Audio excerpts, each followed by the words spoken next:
Hello,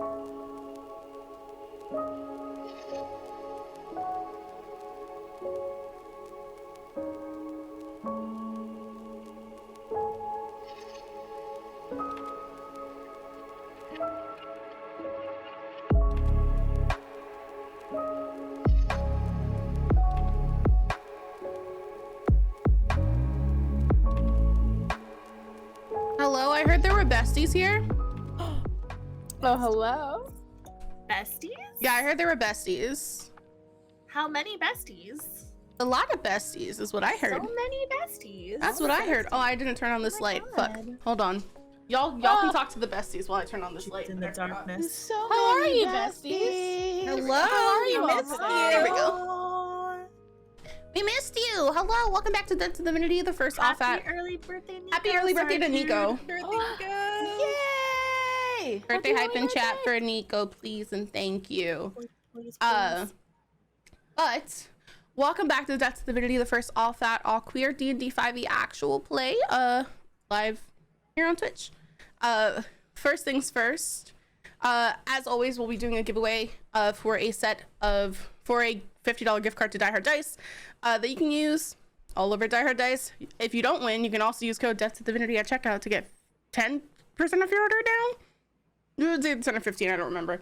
Anyway, that's that. Secondly, we are very close to 2K on Twitter, and I would just like to see it before the season ends. I don't know, besties. That's what I'm asking for. We're like 26 away. On copies of Fat and Queer that I'm dying to sign and send to some babes.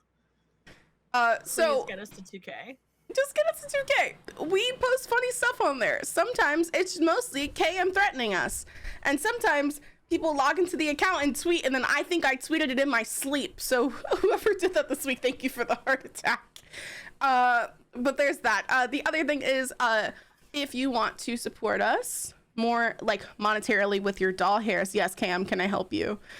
Yes, KM. Yes, hello, can I help you? No, you keep going.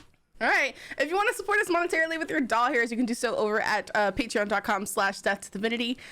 For $3 a month, you get a bunch of extra bonus content, live streams, and during the off season, we're probably going to play games and then stream it to the Death2Divinity channel just because we can. So there's that. Anon, thank you for the gift subs. A reminder that subs and biddies during D2D streams go directly to the moddies for keeping us safe and secure and wonderful during D2D streams so that we can roleplay and be the best that we can for all of you. So there's that. Oh, already?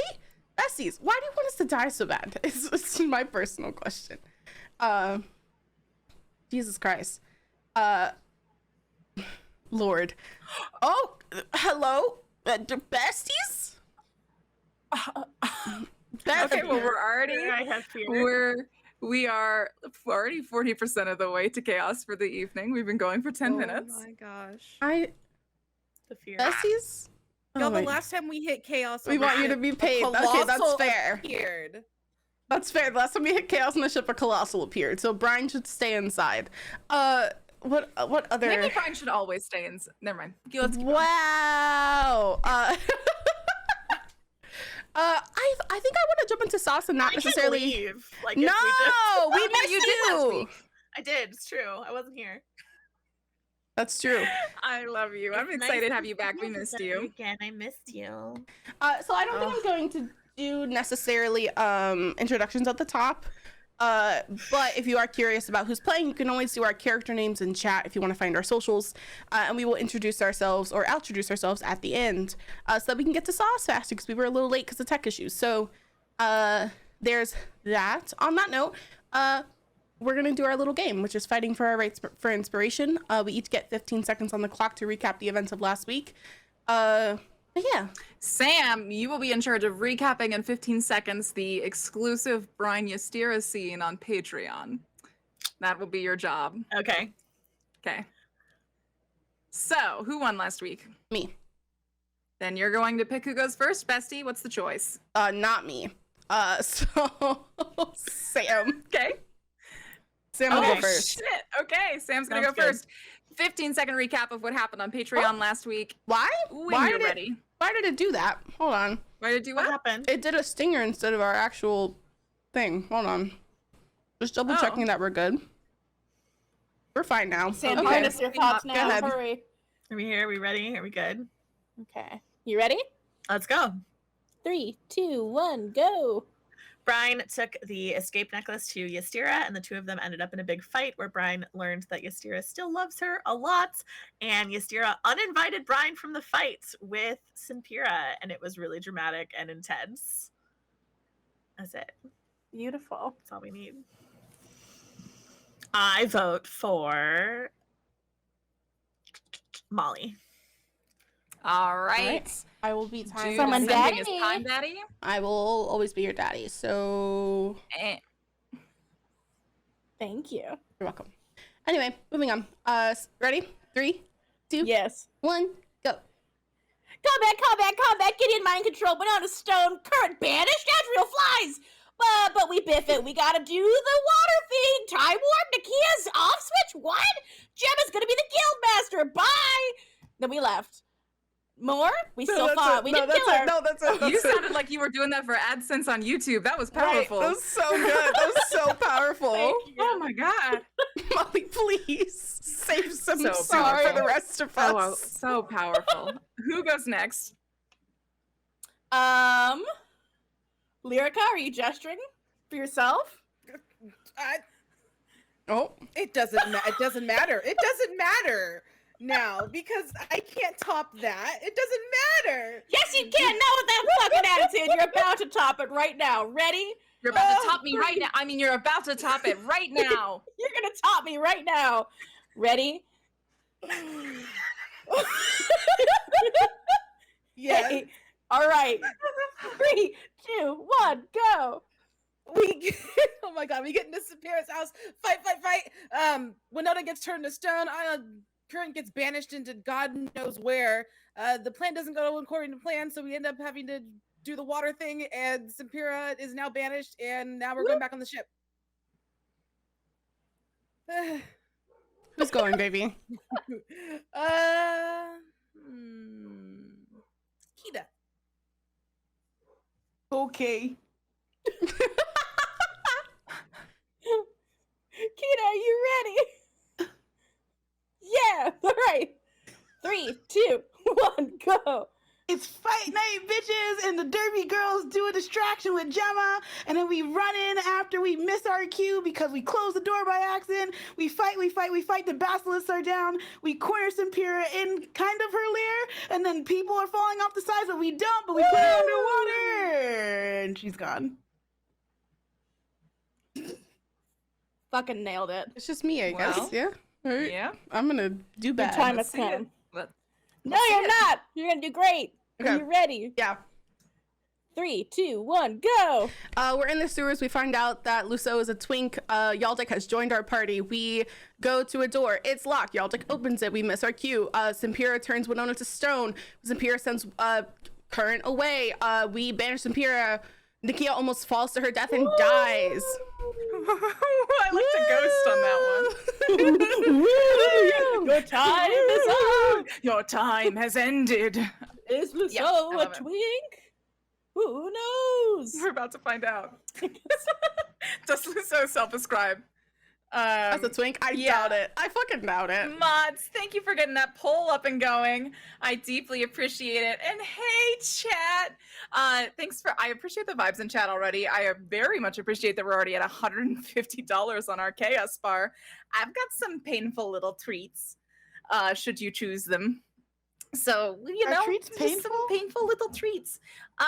Warheads are painful. You're not wrong.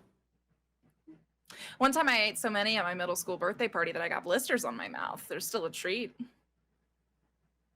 I don't like them. Oh, There's sorry. What's your there- favorite flavor of Warhead, Cam?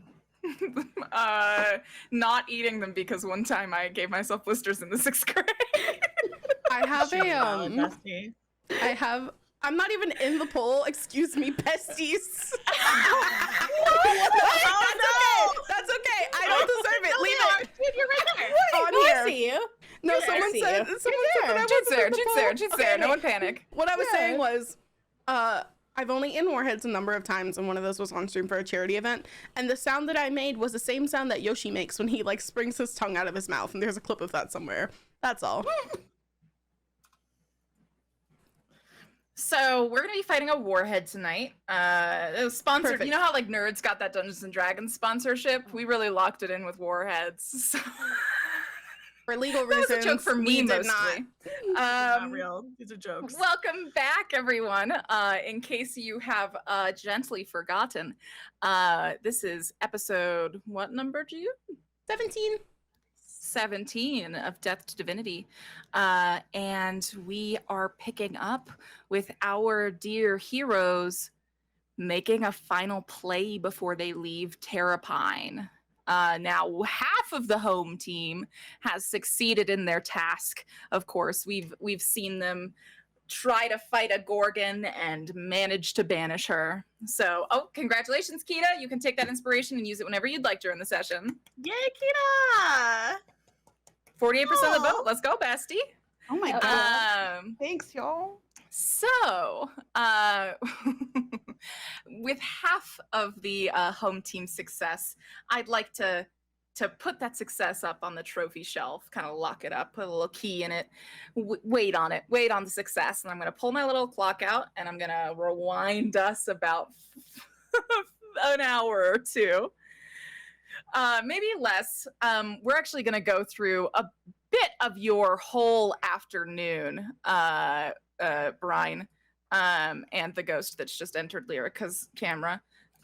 So I'm kidding. All right. So we're going to rewind just a tiny little bit and we're going to take a look at Brian's departure. I will above board say that as a dungeon master, I reached out to Sam and I said, give me a list of the things you're accomplishing before your friends show up and give me 3 rolls. I want an insight check, a perception check, an investigation check, and an animal. Well, and then you tacked on an animal handling check to just vibe with Kat, and I We appreciated all missed that. Kat desperately, so I felt like that was very important. Yeah, you just kind of like pinned that one in there, and that was really lovely. That was lovely.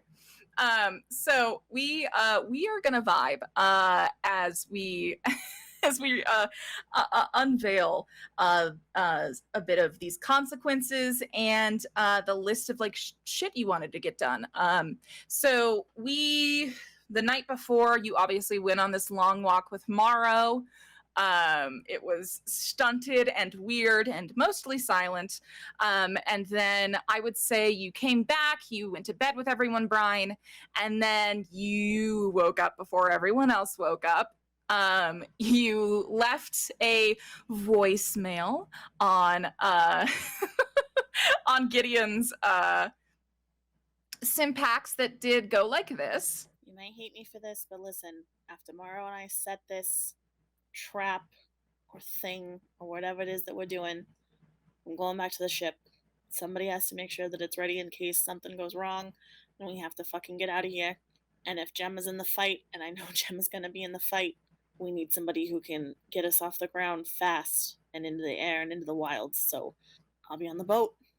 Don't let her die. And don't get yourselves killed. Just whatever you do, please make it out alive. And then you made a run for it in the dead of the night to the ship so that you didn't have to do anything remotely close to That's face becoming a consequences. theme in Brian's life. Yeah, Mhm. absolutely. Yeah, so, sure. So you made a run for it, which means that you're getting like to the ship before dawn, and the fight isn't toward like dusk. So you've had a whole dang day on this ship, which is honestly pretty nice because you hadn't seen the crew in a while.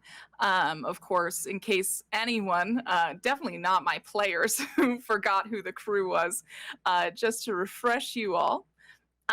You, of course, have one of the Fig Glass Industry brothers, Lorian Figglass. He is your chief engineer and was the project lead for whatever this project was. You have Golidri Tiramves, and she is your cartographer and gunner. So she's also here on the ship. And then you have Mara Apone, who is your medic and chef on this journey. So you've been hanging out with all of them. And you've also given me your to-do list. So I'm now going to kind of like walk through your desired to-do list and talk about the results of them before we end here. It's a pretty full list. It's a full dawn to dusk list, or else we'd role play through all of it. So first and foremost, you did pay a page to send a message to Gavron, the person who Ystira said helped smuggle your dad out of Terrapine, or at least into safety. So you've paid a page to send that.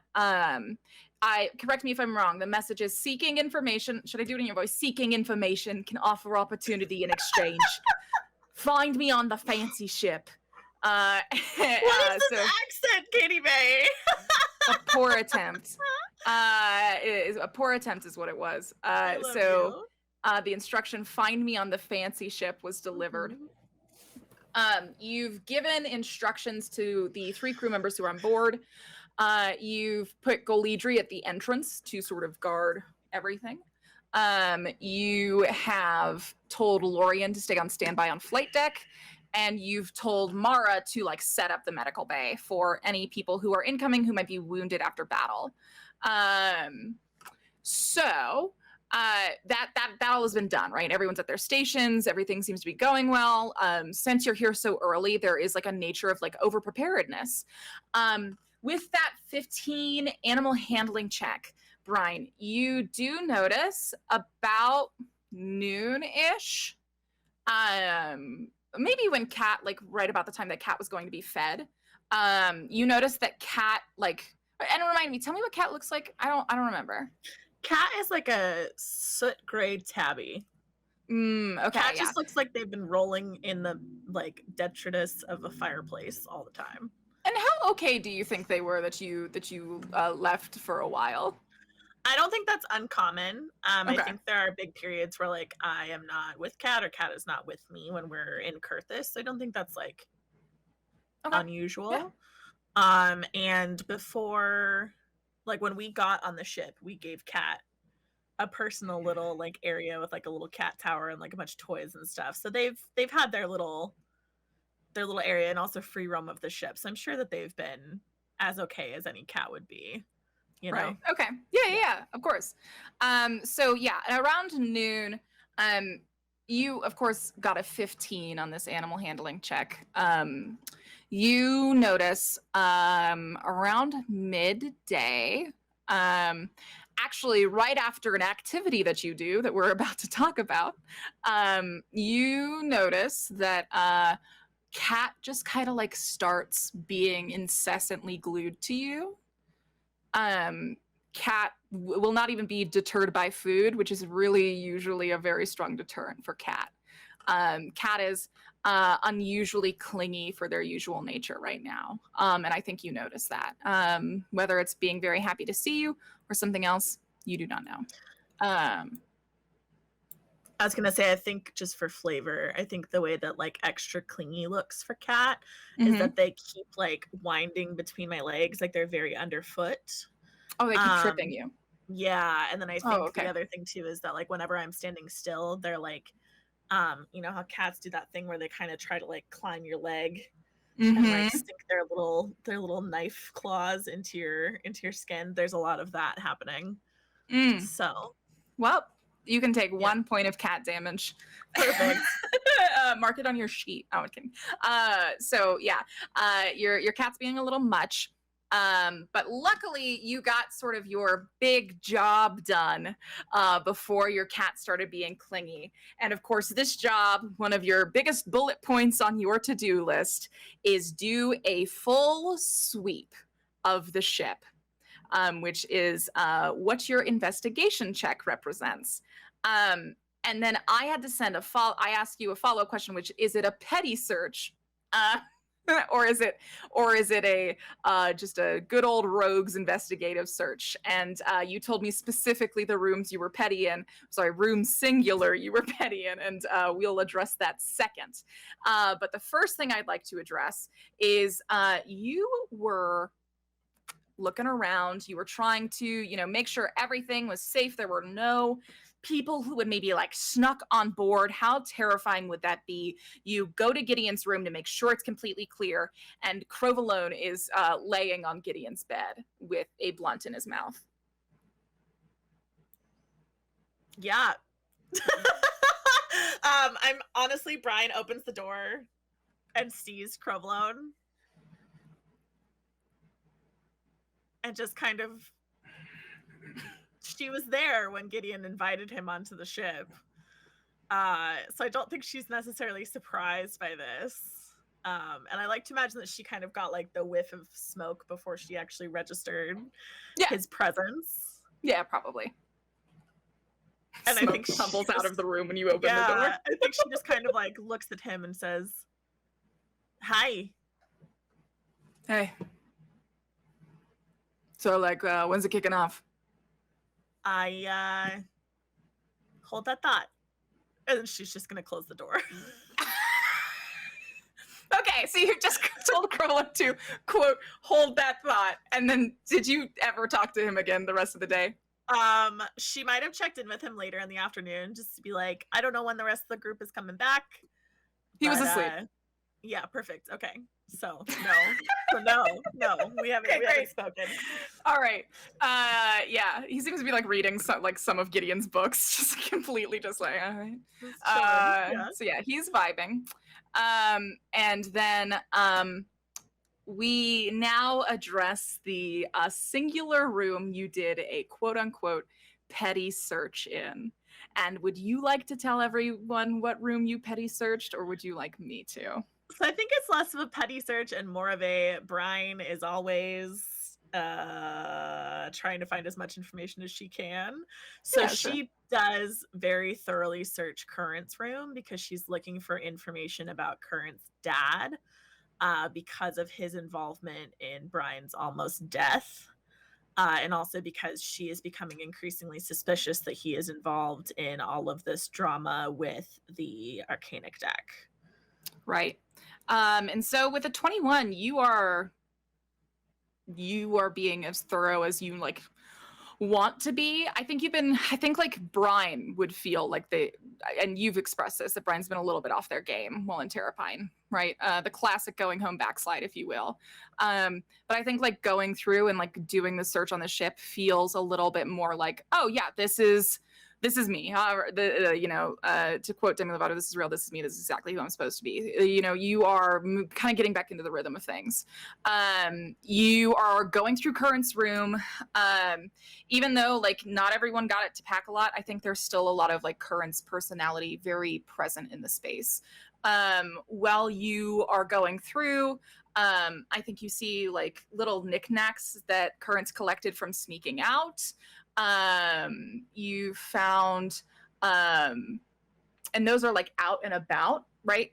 But underneath the bed, there is a keepsake box. And Current, do you want to describe the outside of this keepsake box of yours?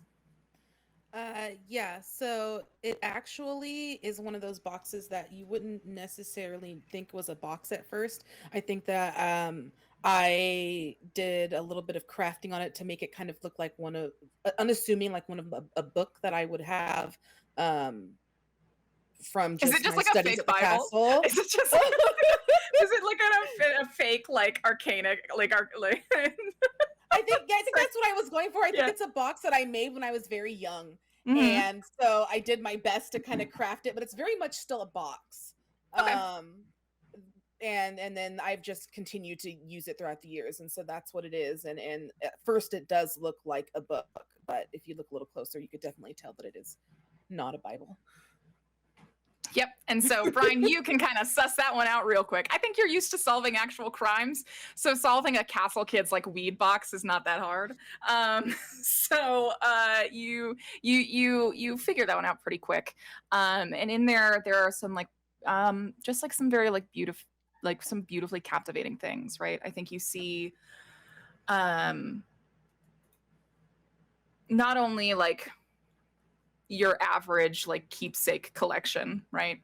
I think you see a collection of like pictures of like Curran's childhood. I think you see like a hilariously embarrassing picture of Gideon, like young Gideon looking like a total nerd. I think you see there's a stack of like pictures. I think you see this love letter that is just completely wrought and brokenhearted, but the name of who it's from has been partially wiped away from crying.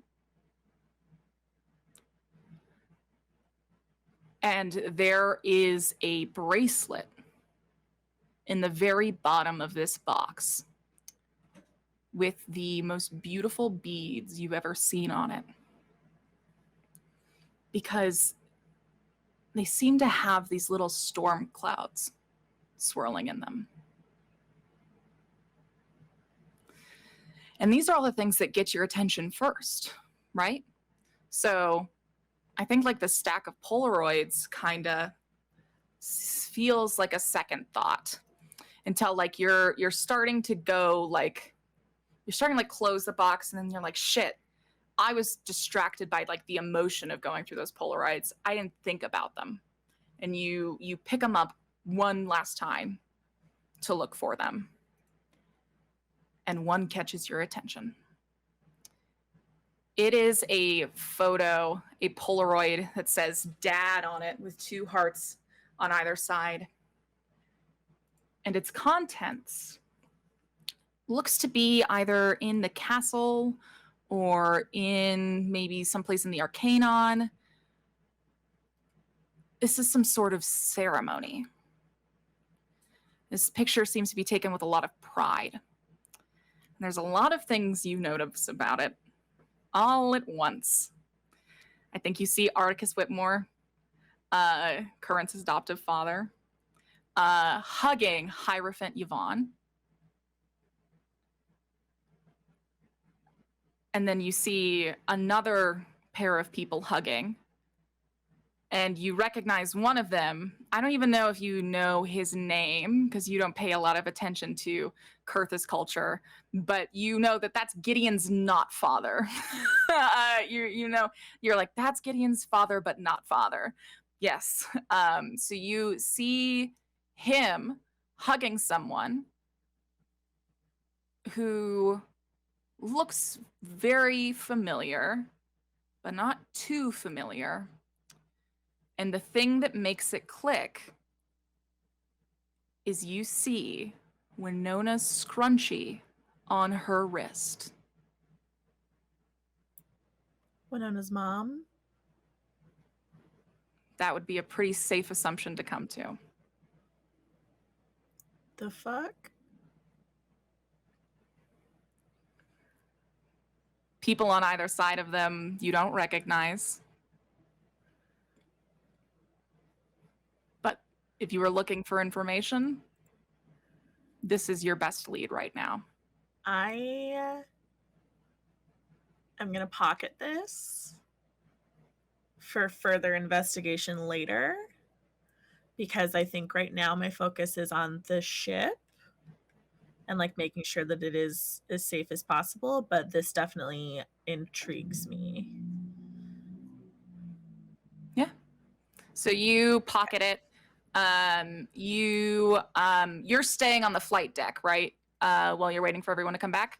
Yeah. Because you want to be able to leave in a hurry, right? And that has the best vantage point, I think, from what she's determined. Yeah. So you are on your flight deck and you are I think you spent some time right before you retreated to the flight deck. I'm actually going to pull you back to the war table. Look at that map. It did get an update. Katie May. Yeah. You all have made me so much better than I was 17 episodes ago. So you all, so you take a small stop here and you Of course, Galadri has like circled all of the null zones, and you realize that back when you got your chosen dossier, there was a warning. And the warning is that there is a colossal that roams near Abyssa's locket, and that should you get too close in the airship, you risk an encounter. So you spent some time here kind of trying with the map, trying to figure out what your best avenues for entry are. And I think you narrowed it down to 3 potential strategies. The first of which is that you could be coming in through the very small mountain range that houses Doxon's temple, right by Abyssa's Locket, which is, of course, this giant, almost more than a lake. It's almost its own tiny little ocean. So you could go in through the mountains, which would be a direct shot, but it would be, and it's the closest, but also since it's the mountains, the Colossal's going to be a lot closer to your airship, just by nature of altitude and elevation. So it is a bit riskier. But if you have a really good pilot, they could use navigating around the mountains to their advantage. You know this. Whether or not you're that pilot is a little different story. The other one, you could fly in directly over Abyssa's Locket. This means that like no null beasts are going to be like able to kind of like get at your ship as you fly in, right? Because you'll be flying over water. But the null and the void ghouls will see you. Which, you know, but staying low will evade the colossal, right? And then your third option is to come in through the Fallrog Thicket, which is this massive section of woods surrounding Abyssa's Locket. If you stay low, you stay in the trees. Obviously, like it's gonna be so much harder to detect. You know, you're gonna be able to really rely on your stealth a bit more. But the thicket itself is too thick to get all the way to the temple in the ship. So you would have to ditch it pretty early and walk.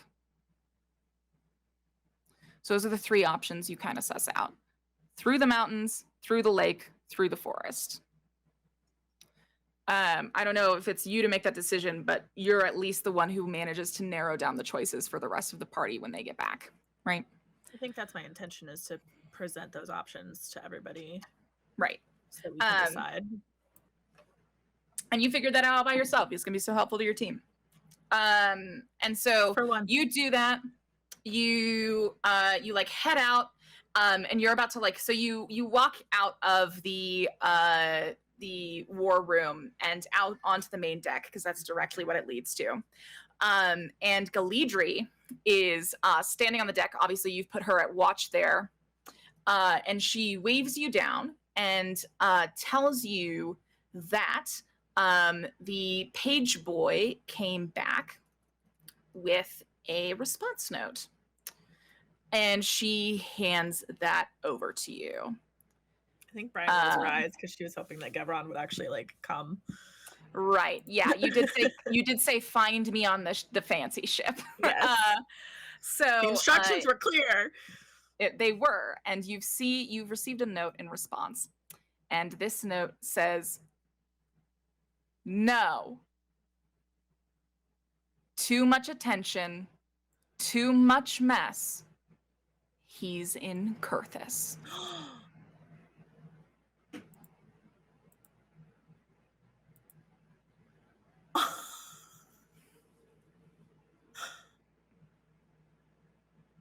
Well, fuck. Okay.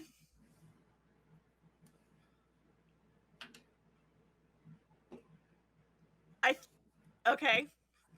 I think some part of Brian had been like hoping to like pick him up on the way to Abyssa's Locket. But she's not gonna go back to Kurthis. Right now, anyway. Holy shit. Okay.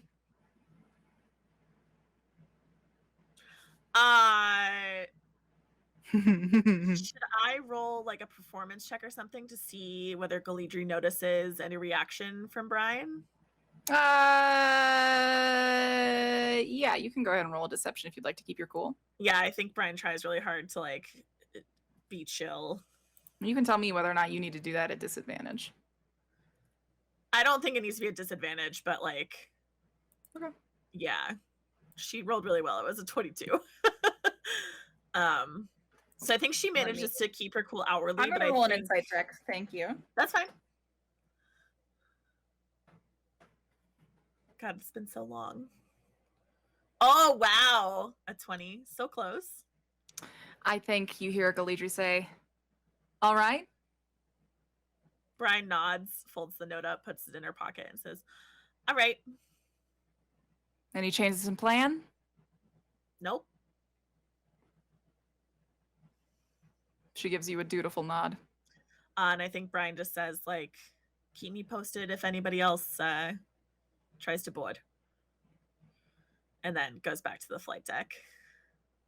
Yep, so you come back up, you join Lorian up here on the flight deck. And My new BFF Lorian. You have a good rest of your day. You are armed with both that note, that Polaroid, and your potential options for landing, and you are left to lie in wait. How does waiting go? I think she's very antsy, like very antsy. And even though she knows that like when things, she knows when things were going to like pop off, right? So she knows when things are not happening. And so I think she's just kind of like, okay, like I'm here, and that's like an easier period of time for her to get through because there's nothing that she would be doing necessarily differently. She would just be doing it not on the ship. But then once it hits that time when the plan was supposed to go into motion, I think she starts getting a little bit, I think if anybody was to talk to her, she would be very snappy. Yeah, I think Mara comes up and offers you dinner. Yeah, and I think Brian just says, like, I'm not hungry, and she says it, like, a little roughly. Which Mara is so sweet that if Mara had any kind of reaction to that, I think Brian would legitimately feel bad, but wouldn't want to necessarily, like, give too much away. And so it just kind of, like, sigh and do the kind of, like, I'm good, and, like, wave Mara away. Mm-hmm.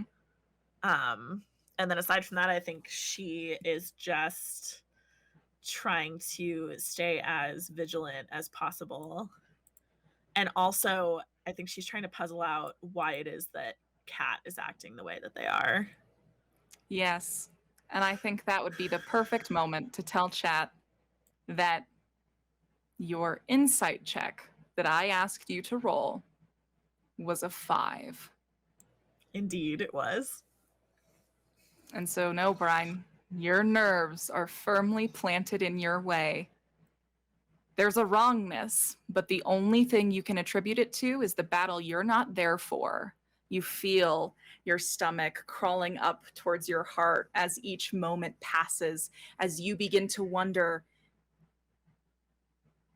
if one of them died, would I know? Would I feel it? I'm so close. I would, right?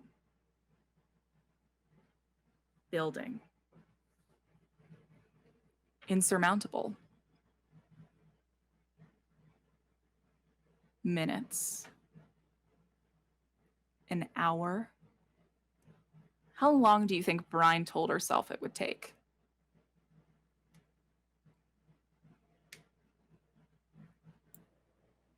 If they manage to pull it off with few to no casualties, an hour. If things got rough, 2 hours, 3 hours. I think if she was to hit the 2.5 hour mark, she would start to worry that they were not coming back.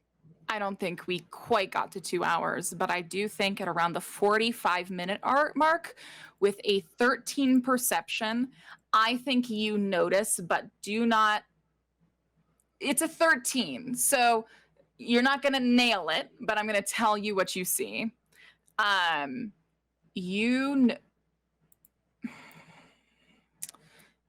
notice because you are sitting at the ship's helm, which means that you can see into the docks and around, that at a certain point, the elevator that goes between the top shell and the ground floor of Acrimon itself, the elevator that goes in between it at one point descends, picks up a fleet of mercenaries, rises again, and enters Terrapine.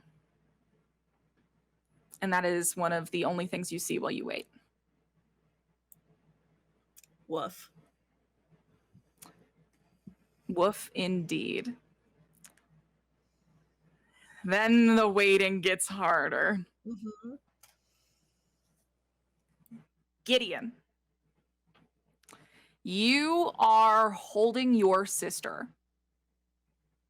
And you have just watched Ystera Pressfiend crush a stone around her neck.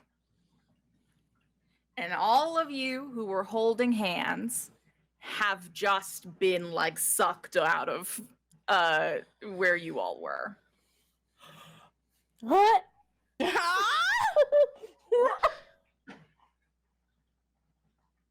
Oh? Was that a mistake, Anonymous? Did you mean to send Did us someone try to write $30 and type in 300 instead? Oh no. Wait, what? I was sending KM a DM. What? We just got a $300 donation. Anonymous Dono. Anonymous, thank you for the $300 tip. That also puts you Thanks, $20 away from a second chaos? Question mark. Thank you, Anonymous. Besties, thank you, Anonymous. Everyone, please. I just got introduced. I'm so scared. Why do you always do it when Molly's getting introduced? Leave Molly alone. It's We're doing Gideon mean energy. chaos first, chat. Buckle up. All right, so we're Y'all doing better a unlock chaos that for me, and the kind. second chaos will be a chaos for my players. My mean chaos gets to come first. You, and I'll tell you when the chaos is because we need to get through Gideon's shit first. Gideon, you are zapped into maybe the ethereal realm. You're not that good of a magic user to actually know where you are. But you can actually feel everyone being transported. And I think you've been like transported by magic a few times before. And this actually feels a little bit different because usually it's instantaneous. You don't notice the middle part, but you are actively noticing the middle part. And there are two other people who you can look around and see are also noticing the middle part. And those two other people are Misha Osirov and Ystera Pressfiend. And you actually see the three of you being pulled away from this circle as you transport yourselves. Can I please get an Arcana check from you? Oh my god. Okay. I'm scared. What's happening?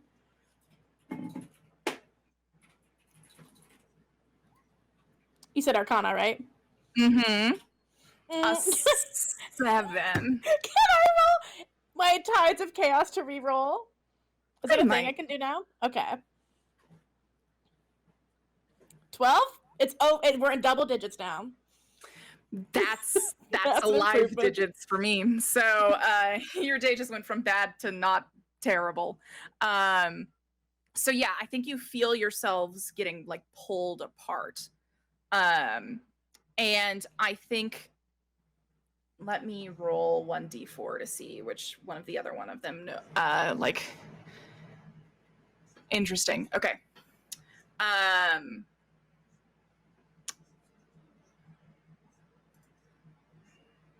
You see this pull, and you know Misha well enough to see that they recognize what is happening and also feel that what is happening is bad. And you see them shoot a panicked look across from you because they're like standing on the other side of the circle. And they say, yep, okay. They say, Gideon, cast a spell. I cast a spell. What spell do you cast? Just any spell? That's the only instruction you've been given. Cast a spell. I guess I'll cast Prestidigitation to make it smell like. Is that a spell that will work in terms of like saying I'm casting a spell? Is that big enough? like Okay. Prestidigitation has to have a concrete, like, this is what I'm doing. So tell me what you're doing specifically with Prestidigitation. Yeah, I think I'm just creating like the smell of freshly baked goods around everyone who is being teleported, because that's what Gideon's mind first goes to in a panic. So you Like cast, cookies. and Gideon, when you think of Molly, when you think of Gideon's magic, what color do you think of? It's a mix of red, purple, and green. Those three. Yeah, you like go to cast the spell, and you actually notice when you like conjure this with your hands, you see the colors begin to form around you. And as you cast Prestidigitation, you can watch colors light up in every area that you've cast in. These colors swirling through the air. And you see Misha cast at the same time this white and gold magic that you've come to associate them with. And you both cast at the same time. And whatever is happening, your two magics are enough to act as an anchor for the whole group. And this moment ends with suddenness and fervor as you almost feel yourself slammed back to reality, back to Acramon. Brine, you are sitting in the flight deck, moments creeping by, and then you hear something like suspiciously, like just like a little bubble going, boop. And then you just hear, you're standing here. Tell me actually which direction you're facing. So I have you facing so that you're looking at the deck right now. Are you facing the other way? No, I would be facing the deck, yeah, because I want to be looking out as much as possible at what's happening on the deck. Just in the brief reflections that this window can offer you into what is behind you, you hear just an obscene amount of clanging as 1, 2, 3, 4, 5, 6, 7, 8, 9, 10, 11, 12, 13, 14 people join you in this relatively small room. Oh, no. Please tell me somebody lands on... I am going to need everyone to make a dexterity saving throw as they are tossed into a tiny room. 14. Well, no. Not one. Not the nat 1. 14. Brian got Oh no. Yeah, so everyone except for Winona is fine. Winona, you are unfortunately part of what I will now refer to as the calamity. As you land, and you see how you're kind of here towards the back with Jenny, Ystira, and Morrow. Yeah. All of you are actually on the stairs to downstairs. And so you basically teleport into falling down the stairs. You pop back in, plunk, plunk, plunk, plunk, plunk, plunk, plunk, as the four of you all tumble in unison. Oh, God. Down the stairs. So not only, Brian, do you hear the initial pop and then the clanging, but then you also hear the thunk, thunk, thunk, thunk, thunk, thunk, thunk, as just four people casualty themselves down the stairs. Oh, no. That is happening. Gideon, at the same time, you are still holding Nakia, and you actually realize that though she is still unconscious, she looks a little bit different. Her horns, when you met her, looked exactly like yours, and now they do a second chaos. So now they don't look like yours anymore. They are now bright gold. Okay. Something that has never happened to you. Startling, almost. Everyone pops back in at once. Is it like a cacophony of yelling? Is it a dead silence? What does it sound like as everyone just like thunk, thunk, thunk lands? I think I do screams. I think Andrew screams as she like falls through the air for a second and then like grabs Current and is like, oh, okay, and like realizes that her feet are on the ground. Yes, we hear Adriel screaming. What do we hear from Current? I think Current is in. I'm just like super hyped up from what just happened and on high alert. I have no idea where we just popped from one place to the other, so I'm just like, what? Just looking around to make sure that I see everybody. Like I at least see and feel Adriel, and so it's like a one sigh of relief. Just wanting to make sure everybody's accounted for.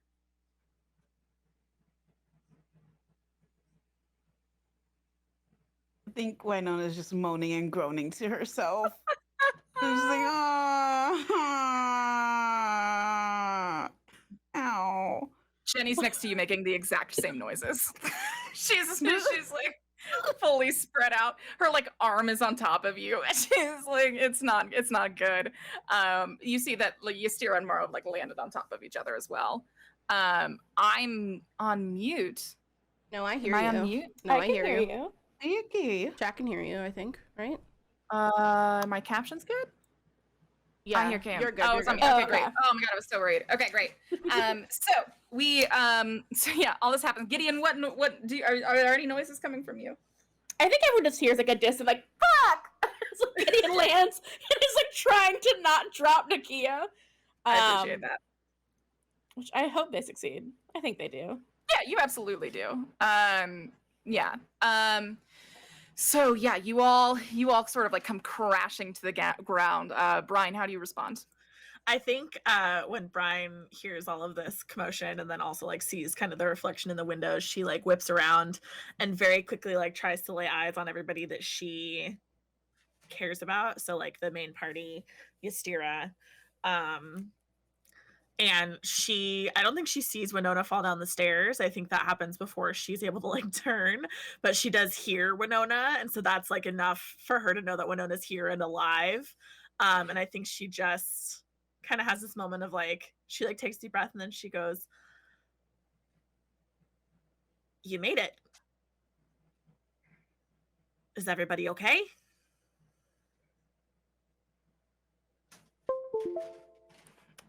Winona, you hear this happening like upstairs, so it's like a little. I mean, okay, it's a strong and then word. you- Andrew's gonna say it. She like dusts herself off. Yeah, Adri says that. Winona, you see Julian actually come, like, kind of like scurrying down the stairs, and like obviously like concerned about what had happened to the four of you, and like sees what kind of like takes it all in, sees what happens, and sees that no one is dying, but then turns to you, says, "You all right?" and gives you a hand to help you up. I mean, my ass hurts, but I'm fine. Yeah. Are Okay. you okay? Yeah, no, I'm great. My ass doesn't hurt, so Oh. we're all good. Well, that makes one of us. Sweet.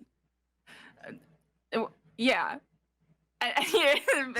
Despite Misha being very awkward, I think like as they're helping you up, your eye line kind of passes their midsection for a second, and you can actually see that their Simpax in their pocket is lighting up.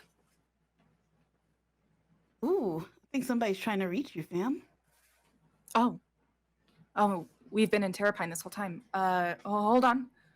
And Misha, also known as Julian, actually walks out onto the dock to take that call. Winona, you are now free to rejoin everyone back on the flight deck. Clear, on the deck of the ship or out onto like the dock in Terrapine? The deck of the ship. Okay. And now everyone is back upstairs. We continue.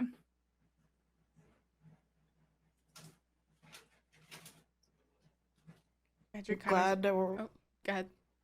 Oh, no, I was just gonna say that I'm glad that we're all okay for the most part. Nakia's still knocked out. I don't know. Is Mara around? Yeah, she's in the infirmary. Lorian, We're right can here. you- And at that point, like, I think actually they say, "I'm right here," as Ystira and Mara say that at the same time. And they kind of like look at each other. And Mara goes, Oh, good. That means you can help. Let's take care of it. And Mara heads over to you and says, I'll take her, Gideon. I'll take care of her. Do you know I what can carry happens? her. Have you dealt with like a person having like an off switch before? Like an off switch? Like, is that normal? Does everyone have one of those? Is that An off switch. What does that mean? that's what Simpira said? She said, "Thank God you have an off switch," and then she snapped her fingers, and then she just passed out and hasn't woken up. But her horns are glowing now. So that's all I know. I can say with confidence that nothing exists like that within our magic system. That means it's probably flux. I'll go downstairs, I'll start reading up, and we'll get to work on some countermeasures. I've got this. Okay. And I think she's like very excited to be useful. She's been like waiting this whole time and is now like has something to do. So she's like in mode, swoops her up. Ystira kind of gives like a hesitant look around as she decides what place to be. But eventually she does go after Nakia. So I think while that's happening, Brian sort of like turns to Adriel, because Adriel's pretty close by, and just says like, did it work? Like, is she gone? We didn't get to kill her, but she's not in Terrapine anymore. So Okay. Well, it's better than nothing, I guess. Where's Gemma? leading the guild. She's what? Chintrix ran up on the guild right before we left, and it was between her and Ystira to lead the guild. And Gemma's leading the guild. Luso is our captain. That's what Gemma wanted. Holy shit. And you shouldn't worry because I'm a better captain than Gemma, Luso says. And then looks over to Yaldek and says, you. Yaldek goes, what? And Luso goes, 250 gold. Where is it? You owe me. And Yaldek goes, now, of all times, 250 gold. Now? And Luso goes, obviously now. And then Yalda goes, oh yeah, because you were arrested and a little captive in Carthus, weren't you? Okay. And without even looking at it, Yalda kind of just kind of like unties the thing that was like keeping his coin satchel to his belt and just like tosses it at Luso without even looking at how much it is. And Luso catches it in one hand and then puts it in his pocket and then without breaking eye contact says, your knife too. My knife? Do you seek to take everything from me? Can we do this not on the flight deck? Can y'all work out your little pissing contest No, somewhere else? one I moment. love this. One moment. And at that moment, you see them, they actually don't continue arguing. You actually see Luso do something in some sort of sign language that none of you recognize.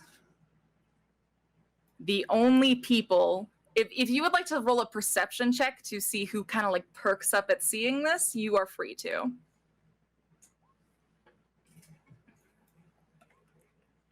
A 5. 15? As usual, Brian knows nothing. 30-20. An 18. Yeah, I think Gideon and Winona, you would see that the And only two me. people who have like a flat. What'd you get, Adri? A 20. Oh, a 20. Sorry, I am so sorry. Yes, you as well. I didn't look far enough.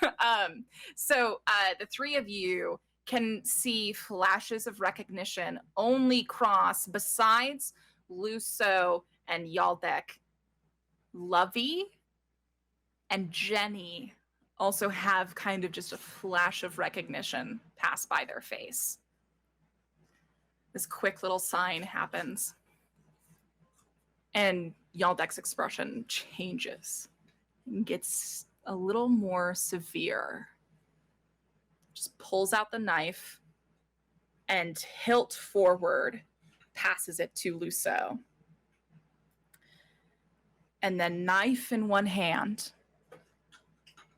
free arm in the other, pushes Falra out of the way. And Brian, you actually feel Lorian begin to like bump up, like back up, and actually bump into you.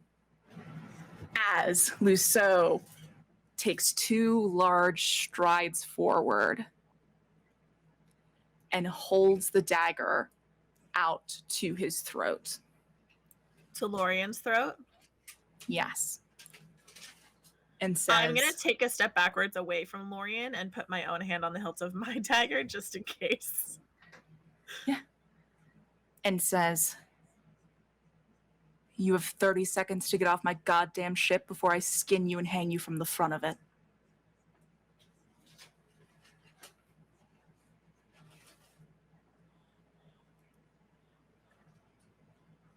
What?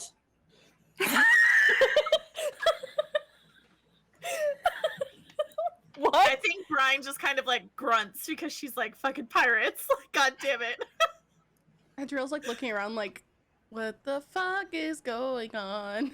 She does take her hand off the hilt of her knife though and just kind of like step back and like roll her eyes a little bit.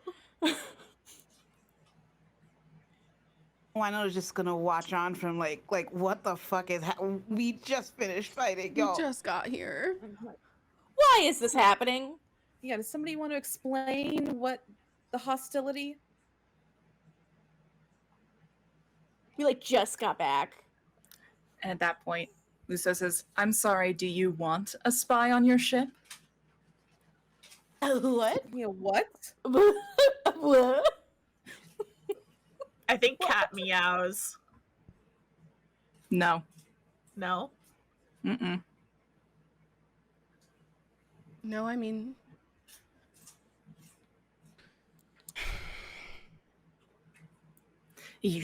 Lauren goes, spy? I'm not a spy. insight shit. I am Insight. nothing. Check. Yeah. Hold on. Wait a minute. That's only an 8, but you know. 14. 17.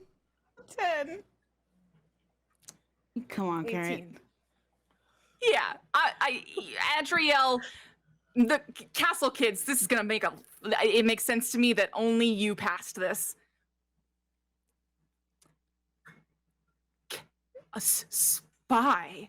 I'm nothing but loyal to the, and then Luca goes, the crown.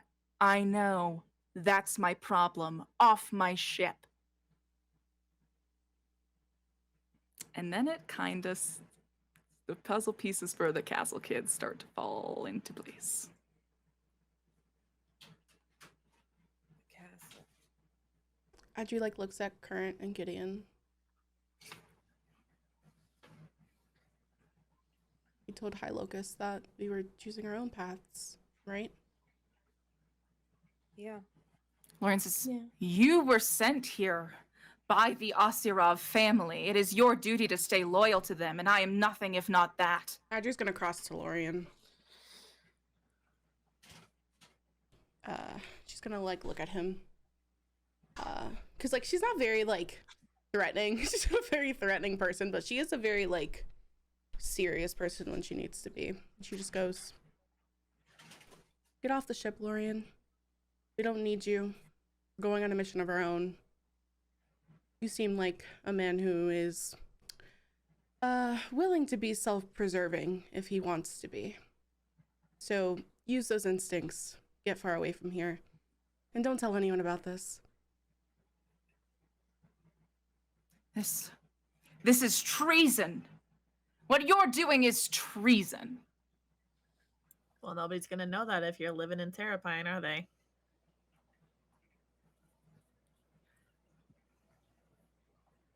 He scoffs, says, I'd rather die than live in this place. Your choice. There are many pirates that would take care of that for you. Adri will say it very offhandedly before going back to standing with her friends. Before Adri walks away, Brian makes eye contact with her and gives her like a little, like very subtle little thumbs up. I think Adri is very bolstered by Gemma at this point because Gemma said, remember the lessons that we went through. And so I think that like she sees like why Luso is trying to like do this, right? Because like why else would he like protect them? Mm-hmm. You know. So that's where Adri's coming from. Yeah. And you sort of go to back away, and Lorien gets like even more kind of like puffed up and says, "This will not stand. When the crown hears of this, you will all be tried and quartered." And at the same time, Luso goes, "Sounds like your decision is made," and begins to advance with his knife. And things are about to get very violent when you all hear a ringing "Halt!" come from the set of stairs that Misha Osirov is walking up.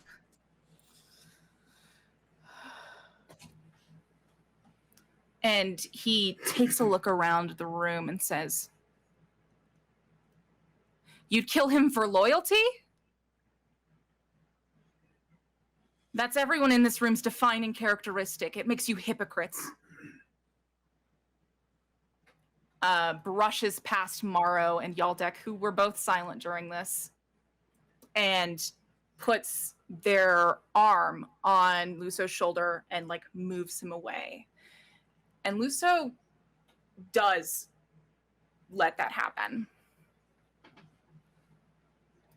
Luso takes a few steps back and is left to be face to face with Lorien. Misha looks him up and down, still looking like Julian, of course, and says,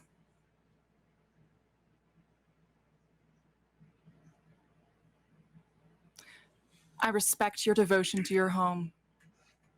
You need not live here. There is another Figless Industry ship on this dock. Any of you could have remembered that. Go to the ship. They will harbor you. You can aid them. We are not interested anymore. You can go." And then turns towards the rest of you and says, "We will not have unnecessary bloodshed on this ship. Do you hear me?"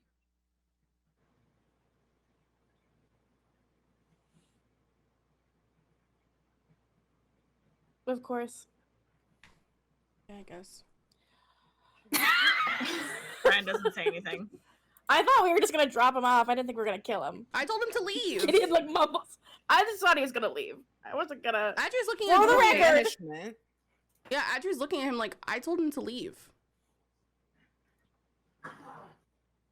You also didn't like stop Luso with his knife, so we can. And at that point, I think like Misha doesn't even look at any of you. Misha just literally takes the back of Lorien's collar and walks him out the room.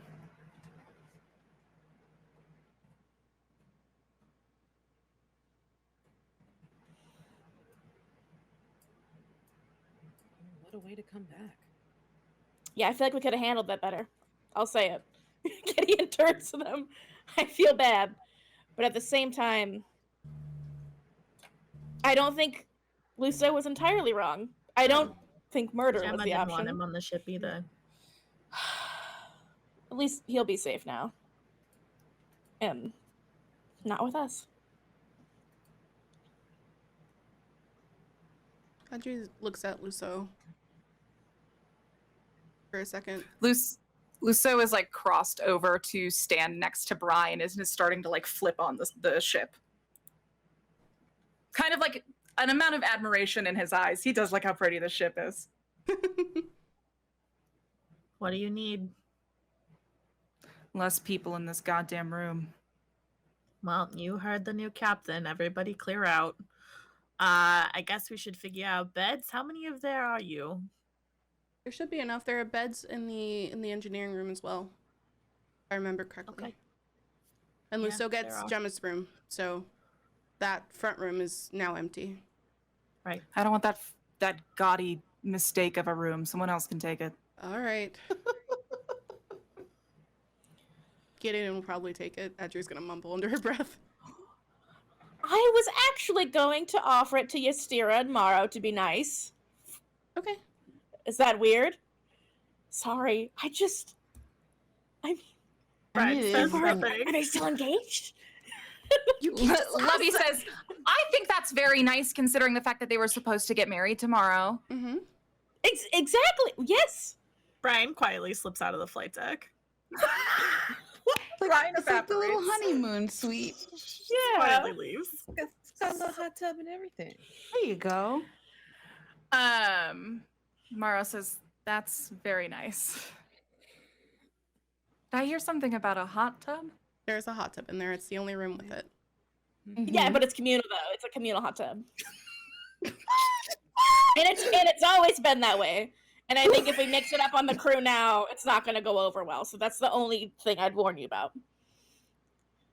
That's fine. I guess just knock first. Yeah. No, yeah, that's the rule. So that's perfect. We can make hot tub hours if it'll make you more comfortable. No, that seems weirdly formal for a hot tub. Just like knock, I guess. Okay. Okay. Mara just completely believes you a straight value, like face value. Yes, thank you so much. Gideon just looking at everyone, being like, "Don't, just be cool. Don't rat me out. blow this for me." Don't fuck it up. Don't fuck it up. All right, great. Current's giving Gideon that look like that was smooth. People are like starting to like trickle outside the flight deck. You see Song leaves, Falra leaves. Lovey is in the middle of leaving when Lusso says, Lovos, stop.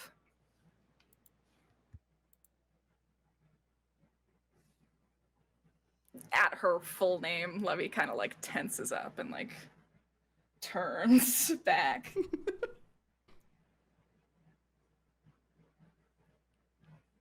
Lusso says, I know who you are.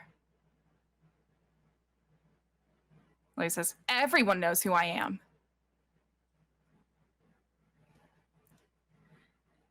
He says, I know who your father is. You're second in command now. Don't leave.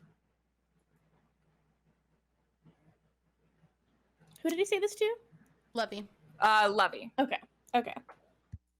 Oh, wrong person. Paying me no mind. Incorrect. This Thank you. Lovey. You I will wanted to remember get it right her in the notes. as Electric Gauntlet Lady from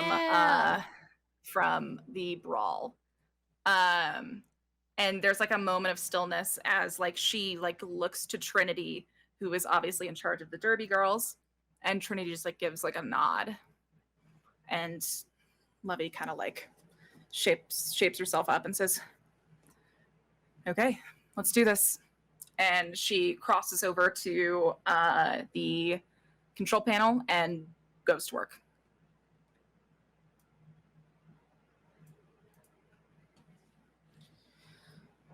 I'm gonna go change clothes and just relax for a minute. Is everyone okay? Yeah. I'm not okay, Yaldek says. Why are you not okay, Yaldek? Adri's gonna No ask. one's offered to give me a tour of the ship. How will I know where the liquor is? Liquor is on the second floor in the kitchens. And Or what's the my good room. liquor? My. In the engineering An room. invitation to your room. Okay, Gideon. Well, no, okay. Not like that. I'm I not the just one have who some just good invited news. someone to my room within 20 minutes of meeting them. It's been more than 20 minutes. Adri's gonna say as she crosses over to Lusso. We kind of had a whole battle together. Yes. Basically family. Okay. I'll be at the liquor cabinet. Yaldek descends.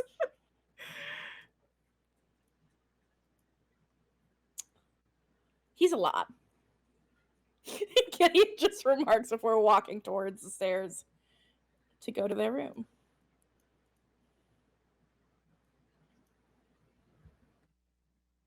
Gideon, roll a perception check for me. We continue. 15. Okay. We will revisit that when I know what everyone else is doing. I want to talk to Lusso for a second, but I'm gonna wait for everyone else to kind of clear out first. Yeah. I think like Mara says that she's gonna go check in on Ystira. Pieces out.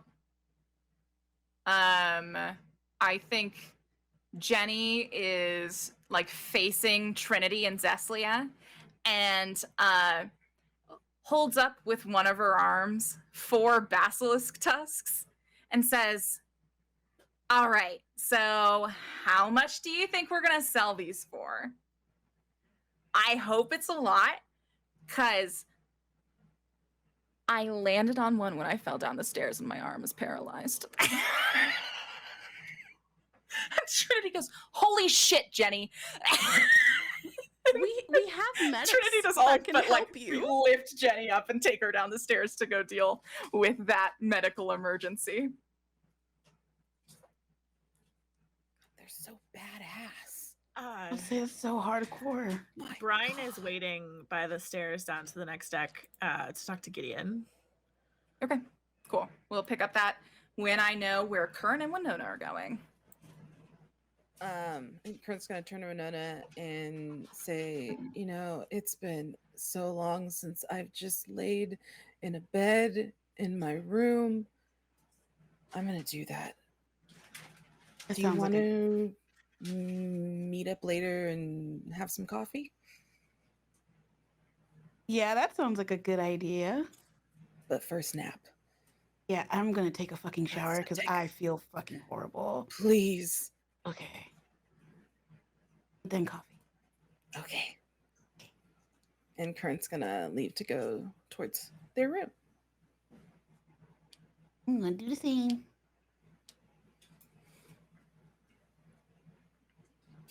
Adriel, it's now just you, Lusso, and Lovos in the room. I'm not gonna call her that. I feel so like I feel so bad to call her by a name she didn't want to be called. Yeah, you are like waiting for the right moment because they both like super focused, and like you think you're about to time it right and begin talking, and like just when you're about to do that, you see Lovey pull down this microphone and go, "Hold for takeoff," and like slide it back up. And Lusa goes, "We're taking off," and Lovey says, "Yeah, there's a bunch of skeletons outside," and just like flips it up and pulls it back down and says, "Like right now, take off," and just like whoosh, the ship just like lifts from the dock. I You love actually see her. that there are still some ropes connecting them. They just fucking snap in an instant as she just like yanks on it. And so it's like, "What are you doing? This is so sensitive." She's like, "It's fun." It's just like a moment of pure chaos, Adriel, and you deal with that pure moment of chaos. And suddenly you all are soaring through the air at Oh the my very God. moment it begins to rain. You are now with them on the flight deck. I think Adri just like very quietly, like she doesn't care if Lovey hears or not. She's just tired from the big ass battle they had. And she just goes, You keep protecting us. Why?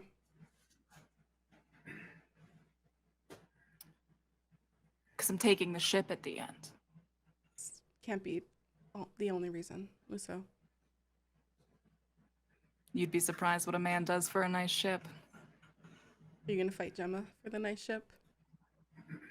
She left. She gets a guild, I get a ship. I hope she gets to keep the guild. Adri will like shake her head a little bit. She's still very worried about the predicament that they left Gemma in. And then Luso says something that is almost a threat. You say, "I hope Gemma gets to keep her guild." And Luso looks to you and says, "I hope Julian gets to keep their crown." I don't know if they're gonna want to keep it. But that's between them and the gods, I guess. And Adri's gonna like push away from the like like where she was standing. Mm-hmm. And which god would you think that is?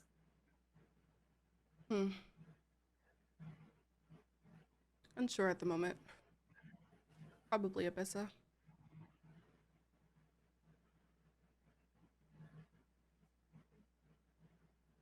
Just want them to be happy, which seems foolish when we're fighting guild masters and trying to fulfill a prophecy.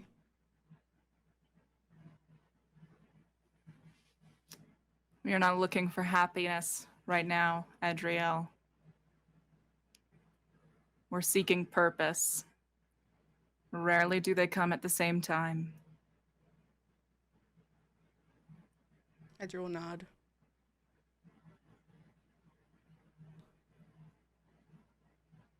She'll go. I'll crash this ship into the ground if your alliance changes back to your home.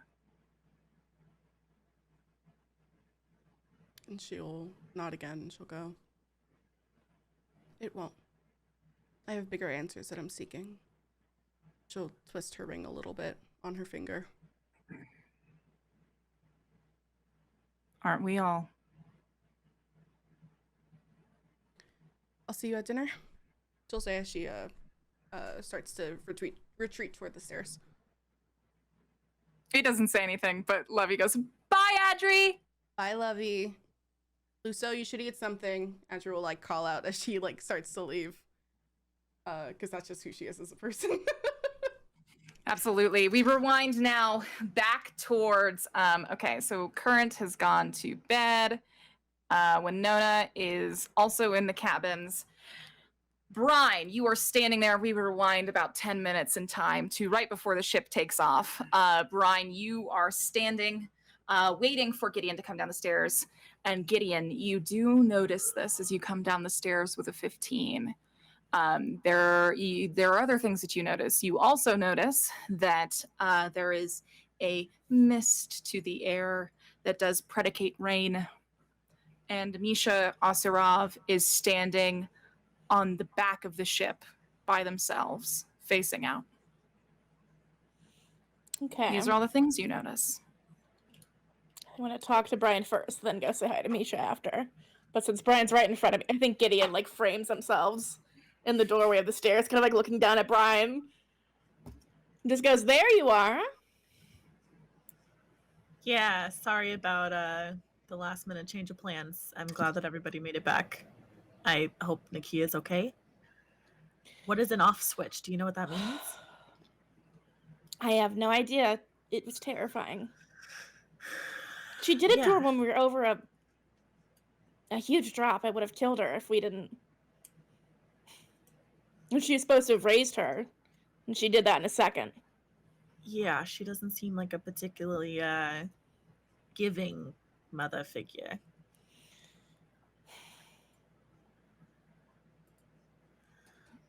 Is Ystera okay? I don't know. We haven't spoken yet. Gideon starts walking down the stairs towards Brad. Wait, Gideon. Provolone? At that point, you hear, "Hold for takeoff," and the ship lifts up, like right after that news. You just yoink as the ship is. To see if I stay standing. Oh no, you do manage, Okay. but now it's too late to get Provolone off the ship. Okay. So she starts to see like Provolone is in, and then hold for takeoff, and she just like, I think she like kind of grabs the stair railing, and just goes, "Provolone is in the party. Provolone's in your room right now." Thank God. Gideon looks deeply relieved. Perfect. All I should right. probably do you mind if I come with you? I was a little bit brisk with him this morning. I'd like to just check in. Oh yeah, I'll leave him this there new for a where minute. I'm nice to people. It's gonna be uncomfortable. I like nice on you. I'm ready to see it. I know you do. I think she blushes a little bit. Gideon's like smirking. And then she'll follow Gideon to her room. We cut now to outside Gideon's room. I think Brian just says, like, I opened the door and he was in there smoking a blunt in your bed. He might be sleeping. If he's sleeping, we can't wake him up. He was Gideon sleeping really... earlier. I don't know if he's still sleeping. Oh my God. Okay. And Gideon very softly opens their door to see. You softly open your door. Hold on, let me go ahead and move us now to. I'll go talk to Misha after this. I still want to go say hi, but Yeah, of course. Haha! Okay, so let's flip on back to the cabin layer. And I'm moving everyone who's on the main deck off. One moment. So remind me which room is yours? I think it was second up from the right, like that middle room. All right, cool. So yeah, you knock on the door. How loud do you knock on the door? Very softly if I think he's sleeping. Just like a, Yeah. like I'm super waking my soft son knock. up for school. Just a little, hey, bud. Molly, not that you have ever been high, but if you were to get high, how hard of a sleeper do you think you'd be while high? I mean, it's very hard to wake me up. Well, you open the door and Crovolone's laying there sleeping. Shuts the door. Yeah, he's asleep. He's fine. Okay, I'll He's fine. check in with him later. Are you okay? Yeah, I wish we knew where she was. I wish we had done it, but I don't. Honestly, Brian, I don't know if we could have. Even with you there, Yeah, I I was felt told like not to come. everything. Yeah, I was wondering Yeah, what happened. I took the necklace to Ystira, and she told me it was better if I wasn't there. So I stayed here. But I mean, guess- truthfully, if we wanted to be able to take off quickly, somebody was going to need to rally the crew anyway. So it made sense. It made sense. I missed you. It was scarier without you there, but I think you did the right thing. I'm sorry. It's okay. I was also relieved you weren't there. So, wasn't all bad. Well, I'm glad you came back. I hope Corvalone is okay with going into the wilds. I don't know if that's exactly what he signed on for when he came to hang out on the ship. That's so true. So we might have to address that when he's awake. Maybe. I have a feeling he'll be fine about it. He seems pretty relaxed. Okay. Oh, also, can we, and she's gonna open the door to her own room and be like, can you come in here for a second? Can I just talk? Just, Yeah. Yeah. She's gonna, if I remember correctly, Brian's is the room right above Gideon's. Mm-hmm. So she's gonna drag Gideon into her room and close the door. I can't move my token, but that's what she does. And when she closes the door, I think she still says in like a pretty quiet voice, just in case anybody like passes by and overhears from outside. She says, "I know where my dad is." Well, that's good news. We can go get him. No, we can't, because he's in Kurthis.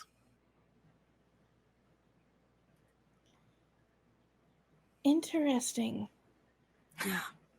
That's That's a word for it, Gideon. Yeah. I just, of all the places, I honestly, that was kind of the last one I expected. I thought he's going to be like, I in, thought like, we could find him in the wilds, bring him with us, figure out what was going on. But if he's in Kurthis, I mean, he's ostensibly safe insofar as Kurthis stays in the fucking sky. yeah, which may not be a permanent thing. So I've heard whispers of that in the past. was he there while you were there? I don't When know. you left? I don't know. Oh, I have no idea. I'm sorry, Brian. I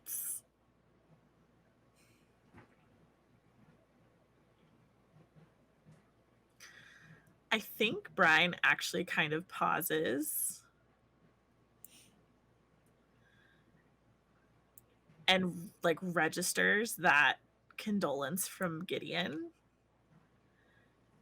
And then for the first time in a long time, just starts openly crying. Gideon, like, immediately is, like, next to Brian. and sort of with their cape as well, goes, "Oh, hey, hey, hey," and they like pull Brian into a big hug, like Oh, inside fuck. their cape Oh too. no. Oh god, I hate this. Oh no, don't look at me. Oh my god. And she starts I- like scrubbing at her face. It's okay, you can wipe it on the cape. That's what it's there for. I I It's okay. It'll be okay. it's Panicking. This is I'm supposed to be stronger than this. I'm supposed to be better than this. I came on this fucking trip to keep you alive, and all I keep doing is putting everybody in danger. And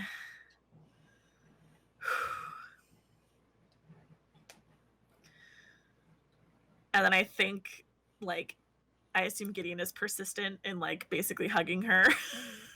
If she's like violently pulling away, No, she wouldn't be violently pulling away.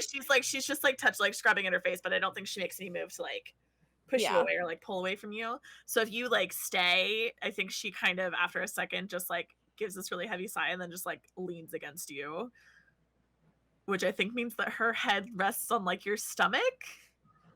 I think Gideon's probably like kneeling. Okay. Like somehow She just kind of like sinks into you a little bit and is just like, I am sorry that I keep falling apart on you like this, and I hate that. It's okay. I know this has been hard. It's been hard for everyone, but we went back to your hometown after you've been gone for who knows how long. I can't blame you. And then this, it's okay to cry. And anyone would. Right now, that's all we can do for a minute. Just cry, and then we'll figure it out. I think she kind of you feel her nod against your neck, and then she sort of like shifts to pull back, and she just reaches up and like pushes the heel of her hand into her only remaining eye, and just kind of like wipes her face and then shakes her head a little bit, and reaches down to pick up Kat, who has been, I think, twining between her legs this whole time, and just like picks Kat up and says, yeah, so I guess we're heading out. I found some potential paths to Abyss's locket. I thought I'd make myself useful while I was here by myself. So whenever everybody's settled and ready to talk strategy, we can do that. Thanks, Brian. And I think Gideon's still just like being very like tender, and sort of like still has their arms around Brian and like Kat. It's like I know it's probably hard not being able to do anything here, and you did literally everything you could have gotten done. So don't feel bad. Thanks, kid. Can I do anything to make you feel better?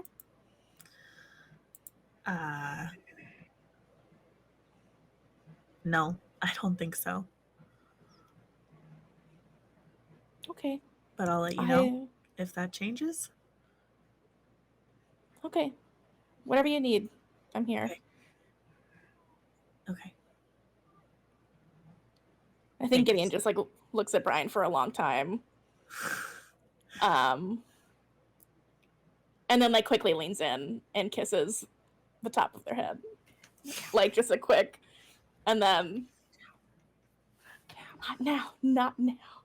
I felt it in my bones. I hear you whisper.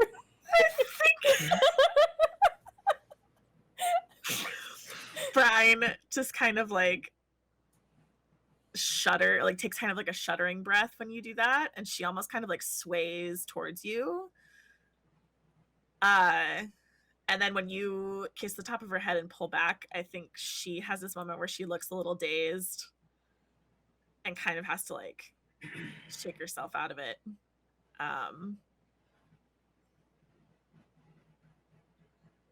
You good?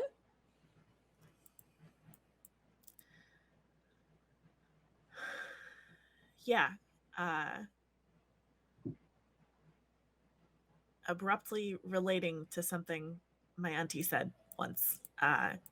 We can talk about it later. It has nothing to do with it. It doesn't matter. I think I'm gonna take a nap. Oh, that's fair. Yeah, you should take a nap. Okay. Okay. Well, I mean, if anything happens. Okay. I'll wake you up. I like how y'all say in nap. It is fully bedtime. You can go to bed. Oh, you can go to bed. Okay, great. Yeah. She's just gonna go bed then. Yeah. Okay. And then she says, thanks, Gideon. Anytime. Gideon is also, I think their cheeks are a little red as they're kind of like scratching the back of their neck. Like not sure what to do. So they're like, okay, so I'll let you, we're in your room, so I'll let you go to bed. I'll leave. And they Are kind of you like, in your room? You haven't moved your tokens. Where's Brian's room? I don't know. I can't move my token. It won't You let me can't move touch your myself. token. I just scooted it into the That room. came out weird, and I'm sorry about it. I'm clicking. on her, but I can't move her. Wow. You Please should be able help to move me. it now. Thank you. There she is. Okay. I think she says, like, I mean, you're welcome to stay. Is that No, that's not. I feel like I should check on. Julian seemed upset. I would feel bad if I didn't say anything, but I can come back after. okay? Is that weird? I mean, I extended the offer, so no. Okay. You may wake up with me next to you. We don't know. And Gideon I just think- like backs into the door. Kat actually jumps out of Brian's arms and like follows Gideon.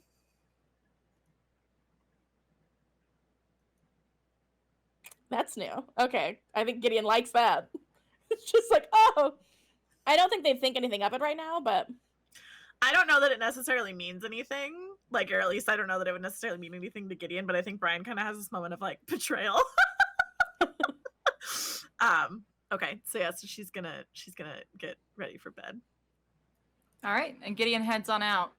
So with Gideon heading back up to the top deck, with a distraught Ystira and Mara sort of hovering over Nakia's body in this makeshift medical room, with Current staring around her room with this growing pit of unease, and 10 new people on this ship. Current. Can I get a perception check from you with advantage? Absolutely. You're so quiet, baby. What happened? Ooh, is that better? Yeah, it's much So better. much Thank you. better. Absolutely. You said perception, right? My brain. I Just... did. Great.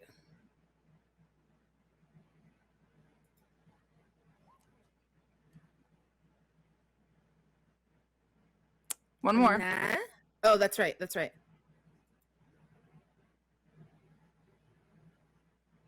A 14? Much better. In fact, some would call that enough better. Barely enough better. I'll take it.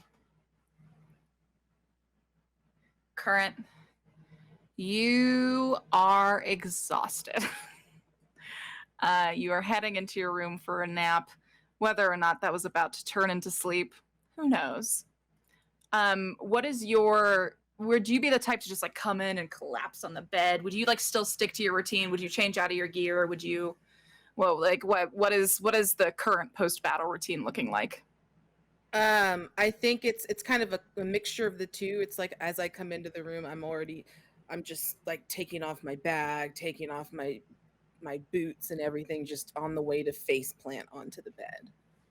Yeah. So you're taking it all off, you're exhausted, and like you're stepping towards the bed and your foot knocks up against something.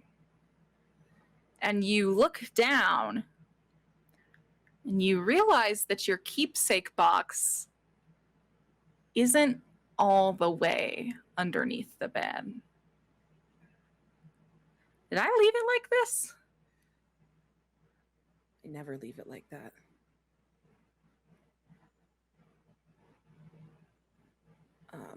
I think just like this ice cold feeling comes over because I know the importance of that box. I immediately frantically grab the box, and what I'm trying to make sure is still there is the bracelet. Yeah, you're immediately like ruffle through to get to the bottom. Building in your chest. It's there. Okay. But your photos are out of order. What the fuck was in my room? And I want to check to make sure that all the photos are there. 1, 2, 3, 4, 5, 6, 7, 8, 9. 1, 2, 3, 4, 5, 6, 7, 8, 9. Where's 10? Pulling everything out. I'm looking under my covers. I am opening drawers. I know that it's not in there. I know that I didn't leave it anywhere but in that box, but I am just... The only photo you owned of your dad is gone. Yeah. And for a moment, I think I go to the edge of my back is facing the edge of my bed, the foot of my bed. And it's a moment where I just kind of lean back and just collapse to the ground and just start silently crying. I think half mixture of exhaustion and then just a rush of just coming to terms with everything as far as Current's dad or Current's adopted dad, because there hasn't been a whole lot of time to think on it. Just, I'm sad. My dad's gone. I don't know what's going on. And now the only other thing I had of him is gone. Yeah, it hits you, right? And it happens just as the adrenaline is wearing off, which means it's like 1,000 bricks settling on your chest as you crumple to the floor. How long do you stay there? I'd say about 5 minutes. I'm probably down there, and then start to compose myself, wanting to now figure out who the hell was in my room.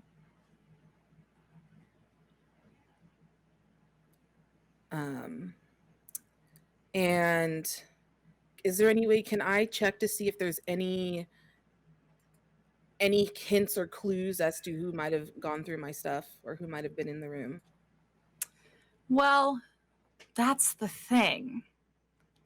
You're looking around and there is no trace.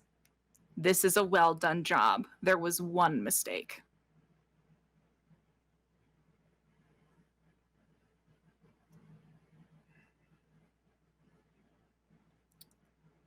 Okay, let's see. So I noticed the picture's gone, and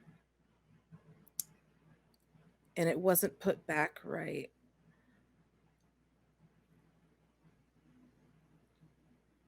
And the only people on that I know were on the ship were our crew, correct? Mm-hmm. Yeah. You realize now that if it was Lorian, he's gone with it. Yeah. And it had to have been somebody that's very good at this, and I don't know of anybody else that was on the ship that was good with this. You can pretty surely rule out Mara. Yeah. You know, Mara is more of an innocent castle kid than you are. Lisa was with us. Gemma was with us. And I think Current kind of lift my head up, and I'm thinking, well, the only other person here was Brian, but I don't say that. I think I just lift my head up and I'm just like, there's no way.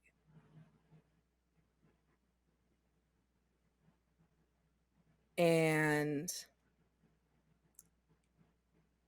I think I don't want to go directly to Brian. I want to talk to Winona.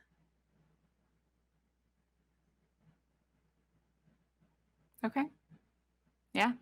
Yeah. Are you going to do that now? It's pretty obvious you've been crying. No, I think I'm going to take a shower first and kind of compose myself a bit, and then go to meet up with Winona like we'd planned. All right. During your recomposure, Gideon, you step outside of Brian's room and begin heading up towards the deck. As you walk up, you actually pass the area that has kind of been turned into this makeshift medical room, the same one that Brian was put in. And you actually see Morrow and Ystira are standing right outside of the door. You can kind of get the feeling that like they've recently just like stepped outside. And they're both like holding like warm mugs of tea in their hands. So their hands are like in front of them like this, and they are sitting there forehead to forehead. And you see that Ystira is like crying. And it's kind of like the thing where you're like, oh God, I am clearly invading this situation. I need to walk by as quickly as I can. And I think like as you pass by, you just hear Ystira say like, I'm sorry, I should have told you. And you hear Morrow understand. You hear Morrow say,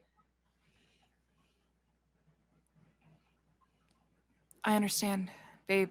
You're safe now, and that's what matters. And that's like what you hear as you pass. I think once I'm out of their eyesight, I slow down how fast I'm walking just to see if I catch a little bit more on the way. But I'm okay. All not right. like super obvious. No. You're good. Can you go ahead and give me just a perception check just to see how much you pick up? Okay. 18. I didn't Yeah, even okay. know. Yeah, you want the hot goss. I get it. Yeah. You're kind of like standing behind. You hear Ystira say, it's just, I know you're passed with the life link, and you already worry so much. And there's like this pause, and you hear Ystira say, I just want to stop being a burden to you.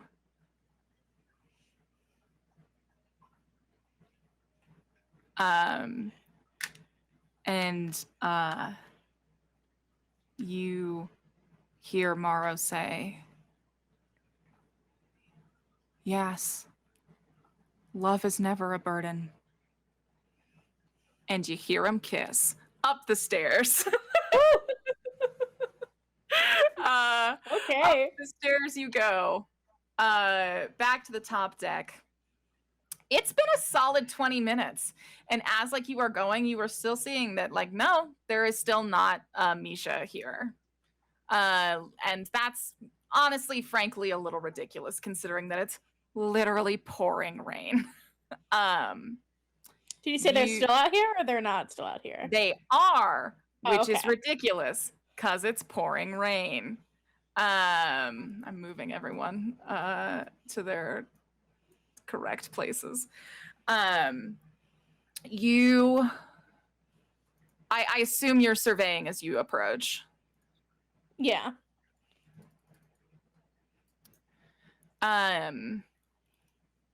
You approach and you can see that Misha is like as like stiff as a board. Just completely rigid. And you can see that both of their hands are on the railing and they have completely white knuckles from just how hard they're gripping onto this railing as you approach. Complete stoicism on their face. Are you okay? You've been out here a long time. Come in from the rain.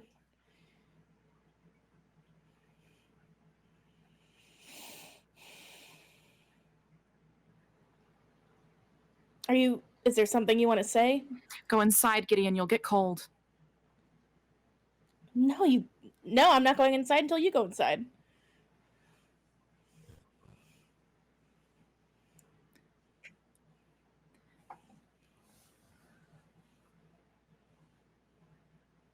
Misha turns back, eyes red, says, "Now's not the time for maturity, Gideon. Go inside." I'm not trying to be immature. I'm worried about you. Has Alan contacted you? No? Is Alan okay? Yeah, you can like pull out your sim packs and like check and everything. Nothing.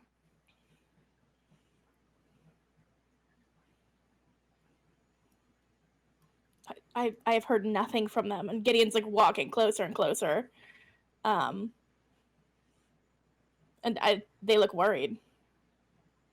What have you heard?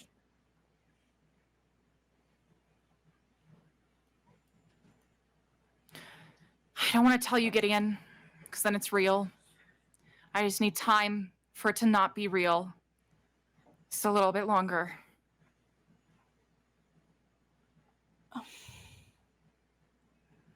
Can I wait out here with you then, if you're not ready to talk about it? Because I'm too freaked out to leave. I don't... Do whatever you want. Fine. I think Gideon goes and stands next to them by the railing and just sort of sits in silence with them for a few minutes. The chaos in the air, barely reflecting in the rigidity of Misha's body. How long would you wait for them out in the rain, Gideon? I think longer than Gideon would like to admit. 30 minutes pass. The rain beating against your face. And it comes out like a whisper with the thunder. A quiet confession.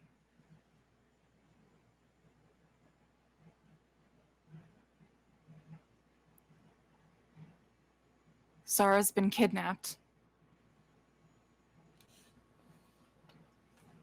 From where? The castle? This is Misha's sister, right? Okay. By who? Do you know any details? I might, if I was there.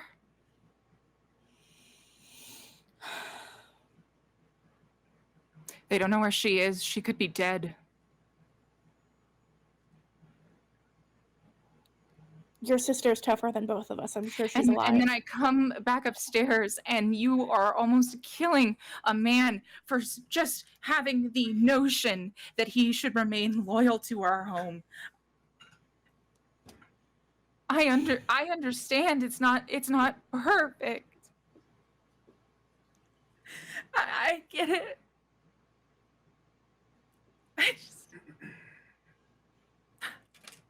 And they put their heads down against the railing. I think Gideon walks over and like tries to hug them. I don't know if there's anything they can say at this moment. They just like walk over and see if they'll let Gideon hug them. As Gideon like puts a hand on their back. Yeah, you like put a hand on your back and you realize that their body is like freezing cold. Misha, please come inside. We can talk about this somewhere where it's warmer. You're freezing. And what, it'd land on sympathetic ears? That's my sister.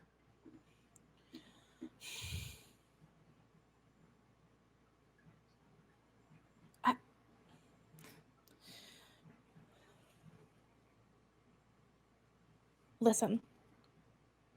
I don't know how we can help from here, but we can try and figure out a way, okay? I don't want anything to happen to her. I didn't want anything to happen to Lorian. That all happened so fast, and I didn't. If I was on the ship, would you go back? Would you ever go back to Kurthus? If I was not here, would you ever go back?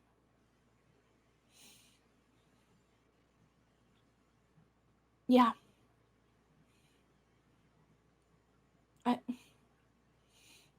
Alan's there. I can't leave Alan forever. Not after how upset they were. I mean, they barely let me leave. Alan's in a position of power too. He didn't even contact you. What is that? I don't know.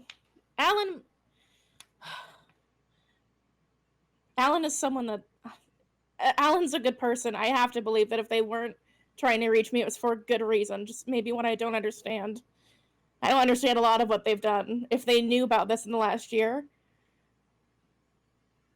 The consensus on the ship...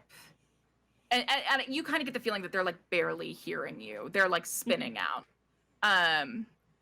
The consensus on this ship is now that we will not be returning the last hope for our country. Kurthis will fall. It is dying. They will die, Gideon.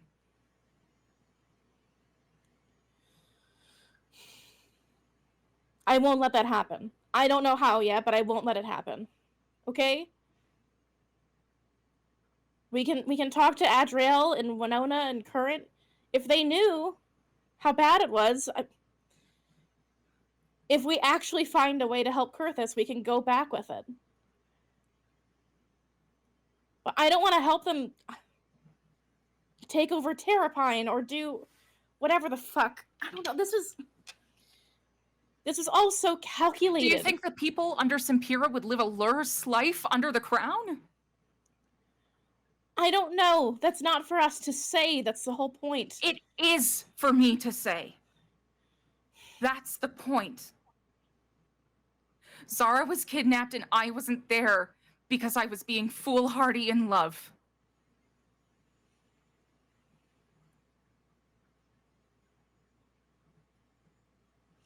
I've been approaching this with everything but a leader's touch, and it's not okay.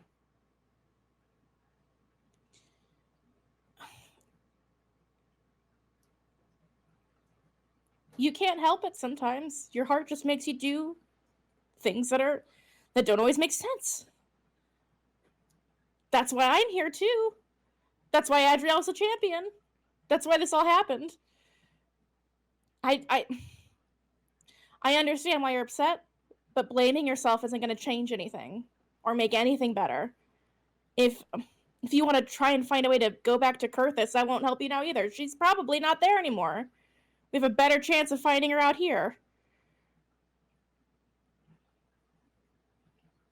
Am I wrong? And I'm Misha stubbornly shrugs. The closest thing you'll get to a concession. I know hearing people talk about your family like this isn't fun, but it's also not entirely without reason. I get why people feel... All of my siblings knew that they had to do better for Kurthis. We all knew that. And now my sister's being punished for my mother's actions. And she was the one out of all of us who was most likely to get it right.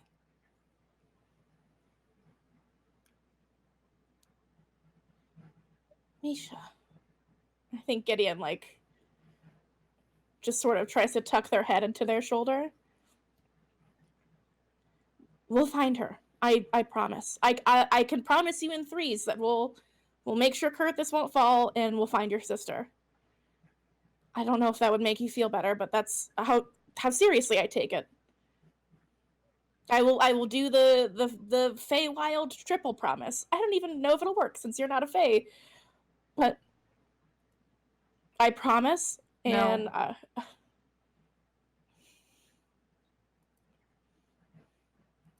As you can tell, fealty to the crown gets people killed down here. I won't have that happen to you.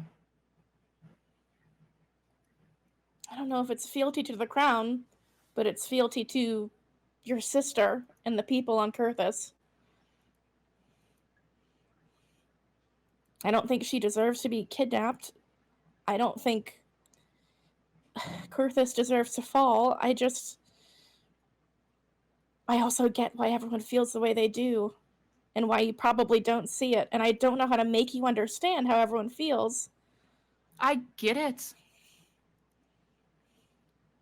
People want a better life for themselves, and they deserve a better life for themselves, and the crown couldn't give it to them. The crown did the opposite.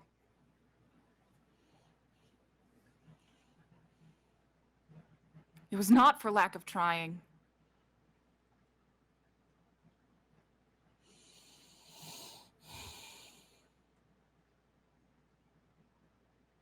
Well, we'll have to make sure Kurthus is still floating so we can try again.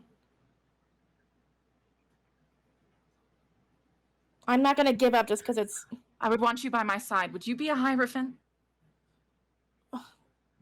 Would you succeed, Alan?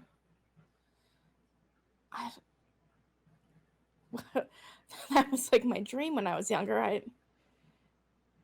If it were you, maybe. I don't...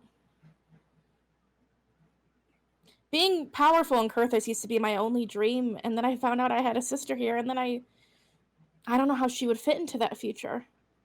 And I also don't know if she'd even want to be honest with you. Probably not. Definitely not, but I don't know how to reconcile both of those things I want at the same time. I want to say yes, but I don't know if I actually could. I don't know if that makes sense.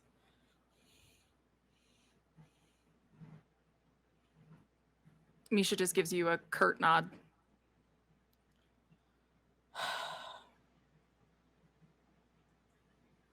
Will you please just come inside? Yes, I will not see you catch a cold. You're the one who's gonna catch a cold. Gideon, like, throws their cape around their shoulder, like, around Misha, and is sort of leading them in. And you put your cape over Misha's shoulder, and you turn around, and Gideon Osmond, a giant fucking lion, is standing right in front of you. It is incredibly startling. We were asking for chaos, right? This whole scene is that. What? Okay. This lion with a white mane that turns into this gray pelt with runic insignias on it, these long horns on either side of its head. Misha looks way less startled than you. You just hear Misha go, "Oh." Oh! And, like, Gideon throws an arm out in front of him.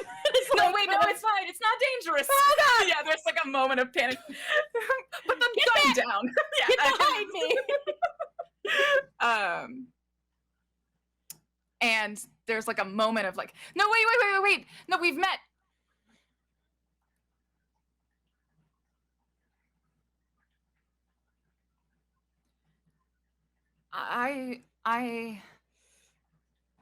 This creature turned up when I was in the wilds.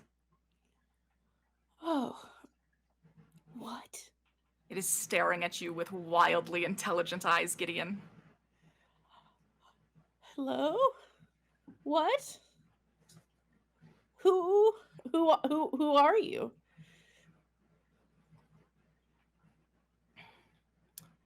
Roll a religion check.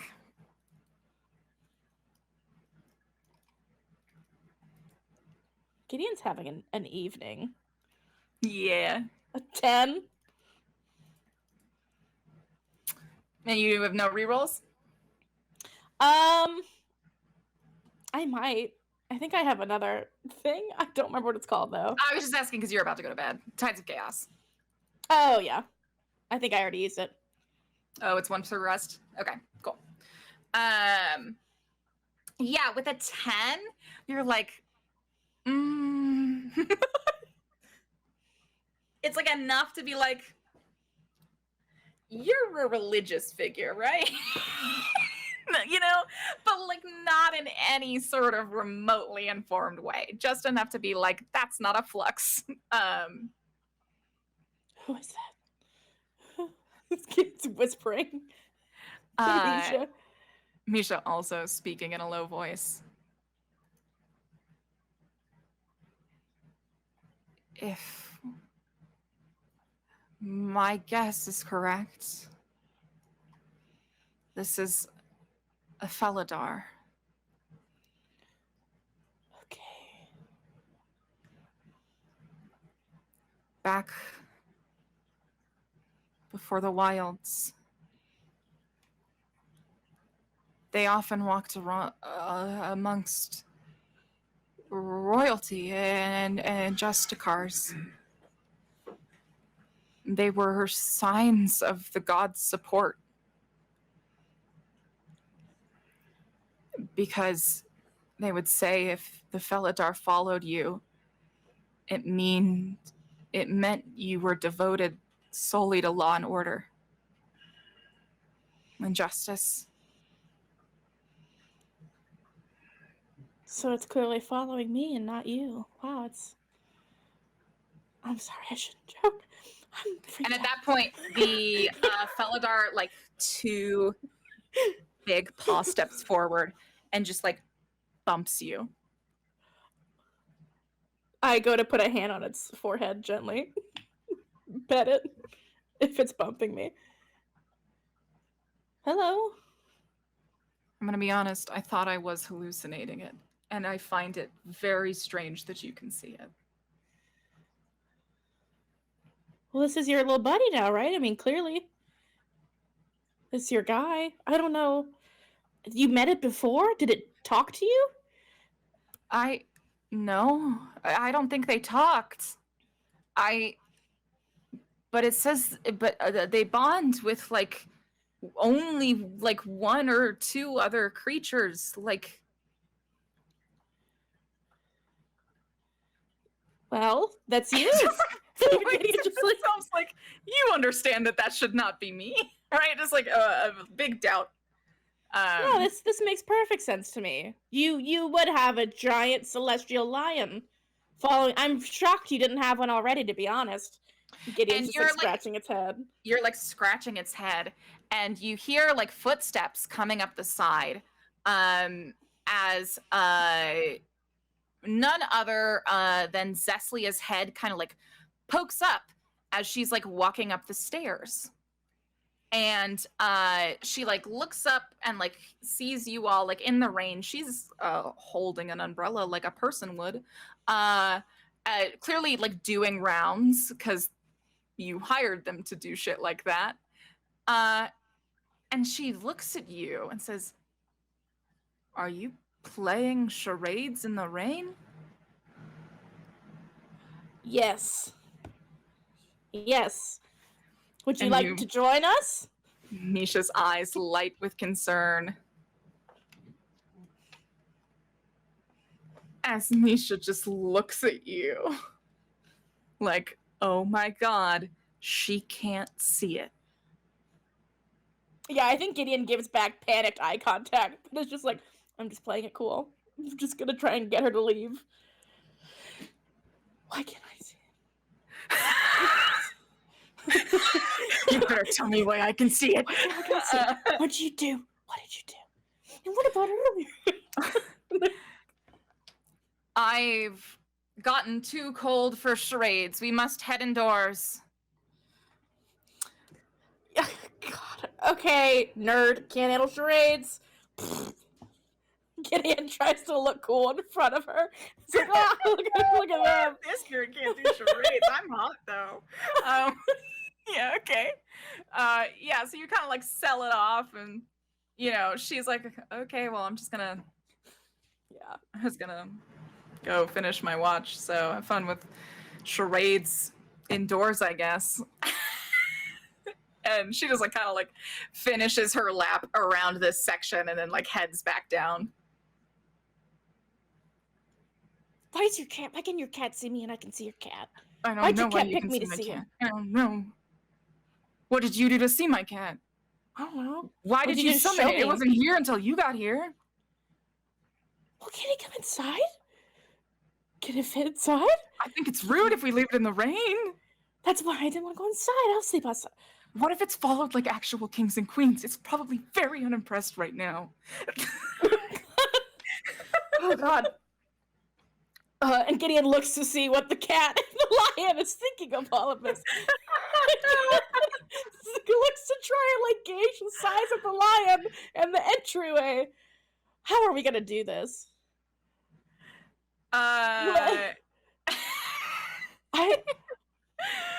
Yeah, you look like you like look at the lion, and the lion just looks back up at you, and then just like turns around and begins to go inside. I want to follow him because it feels like he knows what he's doing. Are you feeling better? Wait, okay, just... I'm sorry, I feel like I never know what to say when you start crying, which has happened more often than I thought it would between us, and I feel bad because Can I'm you not good at cry next comforting time, people. maybe? Yeah, that's easy. Great. I'll do that. I'm sorry I'm not better and I don't have answers, but I am here if you need anything. I don't think it would be untoward to feel something about your sibling situation either. Yeah, I mean, she almost died earlier today, and I wish I didn't care because she's an asshole. You are too. Thank you. Gideon smiles at Misha incredibly warmly as they're walking inside. And I think you get, like, for the first time since you've gone outside, a small smile back. I guess we walk our son inside. As you're doing that, Misha brings the cape and puts it back on you, and then puts you under their shoulder and kind of like hugs you close. I put a little arm around their waist and hug back.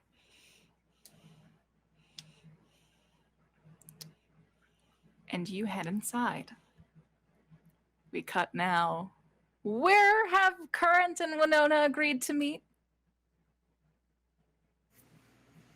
Probably down in the cafeteria, right? Where the coffee is.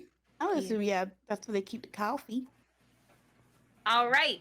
So let's figure out who all is in the kitchen area vibing, shall we? All right. Top. Here we go. Dining. Oh nope, that's the deck. That's the war room. This is dining. Ahaha. So I think that over here, I think over here in this sort of like far corner. Oh shit. Get out of here, Misha and Gideon. Get out of my house. So I think we can see in the kitchen area, Song and Falra are clearly eating some kind of dinner together. I think you can see that they're both playing footsie underneath the table. So I think they're here. Yaldek is sitting on the kitchen counter, drinking a bottle of wine. And I think that's everyone who's here right now as you both meet back up. Where are y'all sitting? Tell me where you'd like to sit and I'll drop your tokens down there.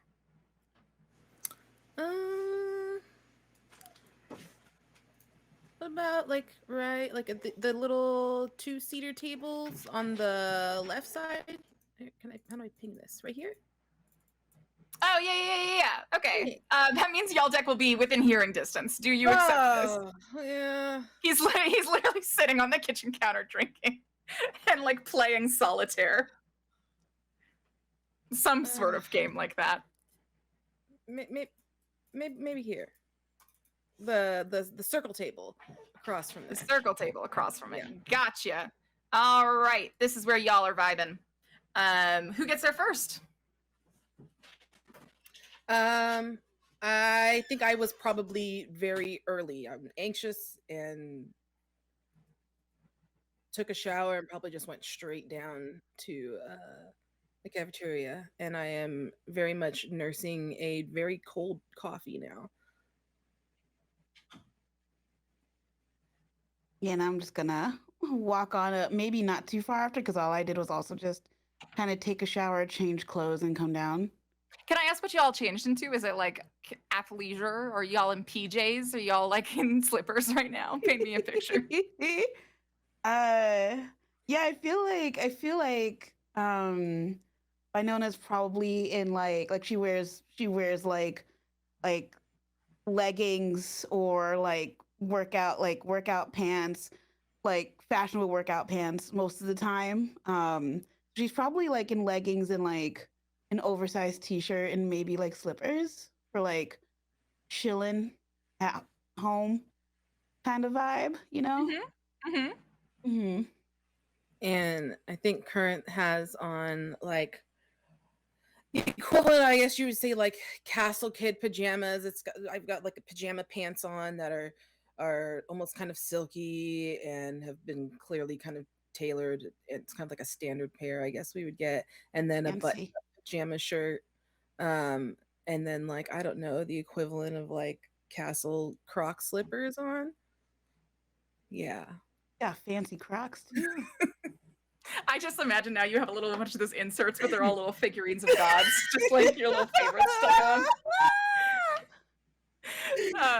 Like they're the only slippers I brought. You go to sit down. Yaldek from inside the kitchen says, "Do you want like a wine?" You know what? That doesn't even. Yeah. That doesn't sound too bad. No, I could. Catch! He throws a bottle of wine at you. Would one of you like to roll? Oh To my catch God! Am I rolling? whatever you want. Your best skill Oh my God! I'm that you can use to justify this catch. You can both roll. gonna roll athletics because 24. 20. Oh my God, you catch it like a Yaldek. football. It's so fucking hot. Oh, thank You God. throws it, you're just like, what's up? You cork it. It's so hot. Beautiful moment. 24, are you kidding me? Current, you're also there. I with a 16. Hell fucking yeah. It looks rad as hell. I just have a bottle of wine over there too. I'm like still holding up my coffee cup.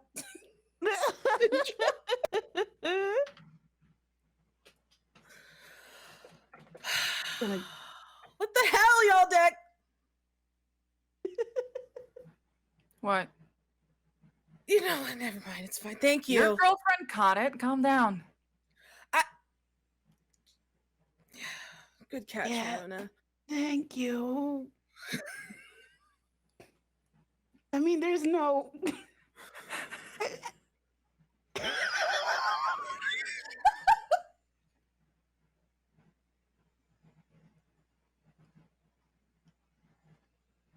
I mean, there's no point in like I'm beating around the bush anymore, is there? I mean, I've got hands. You've got hands.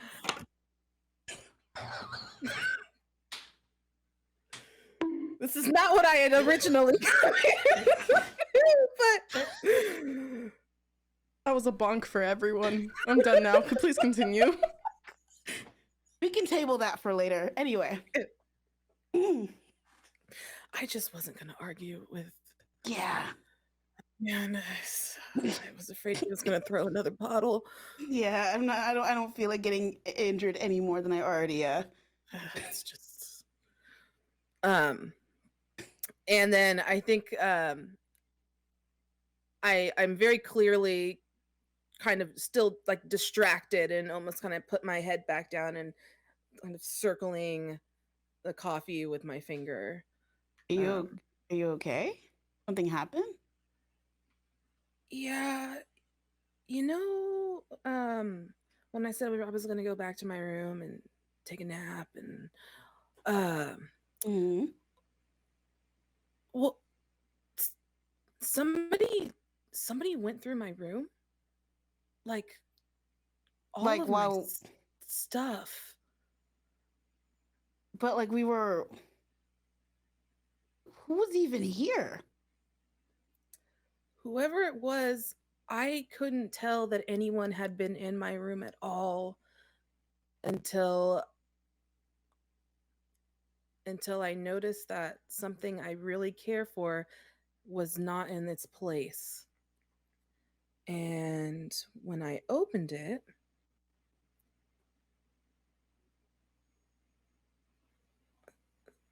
the only picture that I have of my dad was gone.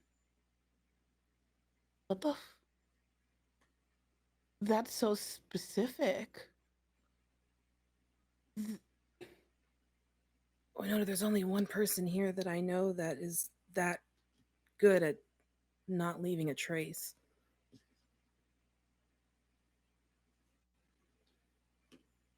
Oh God, I know what you're gonna say.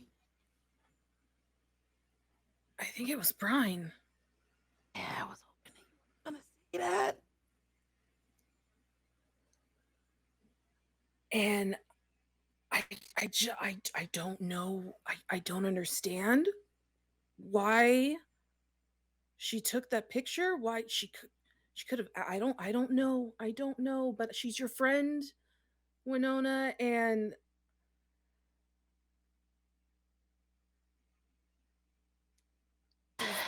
has she done stuff like this before? I mean, here's what I will say. I don't think she would do something like that without some sense of purpose, which it's fucked up. And I think it's rude as hell that she went through your shit and took one thing that means something very much to you. But there has to be a reason for it, which doesn't make it better. But we gotta find out what the fuck is up with that. She has my I want my picture back. Well, yeah, we're gonna get your fucking picture back. I'm mad, Winona. I would be mad too, touching my shit without my permission. I know she's your friend, but I really want to punch her in the face right now. I mean, listen, we're not really talking right now, so if you wanted to get it out like really quickly, I mean, but don't do that because no, that's mean. I don't What she I did don't was want to. mean. I just, and I know I was kind of We a literally lot just that finished one time fighting. on the ship, but she could have asked me. Well, no, she could have just asked me. I gotta talk to Brian. Oh God, I gotta talk to Brian. We're both gonna go talk to Brian. I feel like either of us going by ourselves, it's not gonna be as productive as we want it to be. 'Cause we're all just we're all mad. I might turn into a shark. There's a lot of feelings right now. I know, Winona. I know, but no shark on ship unless we have to. Shark. No shark on ship. No shark on ship. No shark on Because ship. you can hurt more than just the person. No shark on ship. No, you're right. I'm having a moment. Mm-hmm. We're just gonna You go. can have shark feelings. There was a You know. kind of rational reason for I'm sure that it's gonna be okay. No, with the evidence of everything that happened, I mean, yes. You know, there has to be a rational reason. I'm going to put the benefit of the doubt on the table for a second and say that there is definitely a reason, and we're gonna go find out why. Do you want to do this now? Do you want to sleep on it? Just wait it out just a little bit? Do you wanna, is there a I would place like that a we can... glass of wine. Is your coffee cup empty? Pours it out, just dumps the whole thing out. It is now. Yeah. There you go. Thank you. And then we can go. Thank you, Winona. You're welcome. We could talk about it later. I didn't mean Yeah, we can talk about it. We could talk about, okay. Yeah. Thank you. Yeah. I just yeah. Thanks, Winona. And I'm going to just throw back the wine in my little throwaway coffee cup. And then I am ready to tread off to go find Brian. All right. I'm just gonna hand you the rest of the bottle. Just you might want the rest. I'm just gonna take the bottle. I'm just gonna hold the bottle. There you go. Okay. So, Winona, where do you wait while this takes place?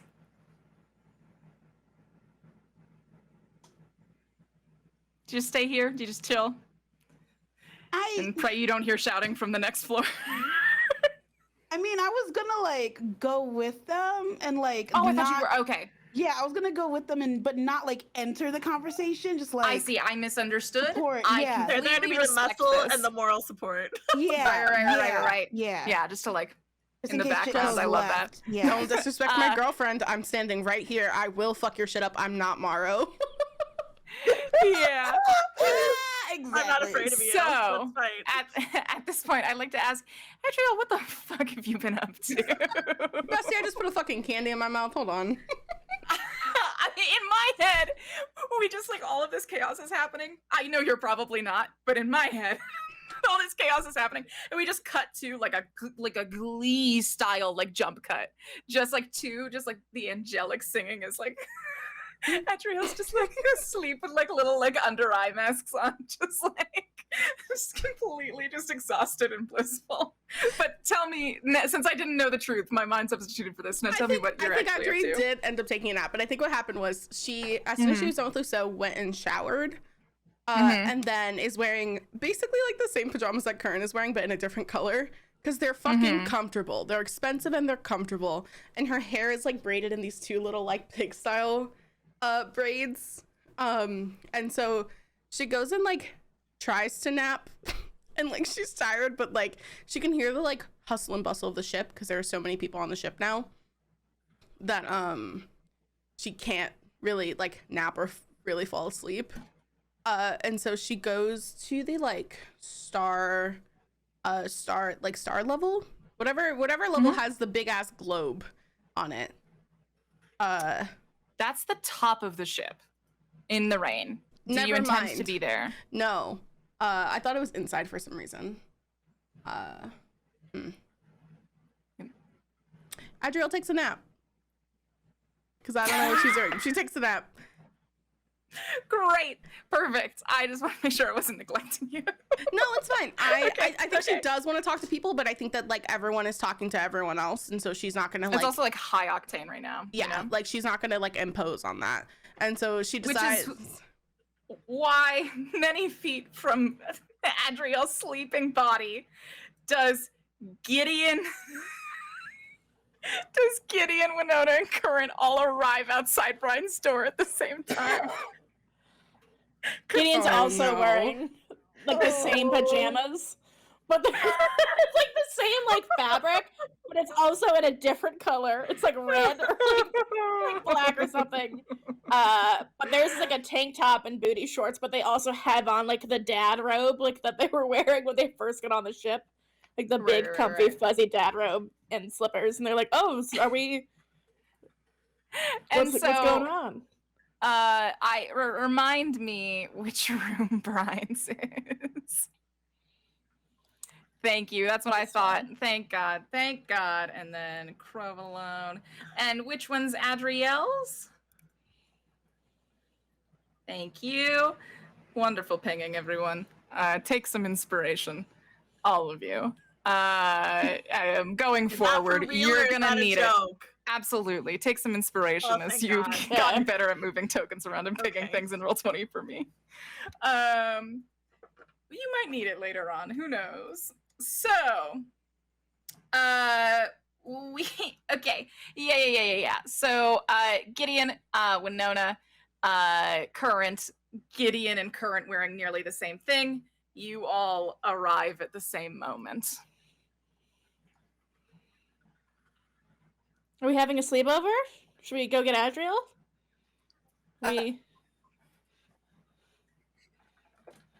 Yeah, I was just gonna have a little chit chat with Brian. What's everybody doing? I'm here I for a was little just gonna peace, hang right? out. Oh, with Brian. Oh, just Oh. no, it's fine. We're just Gideon knocks on the door.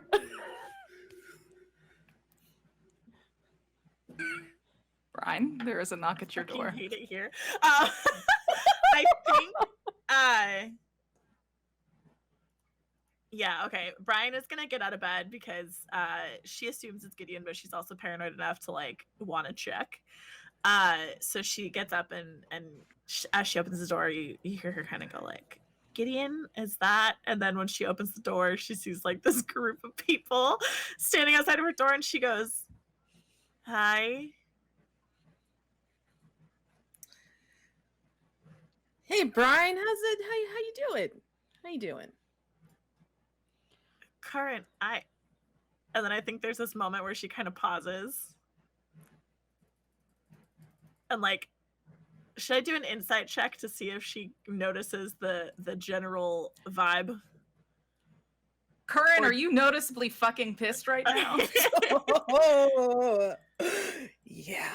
Okay. I think she kind of takes a pause and then she goes, "Oh shit, come in. Just come in." And she just like backs into her room and leaves the door open for everybody. Kurt's gonna walk over and plop on the bed. Just be like, so were you? Did you have fun on the ship, Brian? What were you doing while we were out there? When Brian goes into her room, she starts digging into her little bag that she carries with her normally, that she doesn't have on right now because she's in like just like a plain like black tank top and like pants for sleeping, like loose pants. And she starts digging through her bag and she goes, "I didn't want to do this in the middle of the night. I had planned to talk to you at some point. I understand why you're mad. It's okay. Because I was by myself and because I didn't know, I don't know anything about this crew. Honestly, I did a whole sweep of everything. And I may have been a little tempted into looking deeper into certain rooms. And I found your keepsake box, and it wasn't my brightest, best moment. I'll admit, I'm sorry. Brian. But I found this photo, and I have some questions. You have questions. You have questions. You came into my room and you took the picture, and you were gonna ask me about it later. Yeah. So she's gonna hold the photo up, like so that the group can see it, and she's gonna go, "That's your dad, right, Current? That's the man who tried to have me killed." Yeah. I think a tiny little storm cloud is starting to appear above. No shark. And that's No shark. A giant strike of lightning happens right outside the window. Gideon. That's your guy. That's Alan. Yeah. Yeah. That's Alan. Yes. Your parent guy. Yeah. Godfather. Oh, okay. Yeah. I couldn't remember. I knew that I knew. Anyway. Winona, is that your mom? Winona, you lean forward and look at this photo that Brian is presenting up. And you see a picture of your parents that you've never seen before, which is its own gift. Because she looks an awful lot like you, and that's your scrunchie. I don't know who these other people are, but that looks like your mom. Yeah, that's my mom. Nice. What's happening in this photo? Hey, look at that. Brian like kind of goes like this to offer it, accepting the fact that Winona or Current or Gideon could grab it. Is it okay if I Current? Of course, Winona. Thank you for asking. Current, I'm sorry. I'm sorry. I'm sorry. It was rude. We fought bad guys together. I know, and I'm sorry. I'm sorry. I have no excuse other than my general behavior, which isn't an excuse, really is. Anyway. Yeah, no, these are definitely my parents. Both of your parents? Your dad too? Yes, your dad is in this photo. Okay. He is the one who is on the far left. What is happening in this photo? Would I recognize anything about it? Gideon, you recognize most people in this photo except for one. You now know that that's Winona's parents. You see Alan, you see Hierophant Yvonne, and you see Gideon's, not Gideon's, Current's adopted father, Articus Okay. Whitmore. Okay. I have nothing new to add then. I've never seen this before.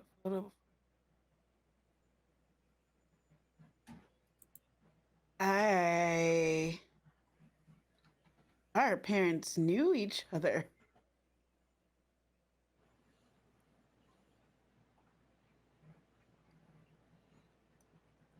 All of your parents knew each other.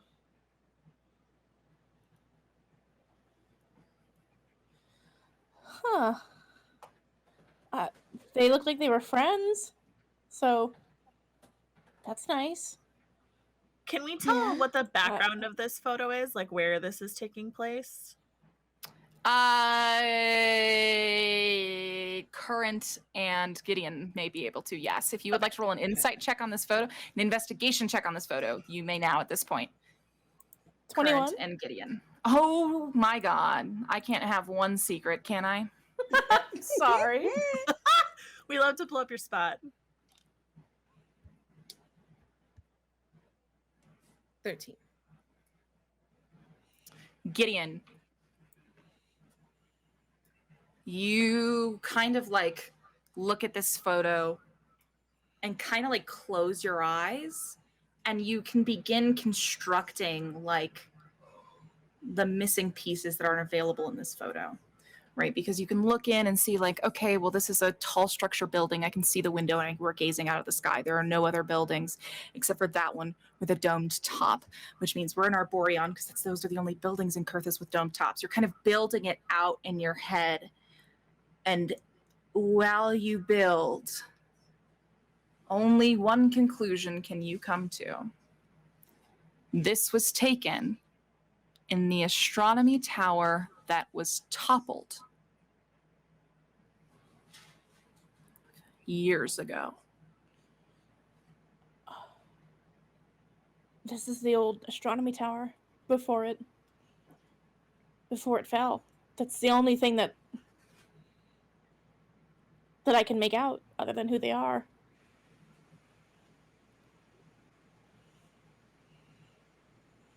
Winona, forgive me if this isn't delicate, but when did your parents die? When I was a teen. Winona, can I ask at this point how your parents were pretty much the political leaders of the Sanctity of the Weeds when you were a kid? How attentive were you to their politics? I wouldn't say incredibly, mainly, and that's not of my own volition. I think my parents kind of had me at a little bit of a distance so that I could be my own person. So I knew what they did, but I didn't get too heavily involved into politics, no. Okay, cool. Then you probably don't know why. You don't know the context of this Polaroid. No. Okay.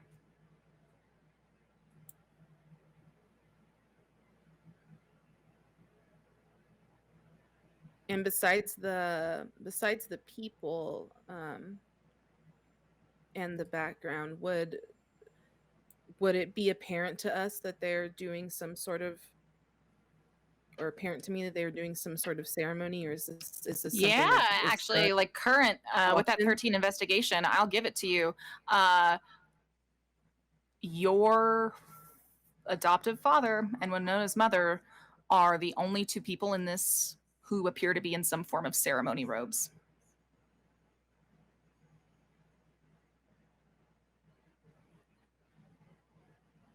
Well, whatever it is, looks like they're making some sort of agreement, or Do you remember them working with the castle, Winona? That seems out of character from what you've told me about them. This is not the castle. Brian is free to think that, but I think Yeah, Brian would think Current that. and Gideon would know this has nothing to do with the castle. There are no castle ties here.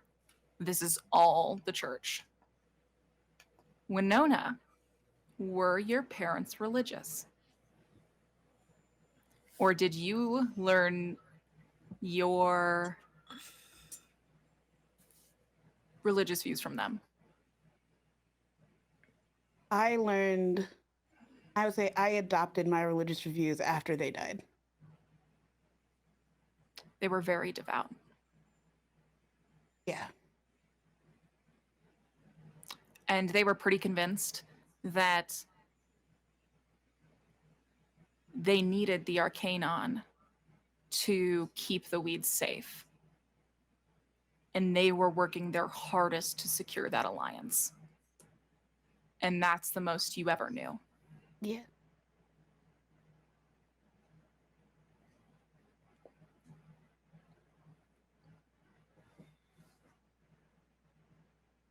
Yeah, if God was meant to protect us and keep us alive and keep us happy, I think younger me didn't understand why they ripped my parents away.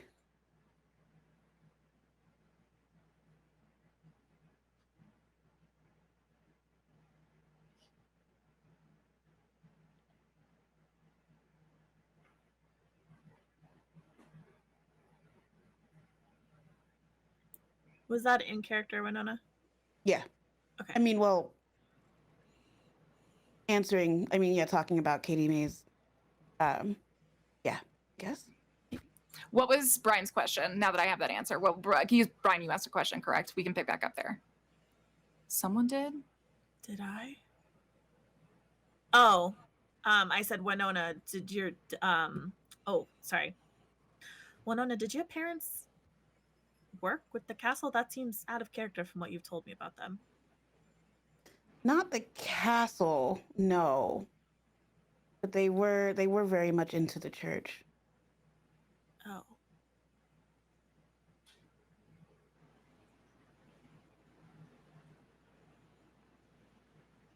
This is weird.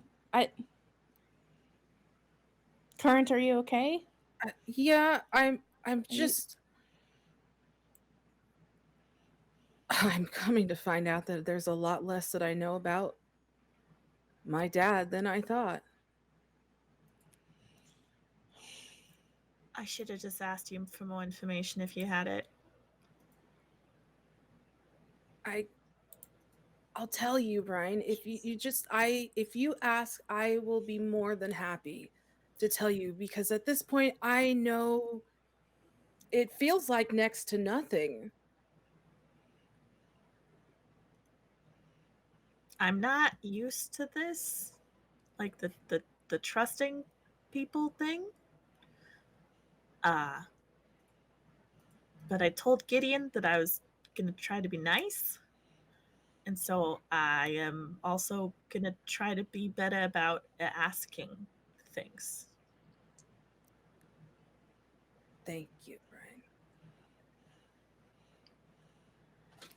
That's a good idea. Gideon says it all.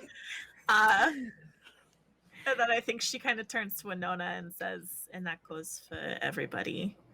So I'm sorry.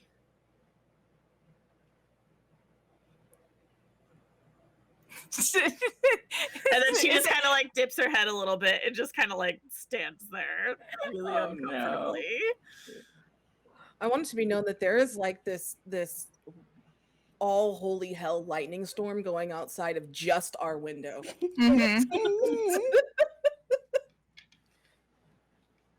You're a little shit, but I love you. I love you too, Winona. I'm sorry. It's been a time. Yeah, I understand. And I'm sorry. I don't think you have anything to apologize for. She doesn't. Sorry, continue. Gideon's not wrong. Gideon says so. But I know that you were going through a lot, and maybe I could have. handled things a little. He I deserved know some of I've it. been pretty He deserved terrible. some of it. Yeah. Yeah, I still have grace for you, though. I 'Cause appreciate you that. are I'm going very through a time. concerned about this seeming connection between your parents, though. I don't want to lose that thread. This is important. I Yeah, understand that. yeah, I just want yeah. us all to. This feels Uh-huh. bad. Maybe I don't know if it feels bad. I don't know. feels You know weird. what? Yeah, something's off. Something's off. And I mean, they kind of kept me distant from what they were doing. Again, maybe for some sort of reason. I don't know. I have no idea what's happening here. I know that my parents are really important, and that's about as far as I've got. Can I? How have you? Out of character question. Has Winona told Brian how her parents died? No, I don't think so. Okay. Um. Okay. Do you think?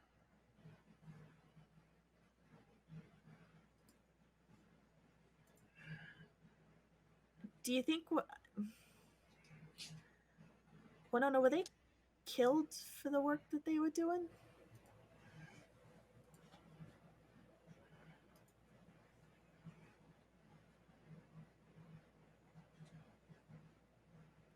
Maybe. I mean,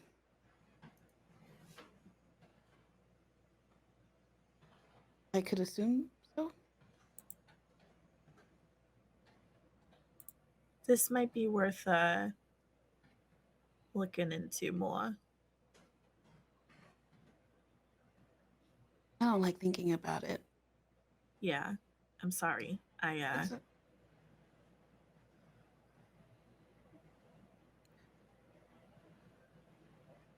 okay.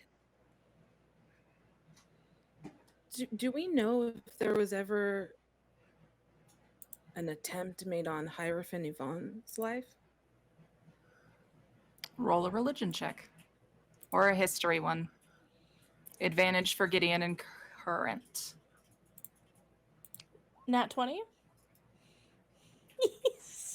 Does it even make sense for me to roll? I'm not gonna roll. 18?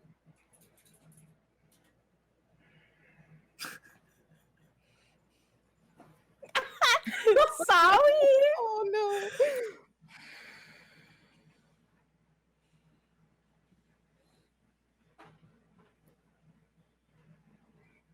All right, headphones off except for Molly. Oh my god.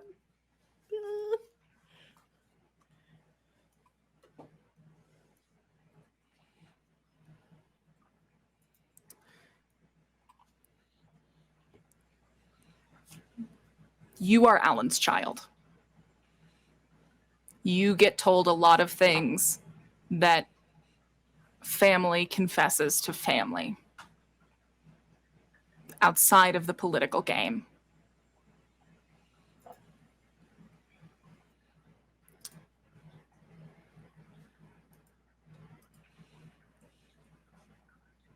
So,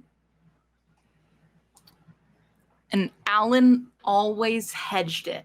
He would always like compliment her right before, talk about a good doing. But he always sounded worried about what Yvonne was doing without telling the rest of the Hierophants from a very young age. And that means it's not happening frequently. It's, oh man, he said something that I was 16 that reminds me of something he said when I was 12, which reminds me of something that I walked in on and got really hushed when I was 18. And these are small, fraying threads, but you and your willpower are pulling them and determined to tie them together. And you're the only one in this room who fucking knows that Zara's gone.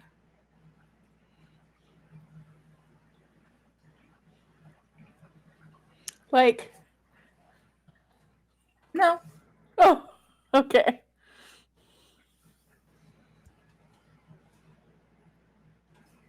I love Molly, keeper of secrets. Molly's had more headphones off moments than any of us this season. It's so scary.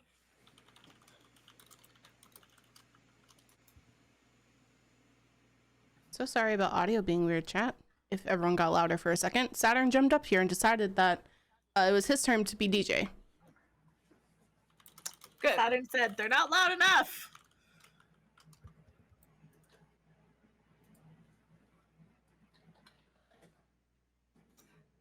We pick back up.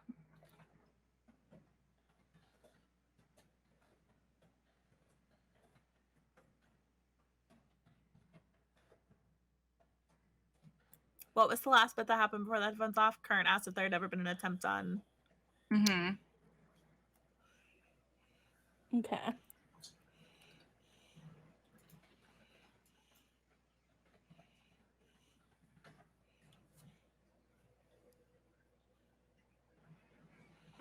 Brian, Current? what were you told again when you were sent after my dad?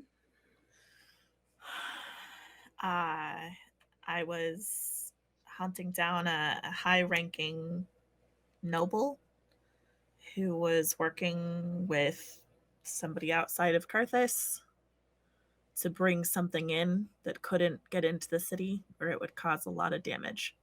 So I was meant to take him and his associate out and return the thing that they were trading to the person who hired me. When I was at the dock, a third entity came out of nowhere. I wasn't able to see them or hear them or anything. It was disorienting, to say the least. And they tried to cut me in half. And then I was saved by a friend.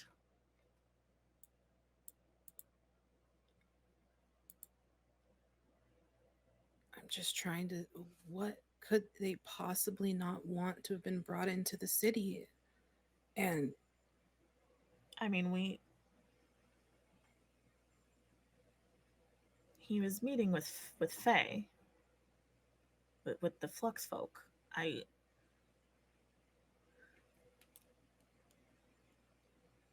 At this point, would it be above game question? At this point, would it be fair for Brian to have put enough pieces together to take a guess that it was the box, the card? Yeah, I think like you know that like several things are tied together.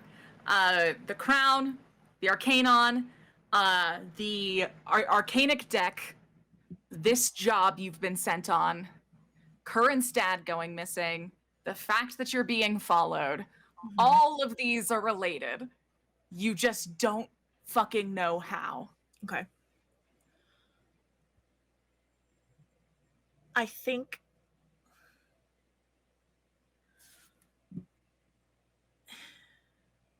Curran, you have to understand this was years ago. This was well before I got involved with, well, I knew Gideon, but I didn't know any of the rest of any of this. I think the thing they would trade in is maybe the thing your dad gave you.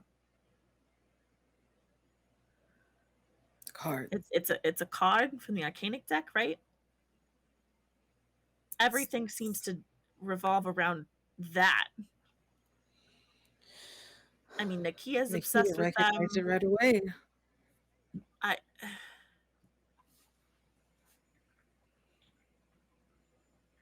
People What the getting hell are kidnapped. Your these dad is things? missing. Like, I think it's all connected. I just don't know how. Oh, who's the one person on here who can tell us what these damn things do? Nakia, once Someone who if knows she wakes the up. gods. We gotta wake Nakia Nakia up. says that their power. They're just it's power. That's what they give you. She knows how to use them. I don't know if she's okay or not. I haven't checked on her. But if she wakes up, she'd help us, I think. Maybe. I think Gemma knew some things too. At least knew enough to know that they mattered. What about Julian?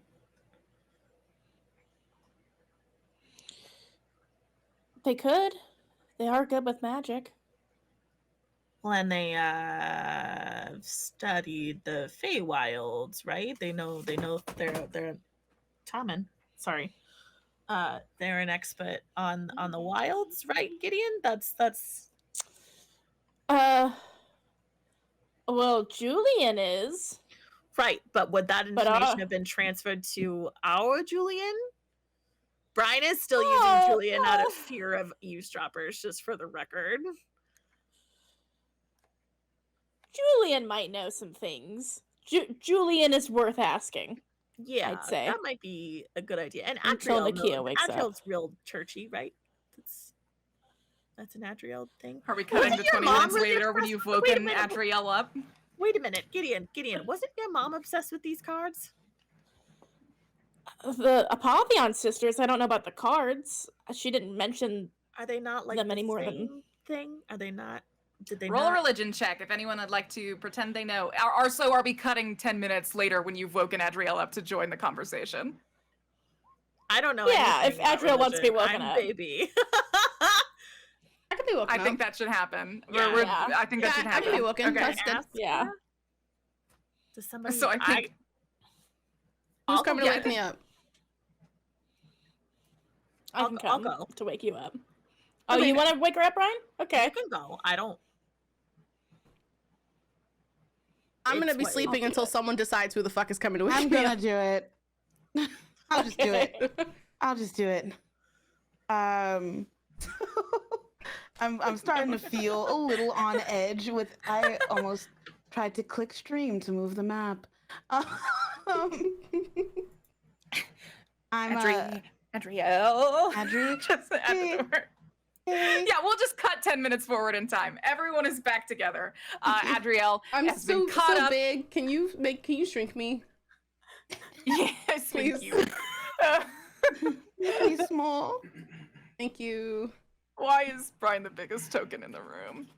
There we go. Because I have big There. energy, even though I'm very small. That's debatable. Yes. So Adriel has been Dude, completely I'll caught fight up. you. Adriel's been completely caught up. I have a religion check from Current and Brian. I'm asking for ones now from Gideon, Winona, and Adri. For religion? Yep. Okay. 10. And then anyone who gets above a 5. 16 gets to keep their headphones on. I'm gonna use Current. my inspiration. Oh. There you go. Yeah, everyone has inspiration, Oh, so I do you have can also use at this inspiration. point if you'd like to. I want to use one of my inspirations. I have 2. You do. You have one What the Among Us fuck? inspiration as well. Yeah. Ouch, Adri. I know more than Adriel. What a weird day. I'm gonna reroll. Okay, 19. And Molly, you're grabbing that 19, right? Yeah. Cool. So that means Winona, Gideon, and what did Current get? An 18. So Winona go to Jesus Christ. Winona, Gideon, Current, headphones on, headphones off. Others. I had a 15. I know. I said 16. Not high enough. Okay, sorry. Yeah. Bye. Boy. So, specifically, let's talk about what the Arcanic deck is and what you know about it. So, I will say Gideon specifically is going to be more familiar with the myth story.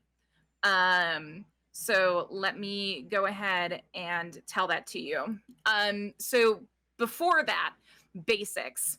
The Arcanic deck is a set of cards. And these cards are sold in every corner shop in Kurthis. But they are imitations of the true thing, the real arcanic deck that exists. Theoretically, there are some people who have never seen it and are like, well, it's probably like a frickin' tall tale anyways. Gideon, you run to your room to get a book. Come back in.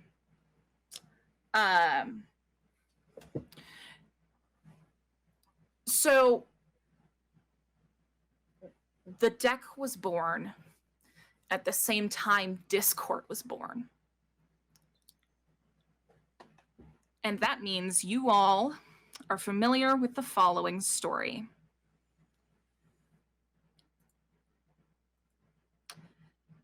As many days forged past the two sisters, Essentia's tears gave way to rolling storms, birthing hilltops of wildflowers around her and Abyssa. My sister, gone, Essentia wept, while the hills rolled with thunder. She goes, and my heart goes with her. My soul is to shatter. Must I endure this fate much longer? Abyssa and Essentia traverse the fields of unfounded beauty, and the goddess of death and mercy grows only more fraught. To miss one sister is enough, she thought. But to watch the other suffer is unbearable. Abyssa, if anyone is to know, it must be you. Please, when is she to return? Abyssa did not have the heart to admit she did not know. Desperate to bring a smile to Abyssa's face, Essentia stopped in the center of a ring of clovers. Seeking a distraction, her eyes fall on the most beautiful flower she had ever seen. A glowing star-like center, velvet petals, verdant stem. The thorns did not catch Abyssa's eyes as she plucked it from the crust of Acramon. Let us consult nature then, Abyssa said, brightening up. One by one, she began to pluck the perfect petals from its core. Apace, belate, she chants over and over until the final petal is drawn. Apace, belate.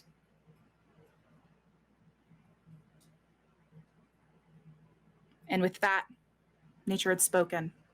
Mordia would be gone prolonged. Essentia runs, crying, and the sky joins her in her weeping.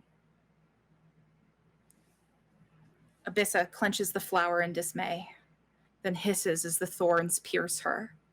The once beautiful flower is discarded in the ring, soaked in divine tears and blood, as the goddess tosses it aside to chase her sister. The flower cries out. And discord takes her first breath. Her torn petals turned to cards of divine fortune.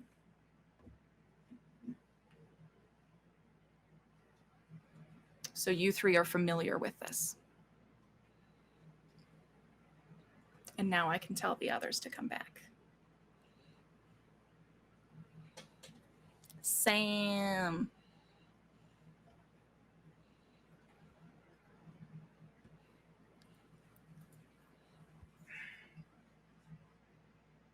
We pick up.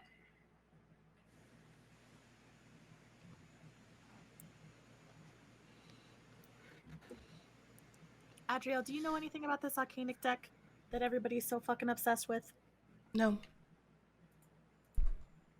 They don't. It's not the type of magic they teach us. Brian, Adriel, you watch Gideon like bolt out of her chair and then like run out of the room. What? Gideon? So we're back. Okay. What is happening? Yeah, Gid, what's going on? I don't know, but there was that story. I mean, I know they didn't teach us much about these cards or what they do, but I remember them telling us the story of Discord and the creation. Gideon re-enters. She's Book in like hand. clutching an Apotheon's sister's book. Gideon? And was like flipping to the page that like She's Kern is focusing. currently talking about. Gideon, what are you looking for? The petals and the cards. Oh, the story. That's the story with the crying and the this one, and she like flips open to this page and shows. Adri puts the speed reading glasses Everyone. on to like process it faster. Mm-hmm. Can somebody give me like a Yep. Notes. Gideon, you recap the story as everyone gazes down on it. Theoretically, that is Yeah. the job of the people who roll highest. Yeah. Gideon like tells Brian, like, yes, Morty was gone. I don't remember if this is I think her book is stolen, and I don't remember she was looking for it, I think. And Morty so is one of essentially the it's three crying. sisters? Yeah. It's- Yeah, Yeah, she's the okay. one who made the book. Right, okay. Yeah. And then Essentia asks Abyssa when she'll be back, and Abyssa says the last nature, and she plucks this beautiful flower and doesn't see the thorns, and she's crying on it, and she counts the petals down, and the petals say that Morty will be gone for a long time, and then Essentia runs off, and Abyssa gets stabbed, like the thorn draws some of her blood, and then the flower that's left behind, that's her. Discord. And the petals are the cards. That's the thing kind of summarized. That's the most I know. So the Other than they're petals- real, and Nakia has a lot. And the real ones, apparently. Yeah. So what happens when you use one of the cards? Is it like used up, or is it like a one-time thing? I don't think so, because I Nakia don't still think has her so. stack. Yeah, we saw her use like 3 of them to kick our ass. I feel like we wouldn't be worth using them on if they were a one-time. Yeah, Right. just put it True. right You back know. in her bag. That's true.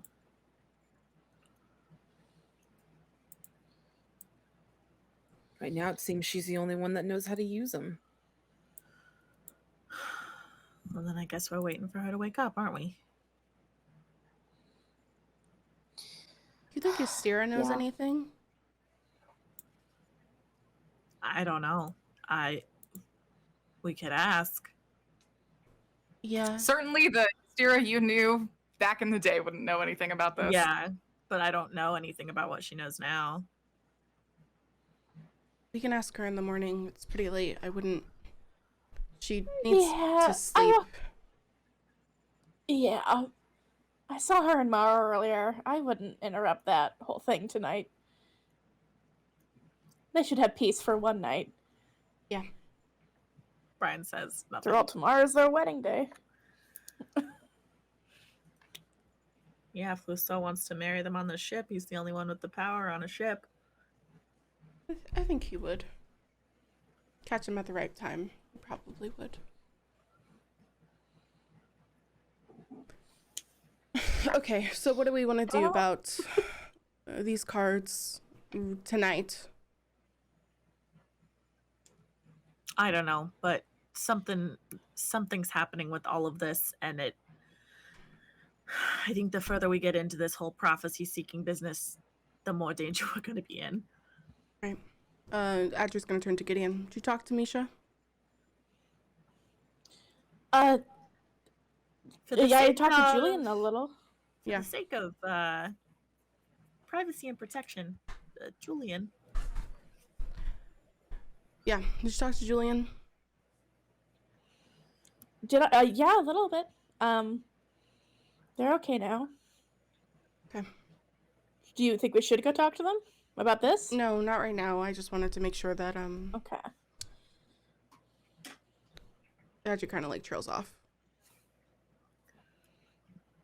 You should talk to them tomorrow if you I don't want. think they want to speak to me right now, Gideon. I don't know. I think they'd like it, but We should also, I don't know. in the morning, I think Brian just kind of cuts through that tension real quick. We should also, in the morning, I did some potential route plotting to get around the colossal that hangs out around Abyss's locket. Mm-hmm.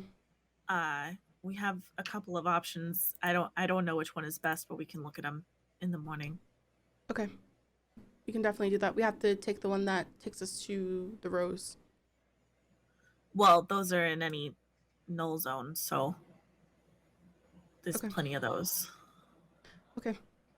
Oh, there was one other small thing I feel like I should tell you all. And I found out with Julian. Cesara has been kidnapped very recently, I think. I don't know, I guess while we were in Terrapine they didn't get service on their Simpacts, and then they came back and found that out. That's small. No, it's not small. I'm It's just not anxious small. to deliver this news because it's upsetting. Asnisha's sibling, yeah? Yes. Yeah. It's an Oseroth? Their sister. Yes. She was the one people were betting on to take the throne before the prophecy stuff started. What kind of security does the castle have? I feel like None, everybody's apparently. always been... Does it need security if someone who is already in the castle or has access does this?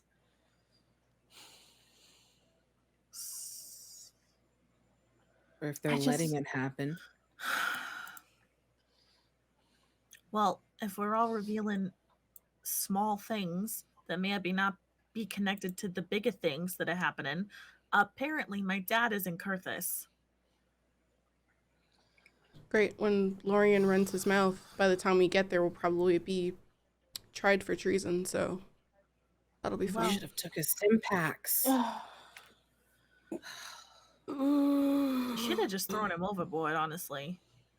We can't just throw people No. overboard, Brian. Yeah. We I can't just mean- murder everyone. Listen, if somebody's gonna go and accuse you of treason, it might be better to preemptively silence them. That's Are all they I'm wrong, saying. though, Brian? If we are sent down here on If a... we're sent down here, okay, you know what? Yes, we were sent down here for I'm the town, talking but I think that logistically. If we're talking... the longer we're here, the more everybody seems to be realizing that maybe that's not the place where we should be putting our loyalty. Right, but that doesn't not make it treason. Who cares if it's treason if we don't go back? We have to save your dad, Brian. I understand that, but that doesn't mean we have to go back and kiss the feet of the fucking royals. That's not what I'm fucking saying, Brian. We have to find an in-between because the people on Kurthis deserve help, sure. right? I guess. Your yeah. dad included. Yeah. Which means we can't fuck off from Kurthis forever, right? So Yeah. I don't know what the answer is, but it's not But never we going also back. don't have to actually go to. We could send somebody else. You know, And- That's not a job No. I'm sending someone else to No. do. People aren't expendable, Brian. that's not what I'm trying to say, Adrielle. But what I am trying to say is that sometimes it's better to protect yourself by silencing others than it is to let them run their mouth. I understand why we let Lorian leave. But I also could have understood why Lusa wanted to kill him.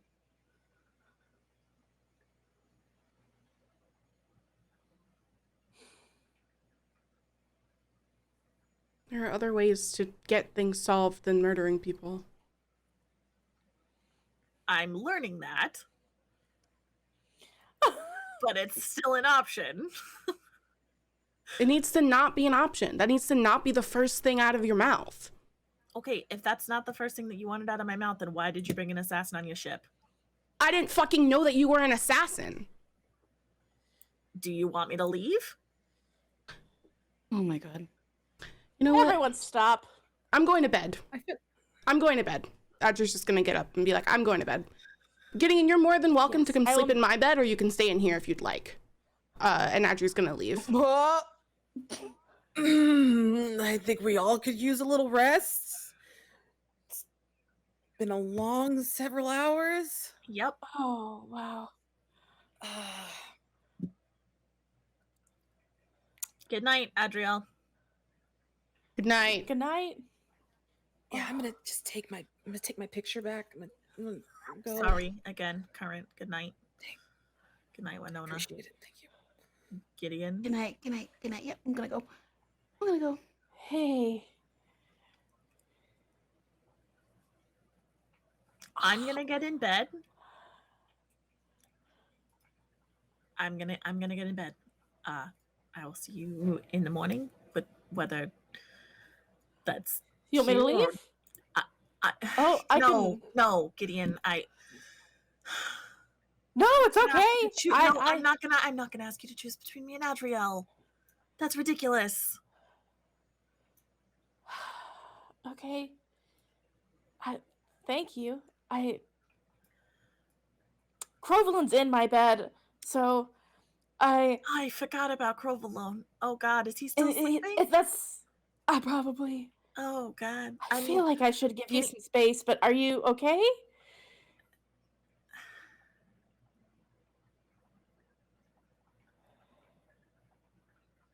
Sometimes murder has to be an option. I understand that's uncomfortable, but and we can agree to disagree. I'm not getting in the middle of this. I'm not trying to put you in the middle. I just needed to express that. We should be very careful with who we do murder if we ever do. Right? That seems fair. And that one felt pretty flippant.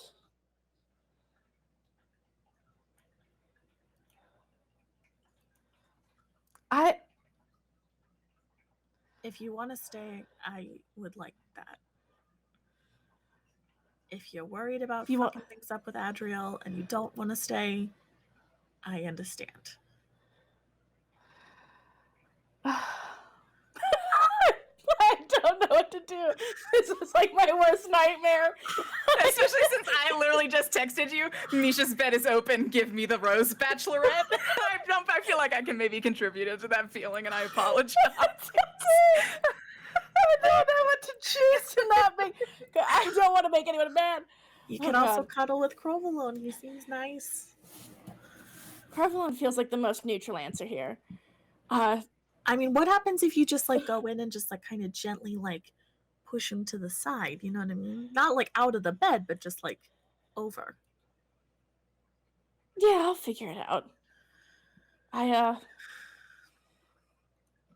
if you'd like me to stay, then I'll stay.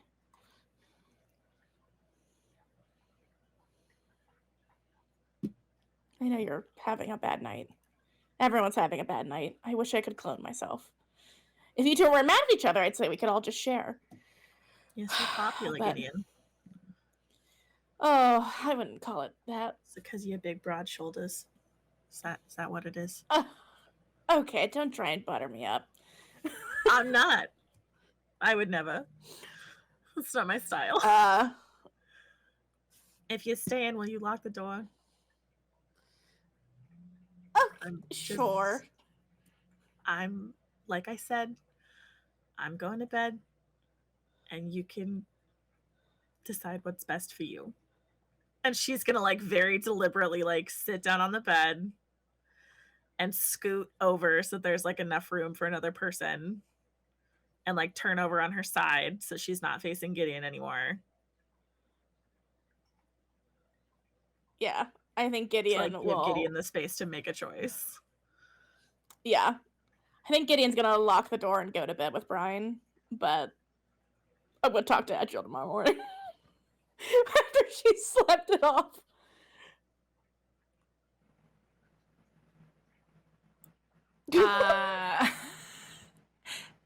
Is anyone doing anything else before they go to bed?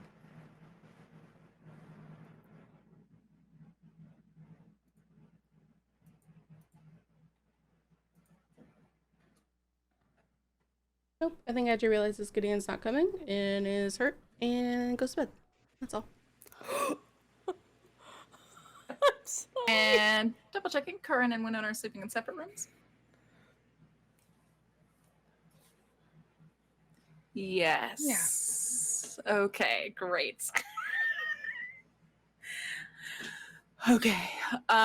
So we now travel for 7 days' time across Akramon to Abyssa's Locket. And now I need to know what happens after the first night passes.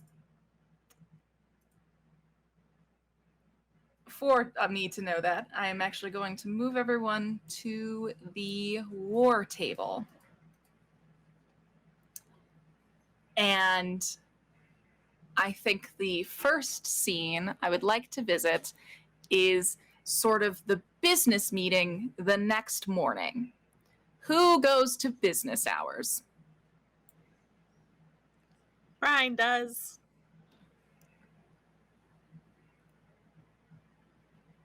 Andrew I does, think but she Gideon does. stands as far in the corner as possible. Okay. Kern and Winona, are you all at business hours? I think yes, but I stumble in late. Yeah, also. Showing up late at the same time is condemning. We continue. So I think at attendance of this morning business hours, you have Trinity, who is, of course, your head of the Derby Girls, so she's obviously representing them. You have Misha, who is there. You have Luceau, who is your captain, who is there. Ystira and Maro are there through no authority but their own. And all of you. And the meeting starts. It is an uncomfortable silence, I would say, until Maro and Ystira come in, and they are like the last to arrive before the people who said that they were late. And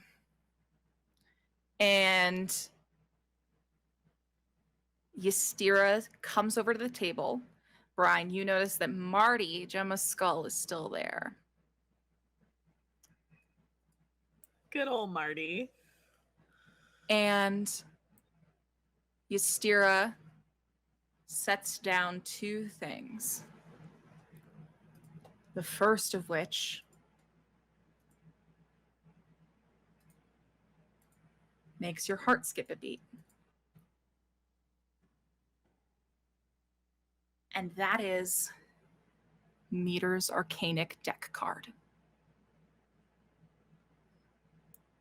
This simple, small piece of immense power set down like any other playing card on the table.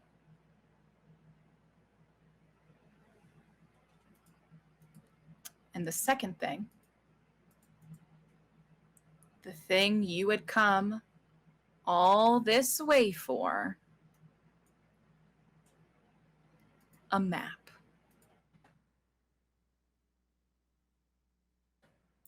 And she says, that, KM? I don't know what you're talking about. Who's... And Ystira says, this is what we have to go off of.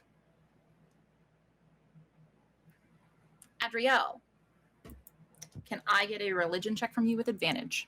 Yeah, you can. I don't know what my mouse is doing, but yeah, you absolutely can. Thank you.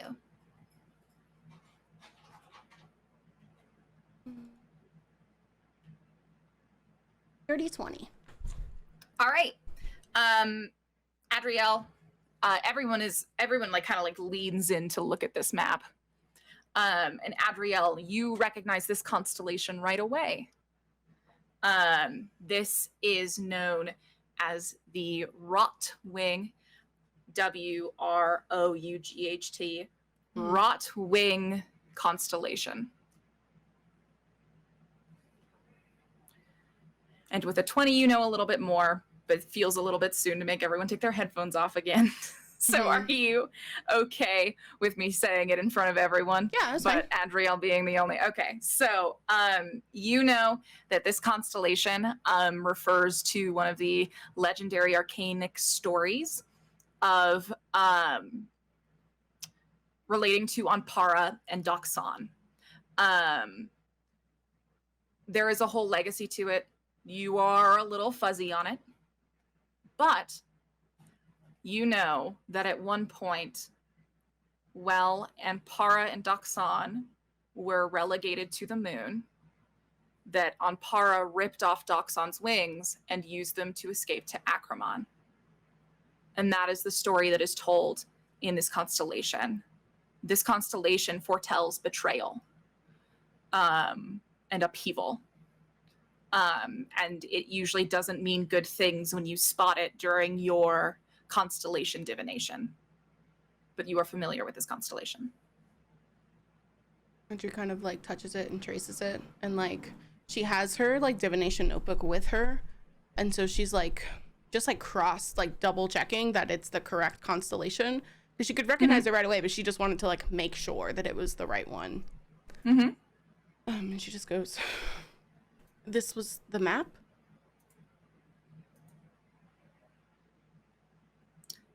That's what Gemma handed to me when she said, "Here's the map."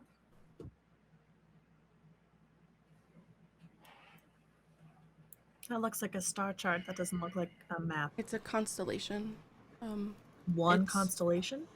It's a constellation of betrayal and upheaval, and tells the story of Anpara and Doxon. Great. Doxon's temple is probably located at the center of it. My guess would be at that center star at the bottom. What are the little X's? In the sea. But are those markings not of the constellation? They are not. Okay. I have no idea. Would Brian know anything about navigation by stars? No. I don't think so. But if you or anyone would like to roll an investigation check, you may. Okay. 11. Also an 11. I'm looking for a pretty high DC to clear 22. this. Oh, Jesus Christ, Adriel. Adriel said, actually, I do know what those markings mean. Actually, I'm very smart and very That capable. one. I'm very hot and very Current, smart. no. Very hot and very capable. Adriel, No, like you say, like, I don't know what those markings are. And then you realize that's not because there's markings, it's a marking. That is a singular numeral. It's a number. It's all one number. Do I know what the number is? Is it 70? Oh, 120. Oh, C is It's 100. yeah. 120. 120 degrees. Adri looks at the map, like our world map. Yeah, so here's the thing. You know where the temple is Right. already. So you don't need that to figure out where you're going. This is Right. a map of the temple. I see. Okay.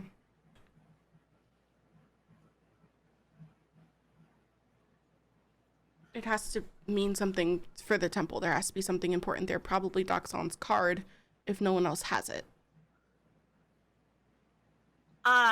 Remind me why we're going to the temple. What's at the temple? The prophecy. The prophecy itself. Okay.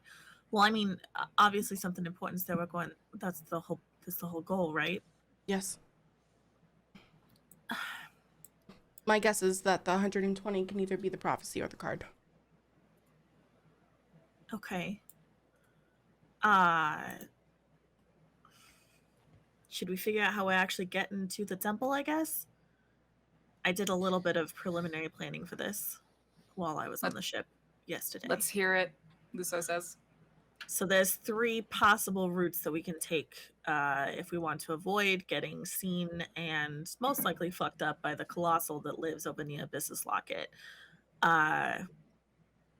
We can go through the mountains, which would be treacherous because we'd be basically at eye level the entire time, but there would be more room to maneuver. We could go all the way down and go through this thicket underneath, but we'd have to essentially abandon the ship and walk a large part of that way. And then what was the third option, Cam? I'm so sorry. Third option is to go over the locket itself. And then the other option would be to go directly over the locket. Aren't we in danger of getting swatted out the sky by a colossal if we fly directly over the locket? I think we're in danger of that kind of regardless, but yes, that would be the most dangerous of the 3 options from what I have gathered. No, so specifically, most dangerous for the colossal is going to be the mountaintops. Because of the height. Because of the height. The thing that is most dangerous about flying over the locket itself is all void ghouls are going to be able to see you because you're flying low and in the open. I'm sorry. Mhm. Okay. If you I'm go gonna through the repeat thicket, that. though, you have to be. No, it's fine. We can just all say that this is what you say. That's what I thought. Though the Falrog thicket will be further away, you will have the opportunity to attempt stealth, which is not afforded in the other options. Right.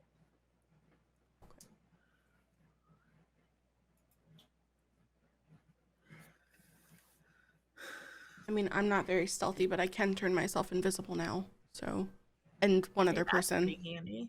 So, I think it's partially up to Lusso since he's the one flying the ship. Absolutely not. You tell me what we're doing, and I do it perfect. That's how this works. Okay, excellent. What feels best? I like the thicket plan. It leaves us as close as we can get.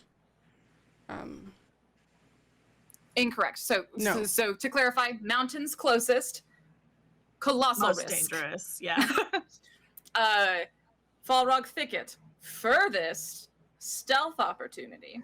I see. Okay. Land ship far away.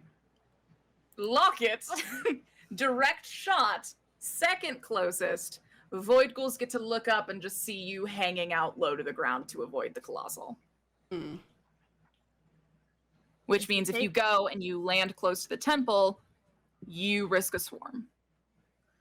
If we do the thicket, we'd have to leave the ship pretty far from our ultimate destination, and then we'd have to pick our way through as quietly and stealthily as possible on foot. How capable do How we far feel? of a distance would we have to go on foot? Is that something that I'm able to discern? Yeah, 10 miles. It'd be about 10 miles on foot. It's a hike. How capable do we feel about flying over the locket directly?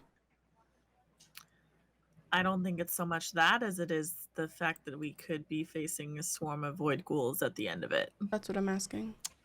At that point, Trinity speaks up and says, well, no matter what option you pick, Lovey has a pretty airtight electric cage system that can keep your ship safe for about 10 hours. If we could get Sometimes close enough that's to the enough. temple, that could protect everyone against a potential swarm, yeah? If we're on the ship. Right. I also don't want to risk your back opening back up, Brian. I mean, at this point, Adriel, if it does, just leave me behind. It's not worth it. I'm here. That's not a concern. Ysira? We can talk about that later.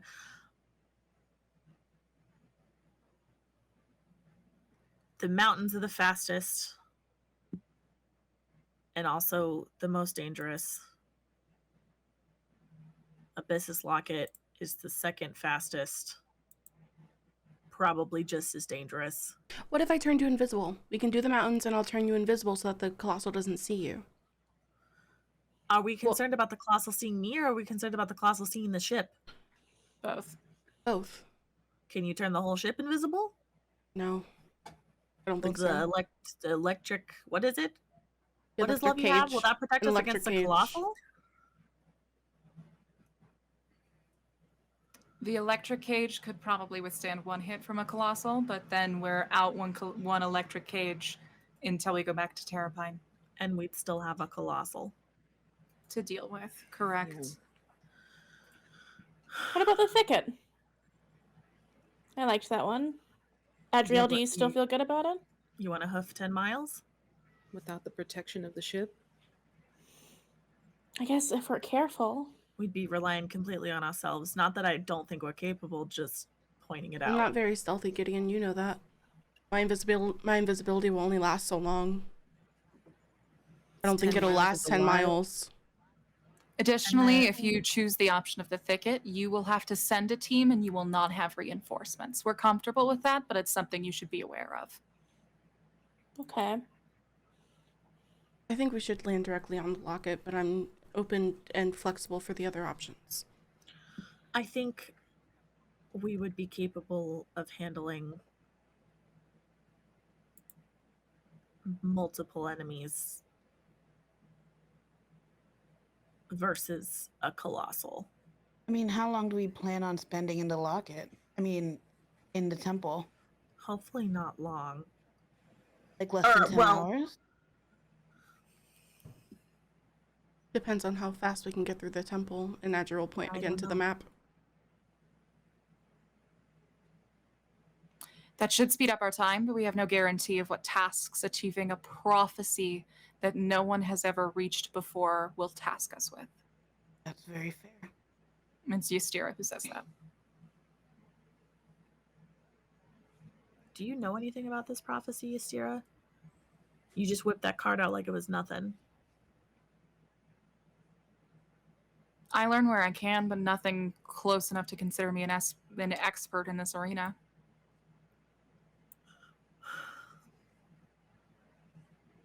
Some people believe that if you get all the cards together, you're the next to ascend to godhood. No one knows if that's true or not. Is Nakia the closest, as far as you know? She has more than half. Ystira kind of says that with like a little bit of pride.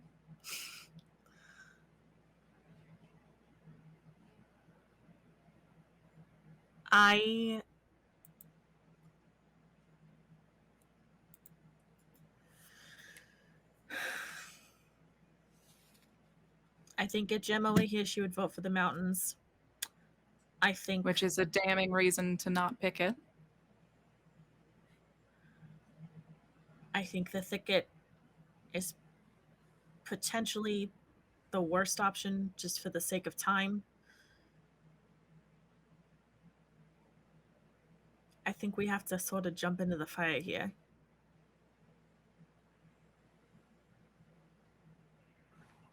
Okay, so the locket?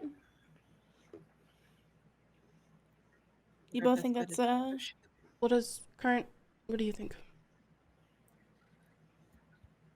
I mean, I don't think Brian's wrong. I think that we have a better chance of fighting off a horde with ourselves and the weapons available on the ship. Much better than on foot or taking on a colossal again. Yeah, I agree. Winona, do you have thoughts? Yeah, I think I'm in the same boat. I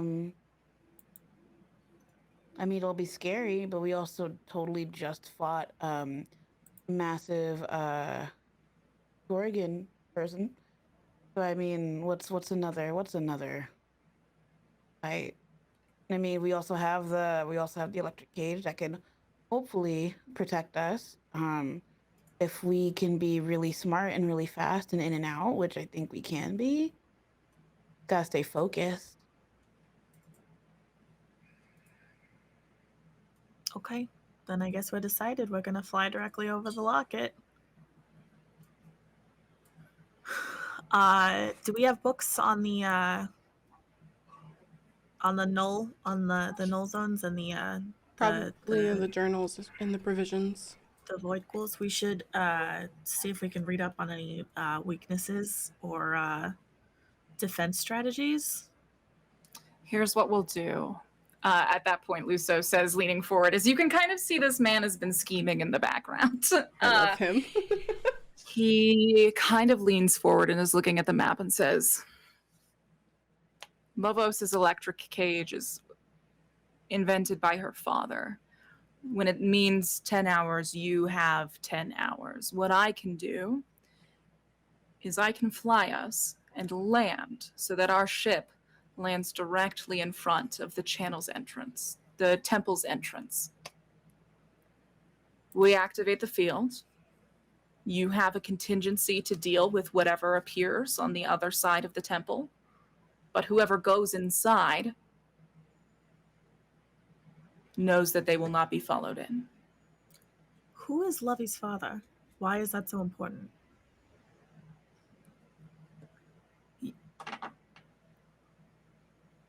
He invented electricity.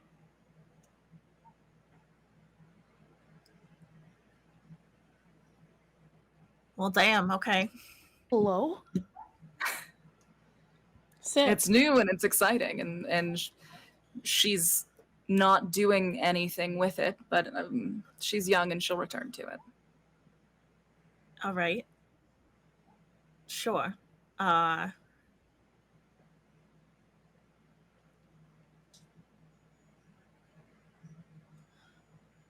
Sorry, that's a lot. Okay, yeah. I think that sounds... She's a direct descendant of some of the most impactful people of the Arena Empire. And then he just kind of looks at Trinity and says, and now she does derby on the weekends. And then looks back down at the map. Oh my god.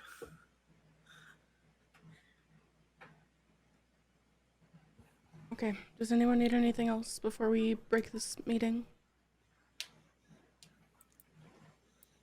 Does I that guess card get not. Wasmita's blessing, Ystira?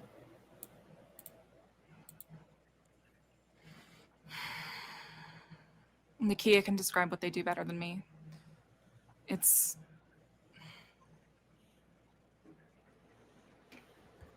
is both a blessing and a fraction of their power and a fraction of their fate. They're not to be toyed with lightly.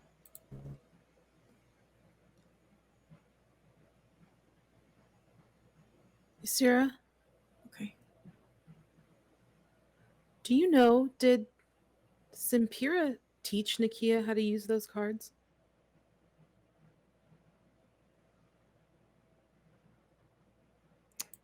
Nakia says she found the habit on her own. I don't think that's true. That girl's life has been planned since the day Simpira picked her. What happened to her during that fight? I don't know. Will she recover? I hope so. Mara's been reading nonstop. If she doesn't, we know her dad's somewhere in Mirage City, and I will go find him and demand an answer.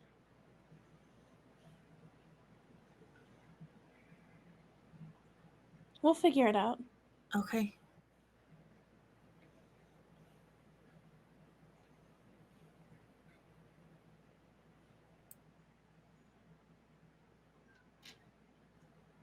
And us landing where we're landing, we still have to find that flower for High Locust? Yeah. Yeah. Everyone nods. We'll be in one big null zone, so maybe there's even some in the temple. But Hopefully. we'll keep an eye out. If I find one, I'll clip it and put it in my herbalist kit.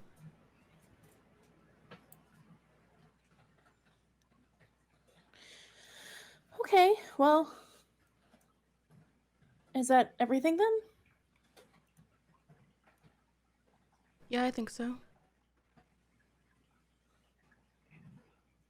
If anyone needs to stock up on stuff, the provisions are on the, what was it, second floor? I don't remember what floor they're on.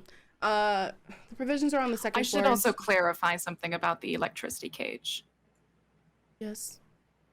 It is once it is on for 10 hours sort of thing. So no in and out. No.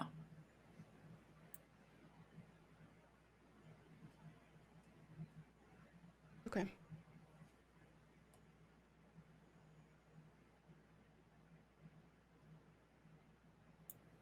Okay.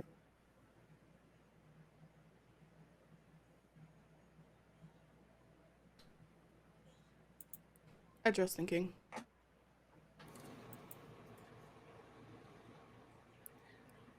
So we need to make sure that we have supplies then for 10 hours on our own. Right. That's what I'm saying. The provisions are on the second floor, and we should take stock and pick what we need and make sure that our allies also have what they need as well. Speaking of, Trinity speaks up at that point and says, so how would you like us to assign the girls? You should have some amount of defense at your ship. Absolutely. You can also send a group of them to go after the Rose if so you choose.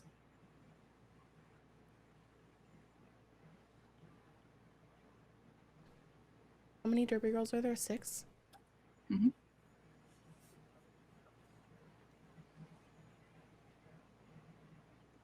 Are the 5 of us going into the temple? I'm going into the temple. I'm going. 6, Yeah. Misha says. Are the 6 of us going into the temple? I assume Mara and I are as well. Okay. We could use a healer. Cool. Thank you, Ystira. Atriel's a healer. No offense, Satriel. A healer who I can don't, heal whatever. Anyway, wounds. 8 people are going with us to, so that's 8. Kia, if she wakes up. 9. I would say 2 to 3 Derby girls with us. Maybe 2. 2 at defense and 2 for the Rose.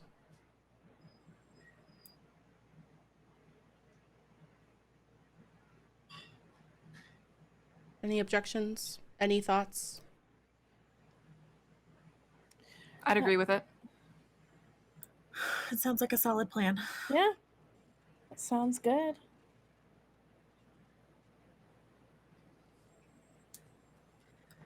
How long Then will it take everyone us to has get 6 there? days to recover. And prepare. Because I spent last night in the engineering room fixing that bad man's mistakes. And at that point, Lusso leaves the room. Did you eat something? Just gonna yell. And at that point, Ystira goes, he doesn't need to eat, Adriel. What do you mean he doesn't need to eat? Ystira. Everyone eats. Ystira? Not people who Simpura has turned. Oh. Oh. Oh. Fun. Cool. Great. Thank you for that information. Andrew's gonna say as she embarrassed, we'll just leave. And she just looks kind of confused. She's like, wait, why else did you think Lusso was even in the ritual chamber? I think Gideon just goes after It's okay, Adriel. babe. Okay, so Adriel leaves. Gideon follows. Lusso is gone.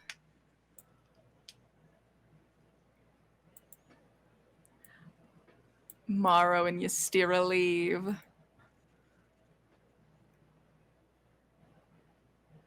And if no one else wants to say anything in the war room, I'm going to move us forward. Okay, I couldn't tell if someone was waiting for the right person to. I'm good. We're going. All right. So, we are now in 6 days of downtime. So I told you all to think about what you would like your downtime activities to be. If everyone wants to go ahead and roll me a d20, and then we'll just go in order.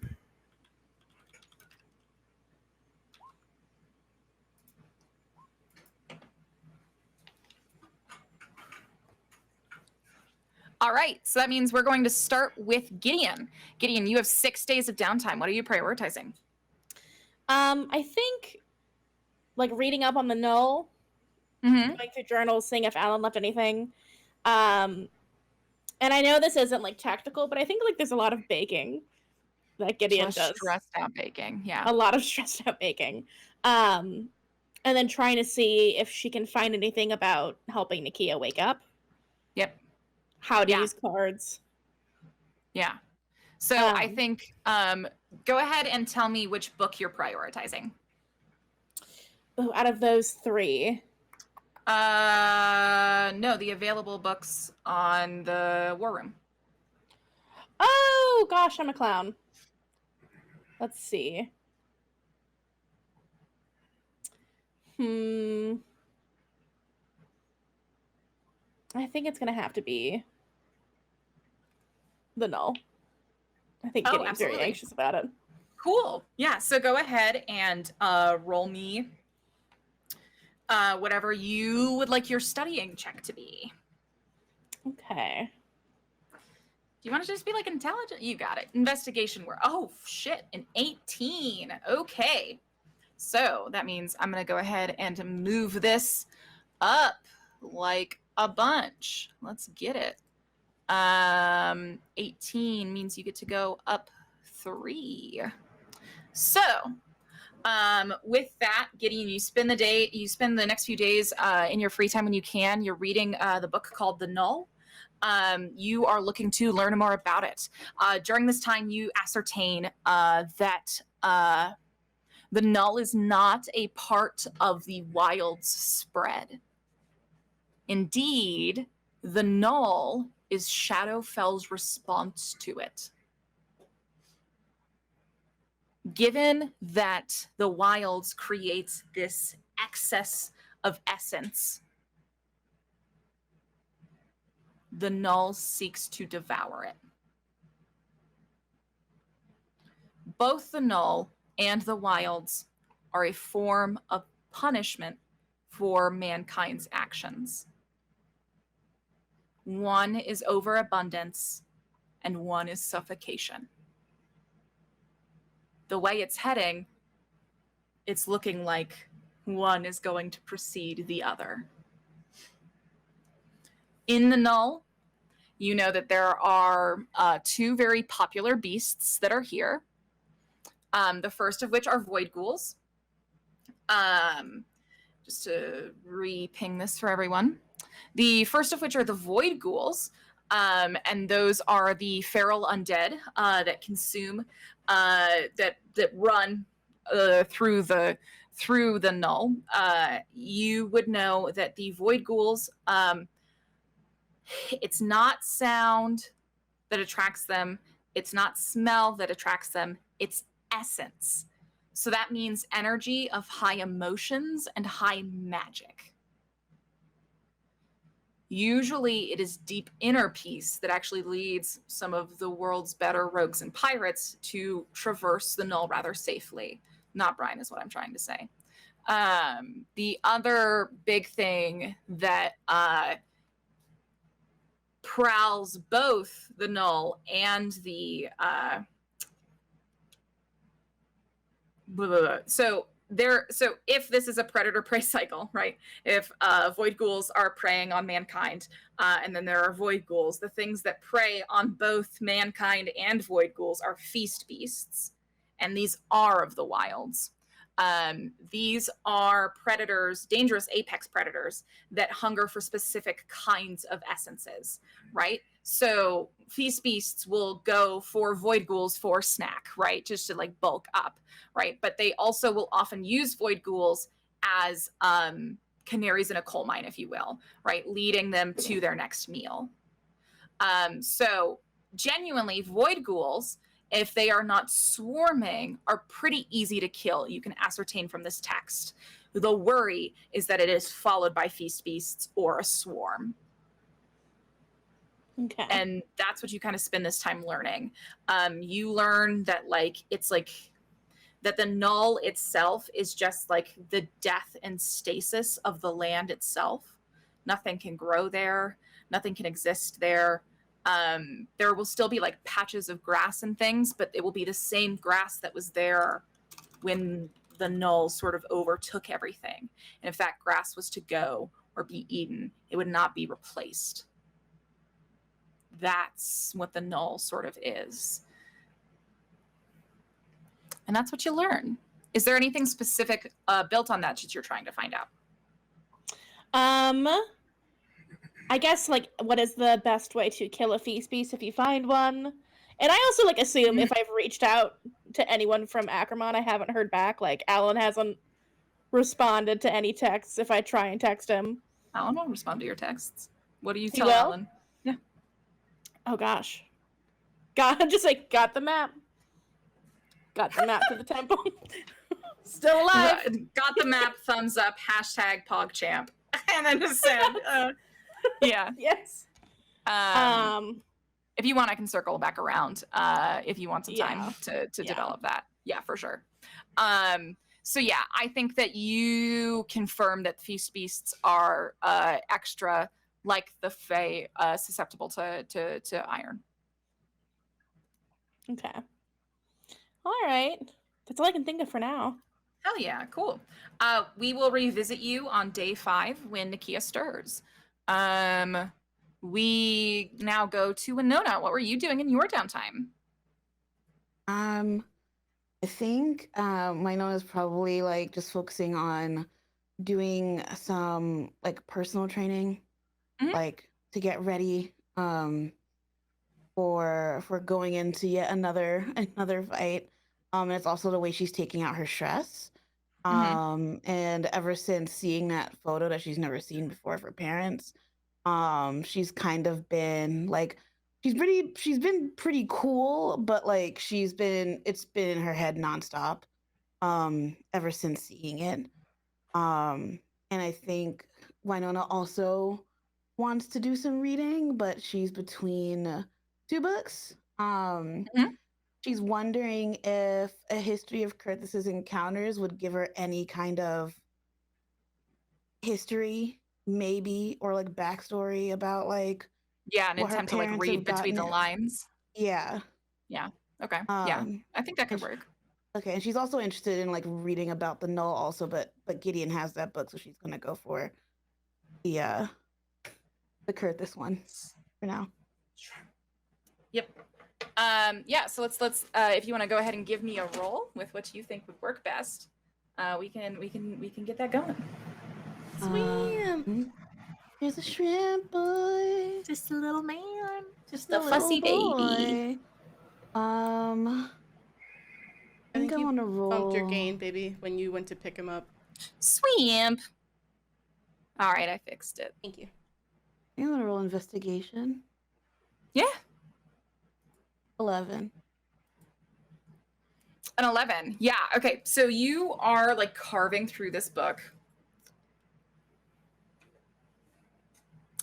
And I think you're like specifically looking for mentions of the people you saw in that photo.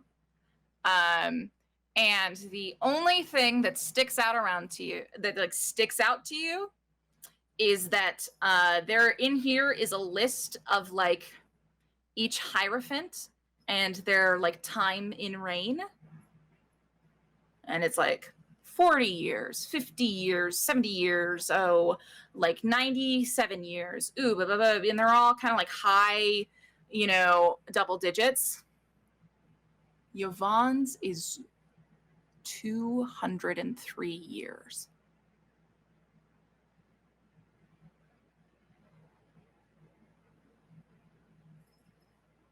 Oof. And that's like the big thing that sticks out to you. And I'm going to go ahead and bump this 2.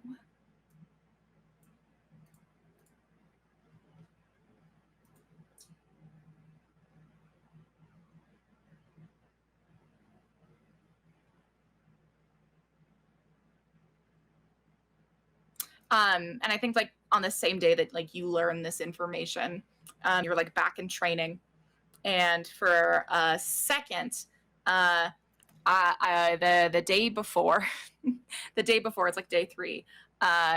Current, Trinity pulls you aside and is like, I'm gonna need you to find out Winona's shoe size for me. Okay, yeah, sure. As subtly as you can. Right, subtle. Oh, okay. I will do my best. All right, I'll wait here. Oh, right now? Yeah. Mm, Didn't you join ISIS Fidelity? yeah, but what does that have to All right, do you got this. Let's see. subtly- Aren't you like an assassin? Let's go. Okay, so I haven't technically ever. Oh my gosh. Go find out her shoe size. Okay. I don't even know if Winona's in her room. Winona's down training. Okay. You approach the ring. She seems to be training with Song on the floor. On the floor. Yes. You wouldn't happen to be doing that barefoot, would you? Just a little tape measure. You kind of like roll up. Oh my god. Okay. I'm going to oh shit. We're gonna try to play this cool. I'm gonna go to Winona and just be like, hey, Winona, what are y'all doing? Hey, we're Oh, good. I'm glad you're here. Song says she like kind of like sheathed her rapier at her side. She says, "I'm gonna take a quick break. 5," and she Okay. walks away.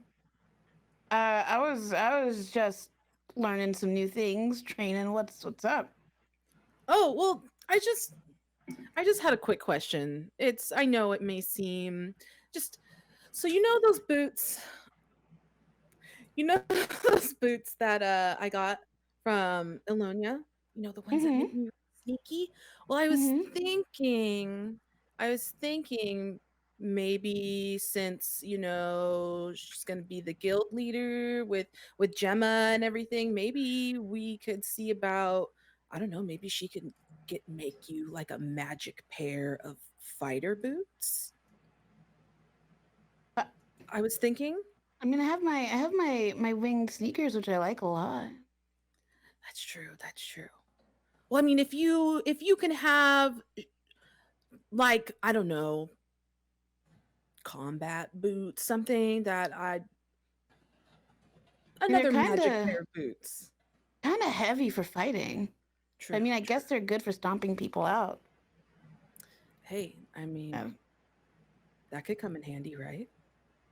I mean, maybe, but I'm not really that agile, so I don't know if it would like come in handy. But I mean, maybe agility boots.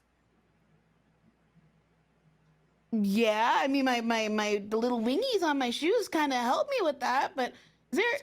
That's true. He's very specific about boots. Do they have any other kind of like? Well, I mean, I'm assuming that she could kind of make you whatever kind of magic shoes that you want. How would we even get in cons?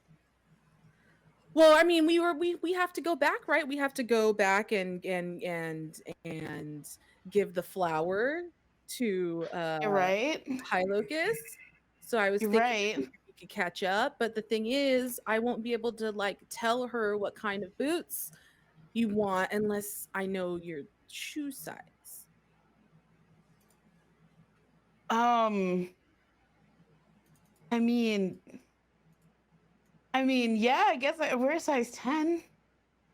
Okay, I just didn't want to be weird, being like, "Hey, what's your shoe size?" I just wanted to see. I'm sure Alonia. I want to be nice.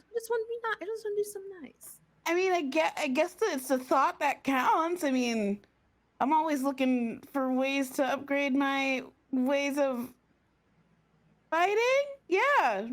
Perfect. Great. Cool. So I'll 10. look at Got that. boots. Got the 10. Got it. Oh, Perfect. Bye. See you that's later, it? Winona. Oh, okay. And But, Kern is just gonna very nervously turn around. and walk right back. You like turn around the corner and Trinity's standing there like this. Look, I told you. You're the one that wanted me to go right now. It's a 10, okay? 10. You got it. You got this. Yeah, no, okay, yeah. No, I'll see you later. She just kind of like turned, just completely, just like aghast, just like dissolves, completely dissolves. And that means that it is the next day later. And Winona, you're training there again. I think solo training this time.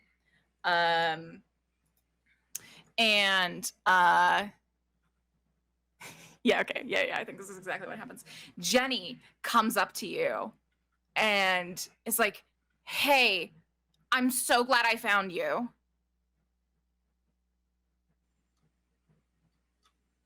To Winona while you're training. hey. Oh my God, What's I've been up? looking all over for you. Brian and Adrielle are fighting again, and Gideon told me to come get you and intervene. Why me? Okay. I'm not Yeah, Brian's come on, they're downstairs in keeper. engineering. Let's go. Okay. And Jenny leads you down 2 flights of stairs to the engineering space, and she leads you like back to the like scary part of the back where it's like there's this giant generator in the middle, and Yeah. you remember it being louder, and it's not that loud right now, but there's this giant generator, and then like there's like branches sticking out of it, and there's like arcs of electricity just like crackling between each of them. And you didn't come back here because that's electricity, baby. Yeah, I'm not But getting shocked. Jenny's like leading you back there without like a single worry. And that's actually when you realize that like this bottom of this ship in this back is made of glass so that you can like see below you. Fancy shit. Yeah, at this point it's the ocean. It's beautiful. Fuck. It almost reminds you of home, of Carthos. And like that realization almost distracts you from the fact that Adrielle and Brian are not down here, nor is Gideon. In fact, it is all of the Derby girls. And there is a picnic blanket set out over some of the glass with just like a bunch of fucking snacks and stuff. And you can see that they're all like standing in a line in front of this picnic blanket. And Trinity's standing in the center. Lovey is standing off to one side, and she is clutching a pair of roller skates that look like they're your size. Oh. And at that point, Jenny takes her place on the other side of, actually, no, it's Zeslia. Zeslia's higher up in rank. Zeslia is standing on the other side of Trinity and is holding a helmet. And Trinity is like taking herself very like seriously in this moment. And she says, well, Winona fight fair. I've been given Guildmaster Meritos' permission. Please kneel. Right now? Oh shit. Okay. Yep. And I go ahead and I kneel. I'm a little scared, but I'm kneeling. Yeah, so you go ahead and you kneel. You're like kneeling on, like, they obviously kind of like set out a blanket for this purpose. Very nice of them, so your knees don't get fucked up. And they're all like beaming at you. I think, except for Trinity, who's taking herself very seriously. And at that point, I think like you don't see it, but we see Yaldek is like standing off in a shadow you didn't even notice him is, and is mouthing the words to Trinity to say because she doesn't know them. But Yaldek is Guildmaster Meritos' son and therefore knows them pretty well, even though he is no longer in that guild. And Trinity says,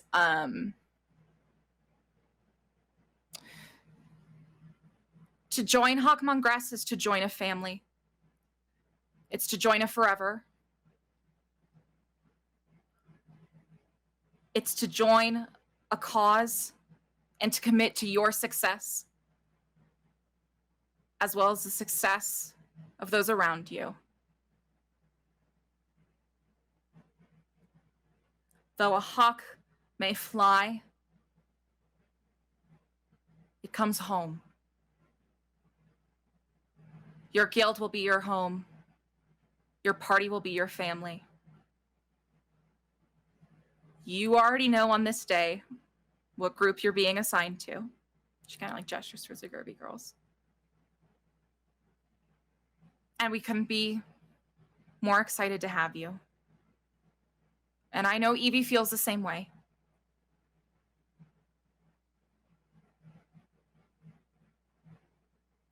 And she like is a water genasi, and you watch her kind of like conjure this like bowl in her hands that's like water without something containing it, just a perfect bowl of water. And she sets it down before you. And she says, Winona, do you promise to fight for your family and for Acramon? Yes. At that point, Jenny says, you say, I promise. I promise.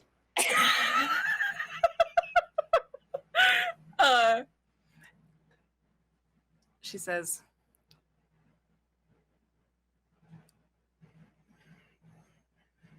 do you sorry, I'm choking. She says,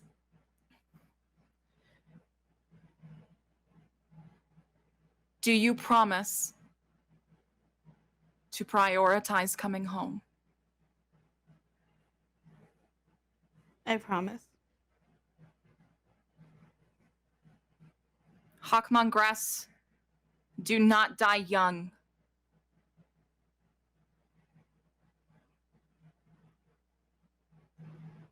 We persevere as family. There is no job, there is no quest that is more important than that.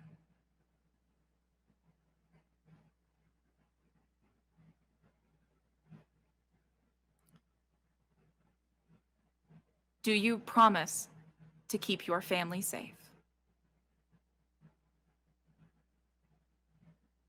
I promise.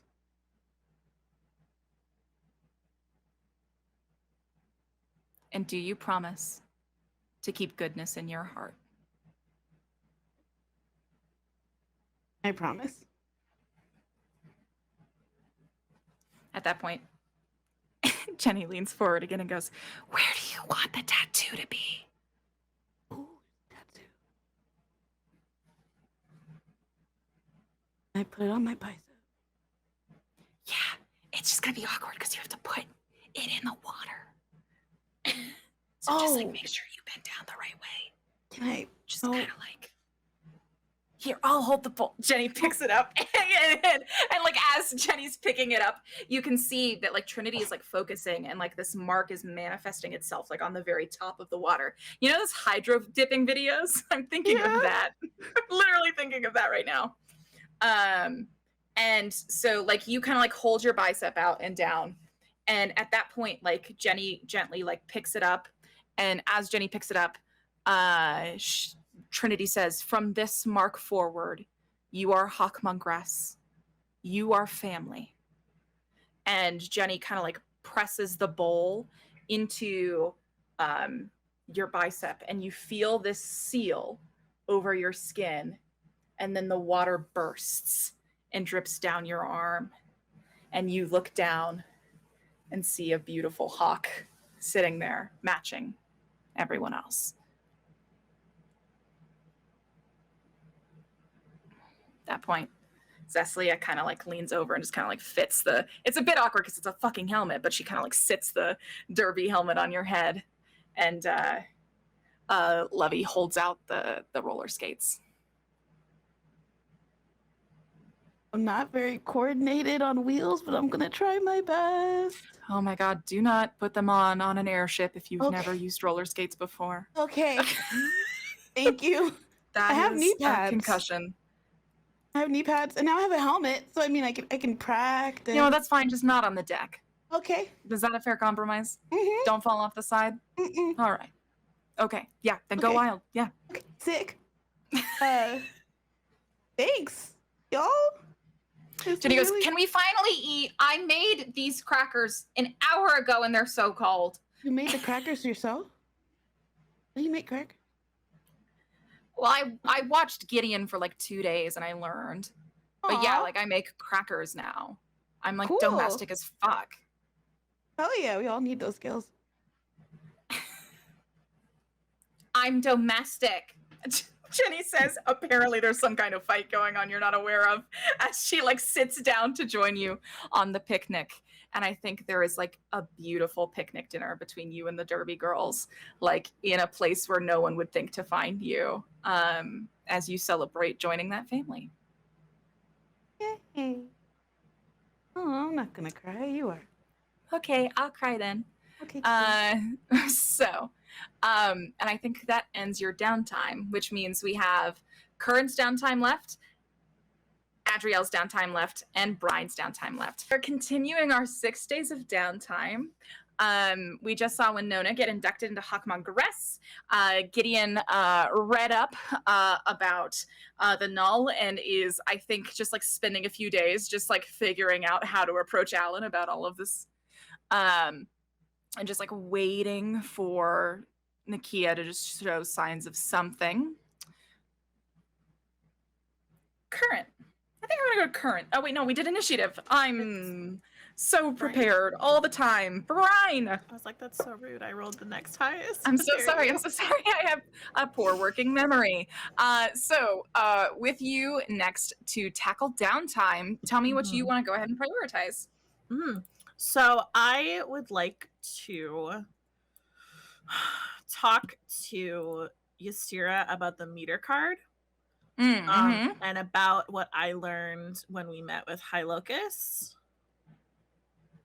Okay. regarding like why we're hunting for that stone rose and like my suspicion about who High Locus is and Oh, why is Brian grown this suspicion? Well, we talked about how she would have been able to put because I rolled really high. Yeah, it's your job to parse. I don't remember what you know and what your So character knows. I rolled really high Tell when that me. happened. Okay. And so Brian was able to figure out like she is akin to a god, and I think the more she thinks about it, the more she's like, maybe she is God. Or maybe not is God, but like is very close to being a god, because it was very specifically said that if the tree dies, High Locus dies. And if High Locus dies, the grove is done. Like done. And then Brian is also starting to wonder about the connections between the poison that was like in her body, the poison that was in Oslo, and its connection to this poison that's in High Locus, who she suspects is Meter or a manifestation of Meter. She doesn't really know how that works. And she wants to talk to Ystira about it because she feels like Ystira probably knows.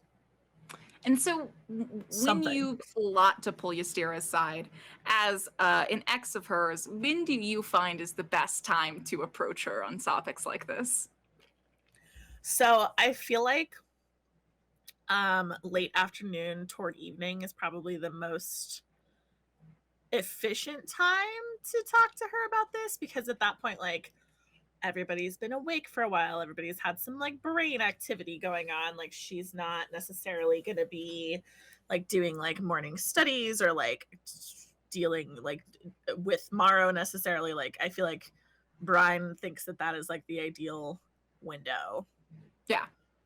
Do you approach her while she's out and about, or do you approach her while she's in her room? I probably would try to approach her while she was out and about.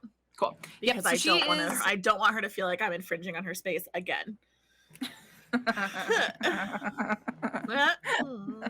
Rip. So so you against your own will. God damn, how attentive you are. If only you could stop being so attentive for a few minutes. Have locked down on Ystira's natural schedule pretty quickly. Mhm. I think that you know that she is spending most of her spare time posted up in so to pull us back to the airship, just so I can show you. So she actually posts up in this. It's actually like no one's here very often. Most people hang out in the dining car. And so Ystira actually comes up to this observation deck that's in between, that's like on the main deck floor, and is below the engine, the flight deck. There's this little observation deck. It's got these 4 tables at it. Mara and her have taken over 2 of the tables to like do research into like what's happening with Nakia, borrowing a lot of the books that are available in the war room.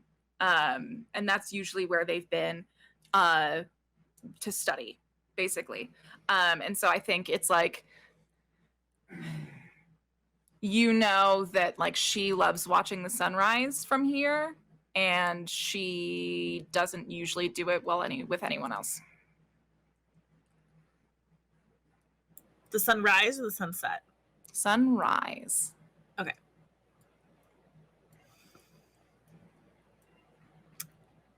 Yeah, so I think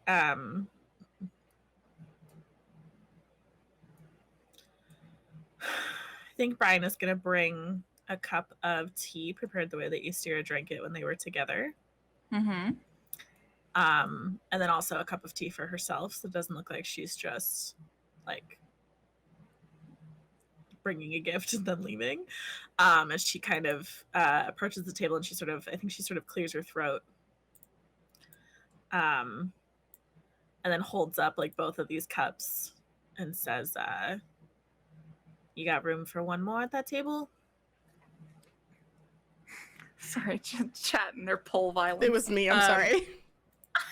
Oh my god! So at that point, I think you also realize that like Ystira is looking the most like your girlfriend that you like can see, right? She's like completely out of fidelity gear. She is in like a pair of fucking sweatpants. You know, probably like a crop top. I don't know. Just like reading glasses on, not magic reading, just reading glasses on, and just like there is no tension in her form. And that's why she gives you something akin to a smile when you approach. Is it exactly a smile? Who knows? Is it a grimace? Maybe. Maybe. Who's to tell? And she says, take a seat. Okay. So Brian's gonna sit down and set this cup of tea down. Mm-hmm. And she says, I know it's been a minute, but I'm hoping that you still take your tea the same way. I actually just finished the exact same thing. And she kind of like nods her head at her like empty tea cup and says, perfect timing. Brian says, okay, good. And then she's gonna set her own tea down. She's very careful not to set it on any of the like documents or anything that are kind of spread out. Yeah, I think like Ystira has to like awkwardly like carve like a little section Move for the you to little put your space, glass. Yeah. So she sets her down and she says,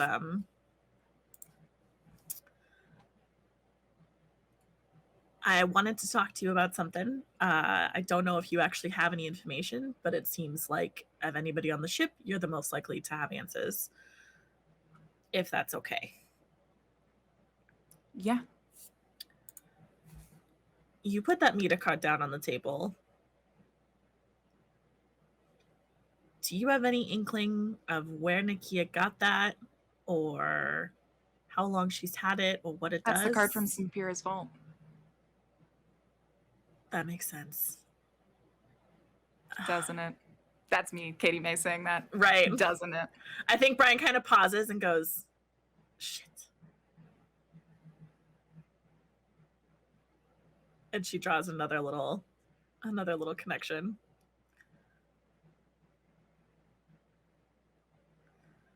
She says, "What I'm about to tell you probably is going to sound outrageous, and More unhinged than usual. potentially, yes. Okay. But I need you to just kind of listen and maybe help me work out the connection points." I know you're not a fool, Belle. Let's hear it. Sorry, Brian. It's fine. I don't mind. High Locus is dying. And she's asked us to fetch, well, me specifically, but the party at large, specifically to acquire what is it actually called? The stone The rose? brittle rose. The brittle rose. The brittle Yes. rose. She's Grim asked- rose, I believe. The But Grim you Rose, can yes, just call that it brittle sounds right. rose. Yeah. That sounds right. She's asked us to acquire a brittle rose, the grim rose, from a Okay. null zone to heal her. Okay. She said that her life and the life of the grove that my father supposedly poisoned are directly linked. And the Okay. only thing still living in that grove is Mita's tree. I know the kids called it Meter's tree, but it's just an apple tree, Brian. Okay, but that tree is still standing, and High Locus and the tree, I think, are linked. And I think Well, High maybe Locus it's is one of the most powerful druids maybe ever. I know that, but the poison that was used on the grove is the same stuff that was running through me, and it was the same stuff that was in whatever awful magic Osla was using, which I think Sinpira gave her, or she stole from Sinpira or something. And I think it's all connected, and I think that High Locus is either Mita herself or some kind of manifestation of Mita. But I think what we're doing here might actually affect the gods themselves.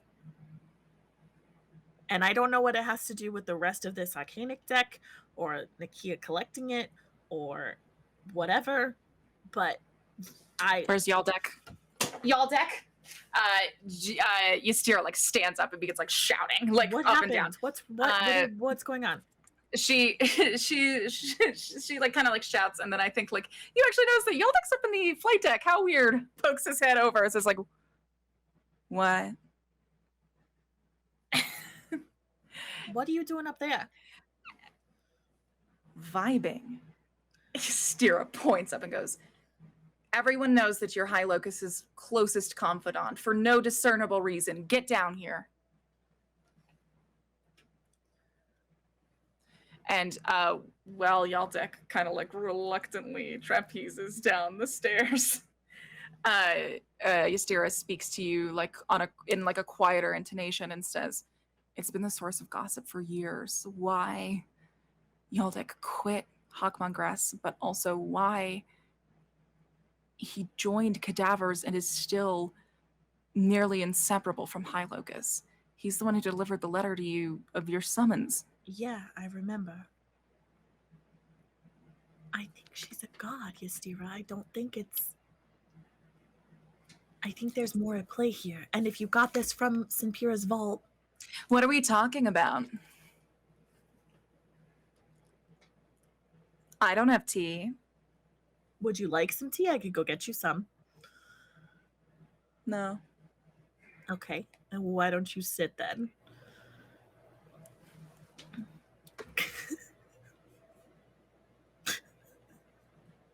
I hate it Who here. left this man on the ship? Oh, we God. did apparently, but like fuck.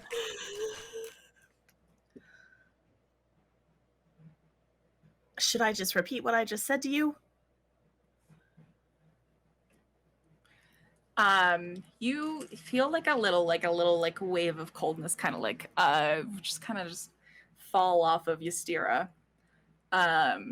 She looks coolly over to Yaldek and says, "I'll give you one chance to say it of your own accord. Who is Guildmaster Hylocus?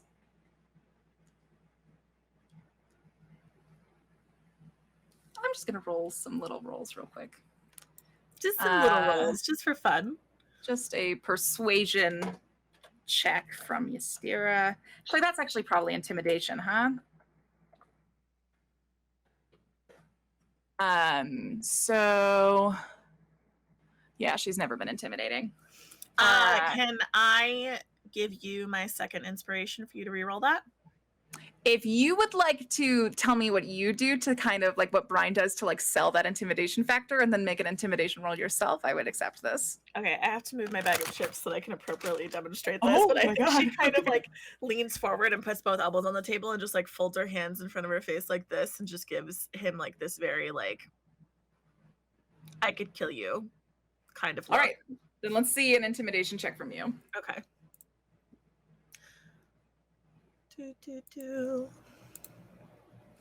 That's an 8. I'm going to use my inspiration and reroll it. Okay. That's a 5. Never mind. I was hoping you failed. My witch power Neither succeeded. of them are terrifying at all. They've never been scary in their lives. And Yaldek like looks at the two of you and says like, an incredible guildmaster. And Ystira says, if she was that incredible, you would have joined Zubafax. You're in cadavers, and yet you still find yourself inexorably committed to her. Why? And then Yaldek says, can a person have a crush? I know what a crush looks like, Yaldek, and it doesn't look like that. How would you know? You don't even know me.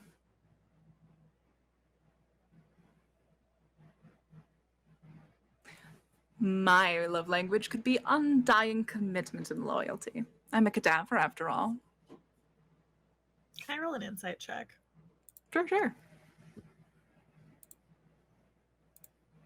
Yeah, that's a 7. A 7, you lying, honesty, annoying. That is the only thing you can discern.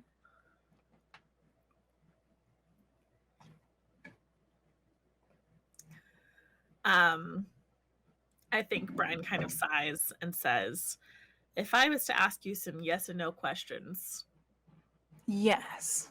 would you answer them truthfully?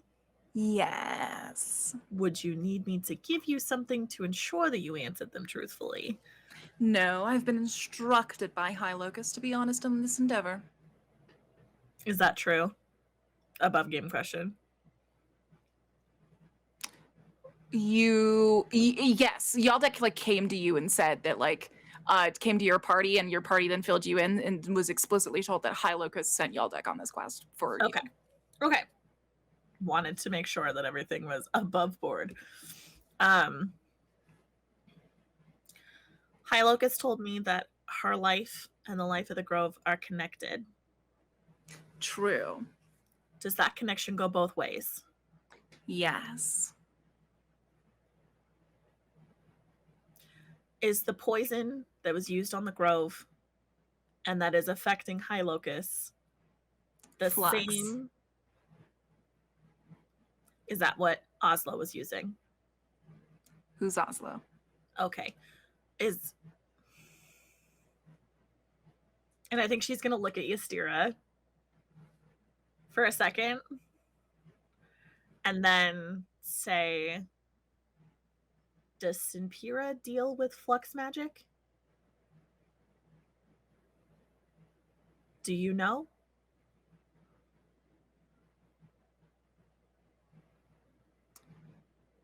In a very specific and limited capacity, which leads me to guarantee that this is not her cause.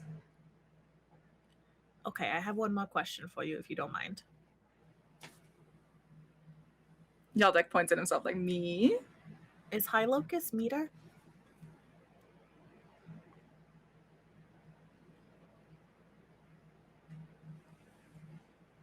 What would lead you to think that? You said you would answer yes or no, and that you would answer truthfully. And I will.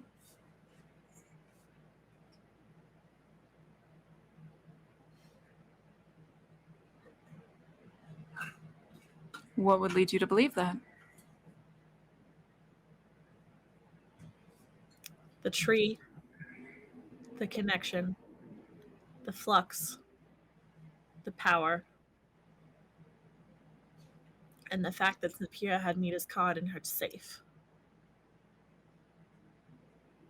So you're not just the pretty face of the operations. If this is the pretty face of the operations, we have bigger problems to deal with. I'd agree. Well, you two are her favorites, anyways. And her only source of heartbreak. So, I don't consider it the end of the world that you'd know. So she is. Well, hard to say, Brian. Mankind hasn't encountered a god since they abandoned us when the wilds hit. Us? Mankind. Completely abandoned.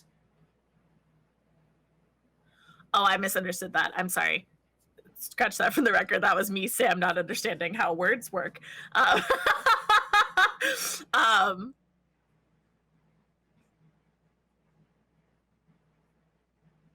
But you know. I'm a clever man. So yes and no. I don't think it's fair, Brian. I had to spend 15 years figuring it out. Yes, and when she woke up from her coma, I was the first person she called for. Wrong. I was the first person she called for. Then I was the second, and it makes sense for us to work together to guarantee that she survives, yes? I'm the one who came to your airship. I know that. I'm asking you to Then answer why one are you talking to question. me like I'm not working for you? Because this is the strangest experience I've ever had in my life, and I don't know what I'm supposed to do with this information. And I would just like you to confirm it. What happens if we don't get this brittle rose? Not saying that we're not going to, but what happens if we don't? She dies. And if she dies, it's not just the grove, right? It's bigger than God that. has never died on Ackerman. So she is a god. They had to go somewhere. How many people know she's a god? That's it? Are you sure?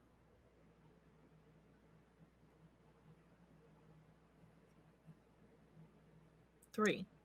Points at Ystera. And Ystera says, Simpira must have known. Was Simpira trying to control her? Is that what the flux was being used for? No, it's what the card was being used for. How does Oslo and her flux usage factor into this? I have no idea. They are not related. Where is she? I don't know. She's They a have to be hothead teen who has related. nothing to do with this, Brian. Ystera, it's all connected. We can't assume that it's not. No, that has nothing to do with Simpira. Simpira was obviously leveraging the Arcanic deck card that was in her vault to assume control of Terrapine and High Locus, because if High Locus is a god, then she well could have had the power to get rid of Simpira. There must have been a reason she could not. The card is the reason. And the poisoning of the grove that framed my father? I don't know, Brian. Was that meant to attract me back to Terrapine? Like what? No, I don't think that you're the star of this story. I'm not trying I don't to say know that who I'm the poisoned the star of story. I'm grove. trying to figure out how this is all. Obviously, poisoning the grove is an assassination attempt. We know it's not from Simpira because she had other means. Did Oslo attempt to poison the grove? I have no idea. I know. I'm sorry. I'm not looking to you for answers. I'm trying to theorize here.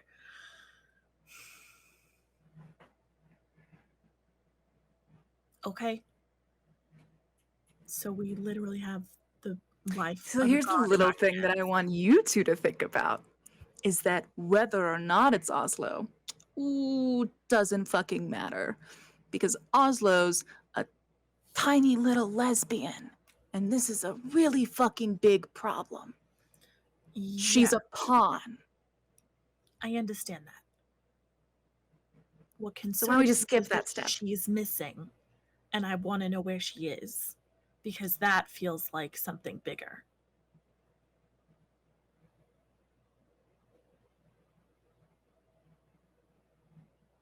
I can see where the inclination is. I think we have larger shit to be dealing with. We literally have a god's life in our hands. What are we supposed to do with that? Get the brittle Grimrose like I she understand asked. that. And what if we're not successful? Me, unsuccessful. Okay. I don't know you from Abyssa, as you've already pointed out. Do you think it's in my intent to fail my god? Intent doesn't matter. With me, it does.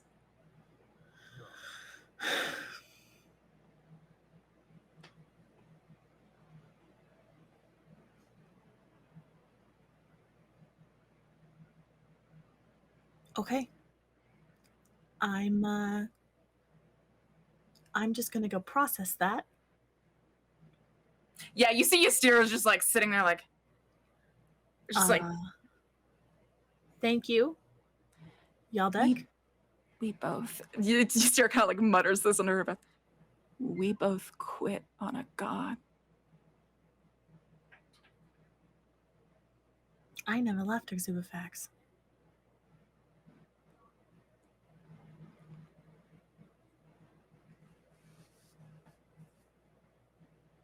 I left Terrapine, which I guess is the same thing. This is obviously wounded Ystira. She kind of sits back in her chair.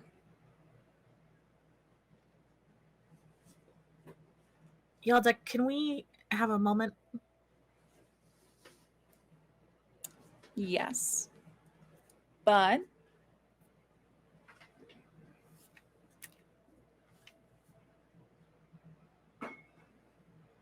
we are all Zubifax.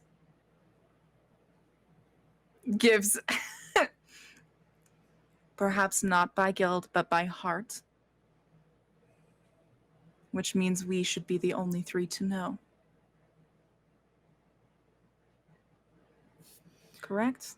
Don't you think everybody else should know Fuck the no. stakes? Fuck no. Fuck no.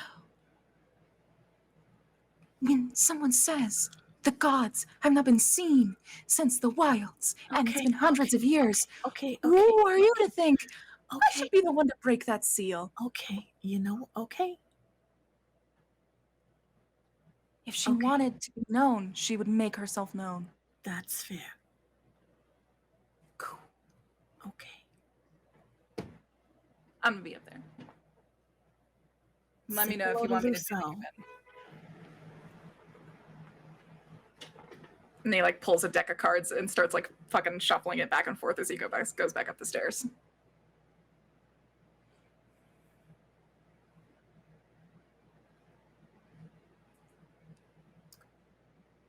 I'd ask how you're I'm feeling glad right now, Gemma but I is assume it's... Go ahead. No, you like both talk at the same time and then you both like shut the fuck up when you realize the other person is talking and you go back to sitting in silence. I was just saying that I'm glad Gemma isn't here to gamble away her money with them like she usually does. It's the crown's money, technically, so that's probably fine. Who needs it? What's Karthus like?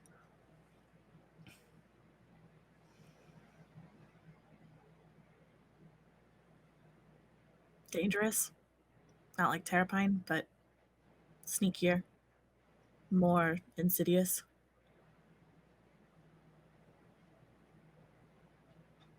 It's a lot of death that happens in the shadows that nobody ever talks about. They're not as open about it as they are back home. Are its citizens happy? Some of them, I think. Did you know that they took my father there?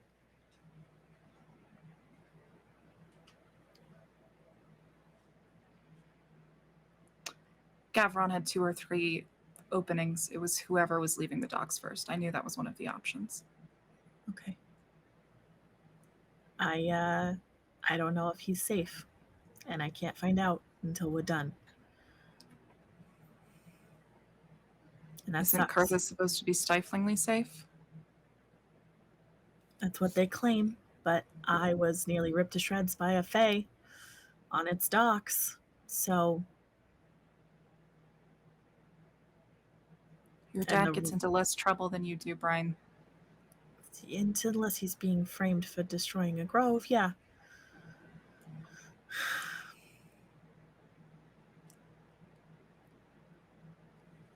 I should probably... Yeah. Thank you. Thank you for the tea. Brian's gonna get up, collect her own tea, and go to the war room and see if she can do... Just puke into a trash can. Yeah. I think she like takes a moment, and then I think she's gonna try to do some research on flux magic and like the flux folk. You choosing from a book? Yeah, what are my options? My kingdom for Roll20 to load on my computer. So we've got Arcanic Forces in the Fae, we've got the First War, we've got a History of Kurthus encounters, we've got Fortune's Deck, we've got Colossal Sightings 4400s, On Para's Uprising, the Feast Beasts, Fae Afflictions, the Wilds Congregation, Wilds Botany, Fluxfolk Anthropology, and the Null.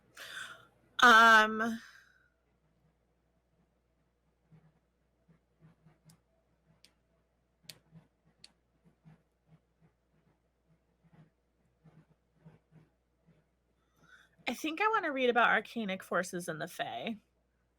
Cool. Go ahead and give me investigation check. Okay. Yep. I love this book system. Thank you. That's a critical failure, but I'm going to re-roll it because I have halfling luck, which I remembered this time. Wow, you remembered. I remembered something for once in my life. That's a 12. Not much better, but better than a critical failure. Yeah. I think like it's hard for Brian because Brian doesn't read about magic literally ever. And Arcanic Forces in the Fae is a book about how these two pieces of magic interact with each other. And so I think there's a lot of like reading a sentence and then like flipping back to the glossary to be like, what the fuck is that again? Just like a lot of inherent panic to this studying session. I would like to go to Adriel and offer this as an olive branch. When do you approach her? So I think Brian probably spends like a day trying to do Struggling. this on her own. Yeah, 'Cause she's okay. just kind of like, I can do this. And then on Okay. day 2, she's like, I can't do this. And she goes to Adriel and says... Do you approach her when she's in her room or in a common space?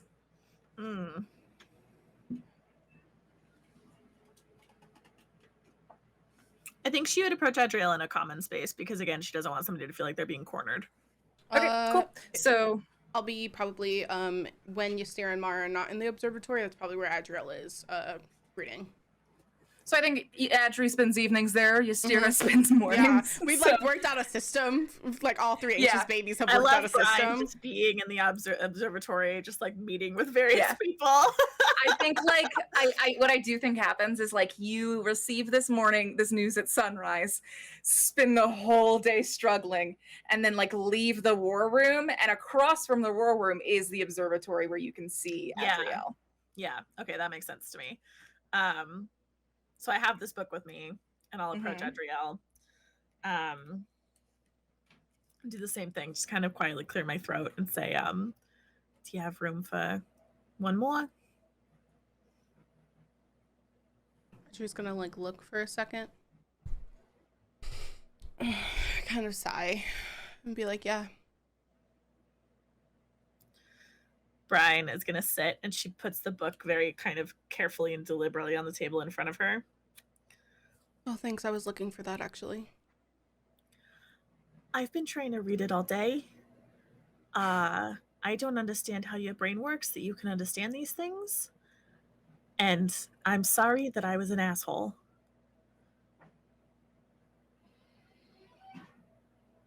I'm not saying I'm sorry just so that you'll help me understand these things. I actually thought maybe you would like reading about this stuff because you seem to be into that. But I am also sorry. I hear your apology, Brian. I don't know if I'm going to necessarily, like, forgive you right away. That's because okay. we just don't agree. I don't think killing people immediately is the answer. I don't think that's, like, in the first 5 things to do. And we've lived very different lives, obviously. And I've been pushed into positions where I've had no choice but to kill people. And that's where I'm coming from 9 times out of 10. Right, but sometimes, like, I don't know, Andrew kind of just, like, sighs a little bit and goes, I told Lorian to leave because I didn't think that Lorian deserved to be killed for what he believed in, right? Okay. I don't use my damage magic in battle unless I absolutely have to. I think that humans and people and like the people that like tread Ackerman are not expendable. And I think that, like, so often, like, not only you, but, like, I don't know, I've been thinking a lot about, like, the crown and the military and, like, how many people Kurthus has killed just because they wanted to, like, move their expeditions and keep the knowledge for themselves. None of that knowledge ever makes it out of Kurthus. So what are we fighting for? What is the bloodshed for? Right? If we're learning all these things and we're holding all this magic and we're murdering people over it, shouldn't that be shared with other people? And then it goes back to, like, people, there are some people who are beyond redemption, but most people are not. Most people are not beyond redemption. Most people just make decisions based off of the information that's given to them. And so I'm not angry with you for, like, having that be your decision-making process, because you're right. We have lived very different lives. And so I get that. But I'm also asking you to, like, kind of understand why having, hey, let's kill this person at the top of your list is probably not going to be my favorite. I almost watched someone that I was in love with die right in front of me. I saw their life flash before my eyes. I watched them, terrified and covered in blood, begging me to flee, to leave them there to die. And I saved them, and I brought them inside. I carried them, even though they're much taller than me. I gave them to a guard, and I was covered in their blood as I ran to Gideon's room and collapsed on Gideon's floor.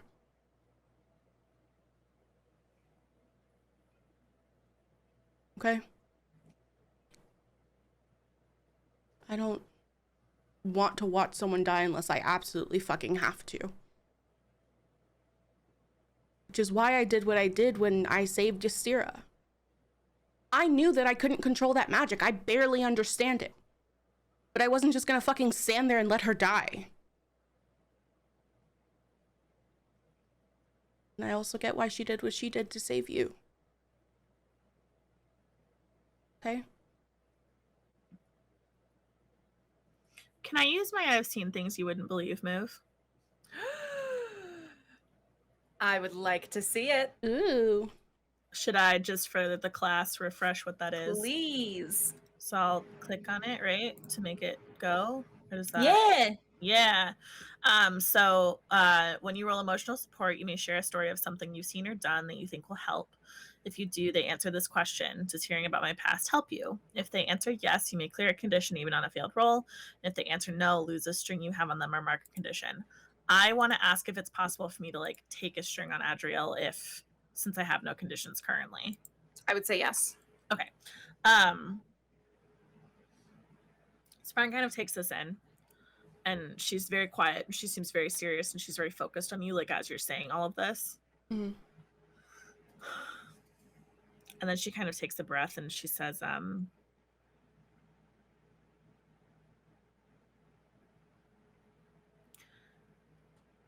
did Gideon ever tell you how I lost my eye? No. Or how I ended up on Kurthis? No. She's not one to share secrets that are not her own. I like that about her. I do too. So when I left Terrapine, I got on the first ship that I could. And not long after that, that ship was boarded by pirates. And I was thrown in a cell with a bunch of innocents who were on this ship. They weren't there to work. They weren't there to fight. They were just there to go somewhere safer, hopefully. And the first time I ever killed somebody, it was because they were threatening a family that was in that cell with me. And I didn't know that I could do that.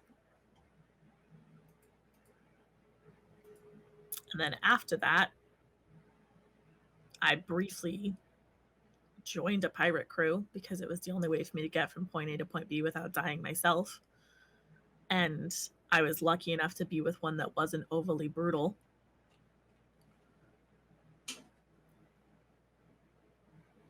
And then I'm sorry, Cam, are you okay? Yeah, I'm just stretching. I'm Okay. sorry. You just disappeared from the frame and I wanted to check in. I'm sorry, I switched. No, good. please stretch, baby. We're just Stretch. worried. That's all. Just checking in.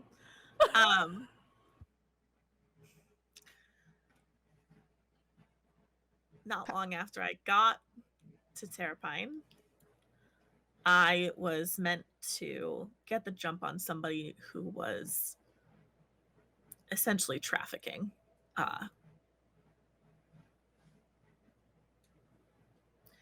And it ended up the two of us in an old warehouse. And I wasn't fast enough.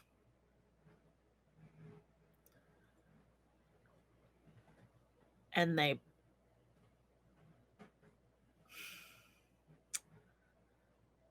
pinned me against a wall, and instead of killing me, which would have been the easy choice, they decided to take one of my eyes to remind me of what I wasn't able to see that night.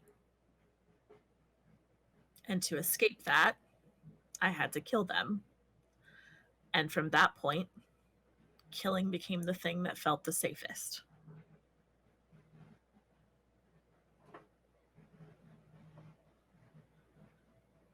Does that help you understand a little bit where I'm coming from when that's in my top 3 choices?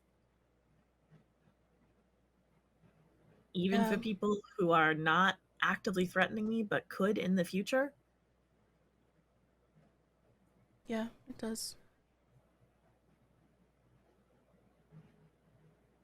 I'm not saying that your approach is wrong, and I'm not saying that my approach is right, but I'm saying that maybe on this, we have to agree to disagree, and I will try not to jump to murder first thing if it's a group decision. But if it comes down to me and one other person, and that person is threatening my safety or the safety of somebody that I love, that person's not going to stay standing for very long. Okay. If it's a group decision, I'd rather us try other options before deciding to murder people. Okay. And if I'm cornered, If you're, this is what I'm saying. Like, I Adria takes a breath. Brian, I'm not saying that you can't defend yourself. That's not what I'm saying. I'm just saying that, like, maybe we, like, think a little bit before we're like, hey, let's kill this person. That's what I'm saying. If someone's threatening you, yeah, fuck them up. I don't care. Call for backup if you need. Winona's axe is really fucking cool. It's true. It is a really cool axe. You know? But I will try not to immediately resort to that. thank you. That's all. And I'm going to ask that you try to accept that there are a lot of bodies in my past. And that there will probably be a few more before this is over. Okay. Okay. May I take a string on Adriel? Yeah, you can take one. Okay. Cool. One string. That's One my first string. One A string for me. Okay. Cool. So then she's gonna like kind of like take a breath and like shake it off a little bit and say, are we okay? Or as okay as we can be for right now? Yeah, we're okay. Okay. Can you please explain to me what's happening in this goddamn book? Yes. And I'll like try my best to like make the magic terms kindergarten terms and like explain them to Brian. Love that. Thank you. And I think I would like you both to populate your investigation rolls, but I would like to get you the results of this rolls next week as we directly confront both of these forces.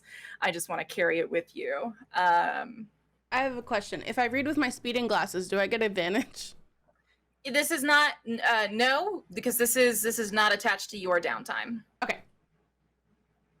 So on your downtime, everyone's gotten to do one book. You're gonna get to do 2. Yay. Okay, 15. Cool. I got a 12 yeah. again. Cool, which means I get to bump this a shit ton. Cool. All right. Brian, are you doing anything else during your downtime?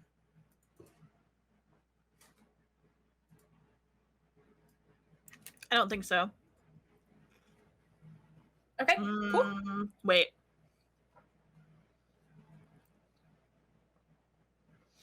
I think I'll probably like check in with Winona again just to make sure that we're like mostly okay or like moving towards being okay. And Current as well. We don't have to like role play these scenes necessarily, but I think she just kind of checks in with everybody.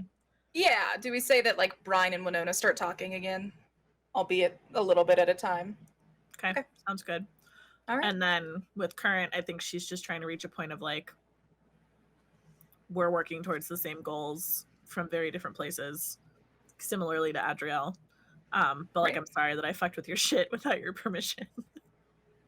I think that Current kind of like is very willing, forgiving of that, but still makes jabs like every chance that extremely valid right now. Brian would accept that. Yep. Speaking of Current, tell me what you want to focus on during your downtime. I think that Current wants to focus on. Oh, so I had a quick game question because I forgot the Fortunes deck. Mm-hmm. What is that again? The Fortunes deck? Yeah.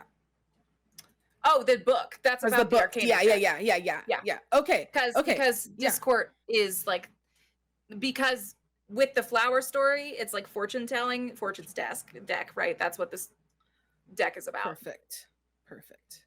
Current, I'm going to just throw myself into just reading everything that I possibly can about the deck, as well as wanting to see if there's anything that we could do or I could do to progress us finding information about how to help Nakia. Hell yeah. If you would like to read Fey Afflictions as your choice, you might have a pretty good chance at figuring out how to help. Scampy, what is happening? Are we okay? What book is Scampy reading? Yeah. the encyclopedia next. So we so you'll have to pick. You don't have the Okay. fancy boy glasses. Yeah. So, but Fey Afflictions to help Nakia, Fortune's deck to learn more about the deck.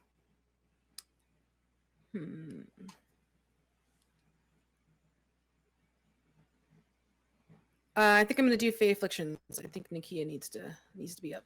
Then instead of an investigation check, will you give me a medicine check? Sure.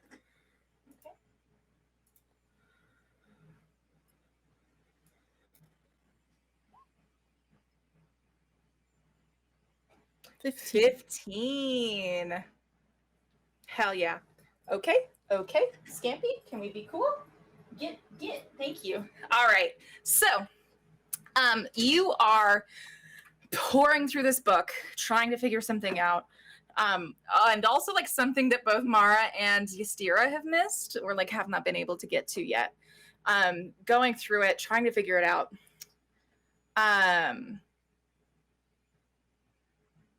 You land on sort of this, it's twisted language and it's not quite clear and it's easy for someone to like skim past it because it's titled wrong. But you eventually realize that there is in this book some sort of triage list for Fey curses. And gives you a ritual that will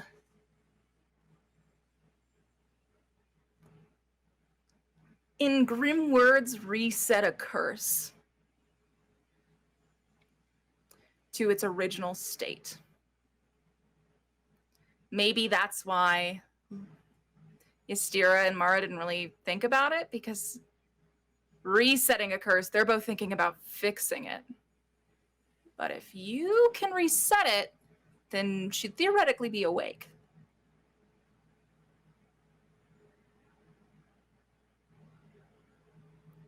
So, do you deliver this this ritual to Ystira or Mara? Yeah, I think that I deliver it to Ystira just because Currents had more interaction and thinks that it would be more in line with Ystira's expertise. Yeah, I think Ystira is temporarily resistant to the fact that you have caught something in a book that she read and did not catch. But after she gets over that, it's pretty smooth sailing from there. She says, it'll take me like an hour to prepare this, and then she might be up. And that is what happens on the 4th day to wake Nakia.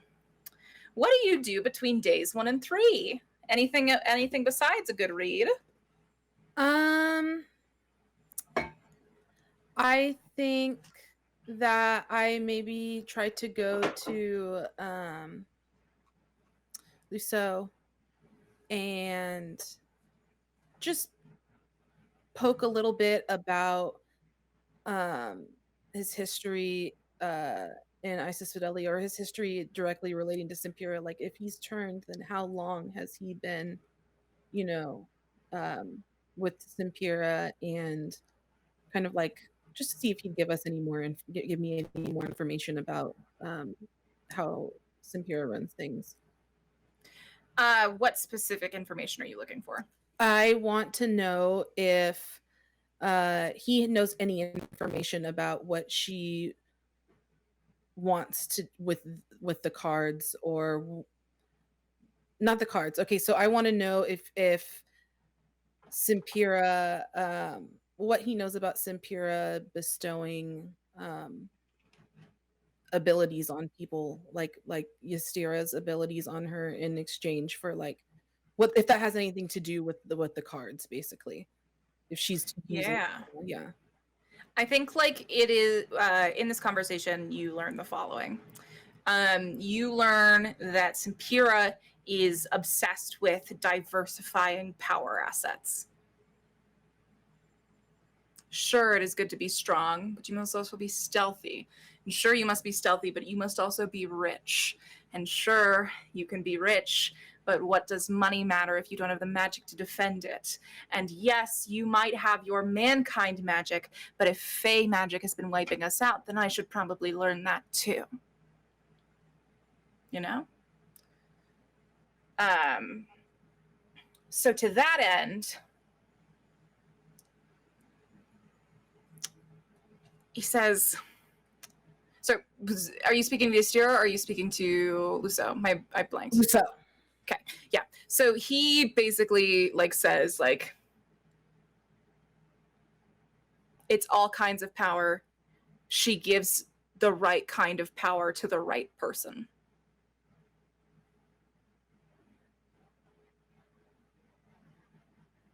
and would she still have the ability to do that outside of the walls of Terrapine? He just gives you a single solemn nod at that answer.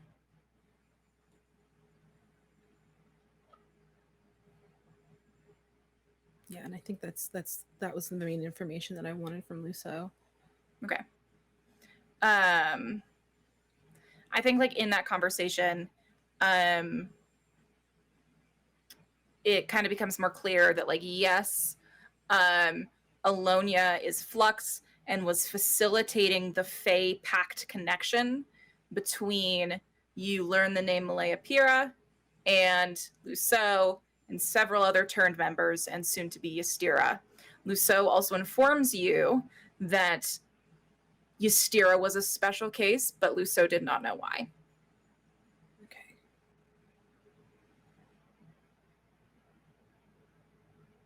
Does Ystira know why? I doubt it.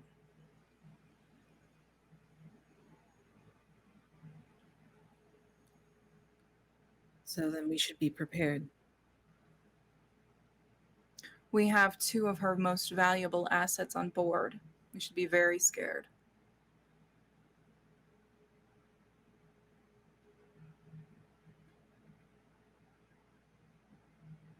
Yeah, I think that. He's not speaking about the map. He's speaking about Nakia and Ystira. Yeah. Yeah. Yeah, I didn't think that she was going to give up on losing those 2. Not when she considers them hers.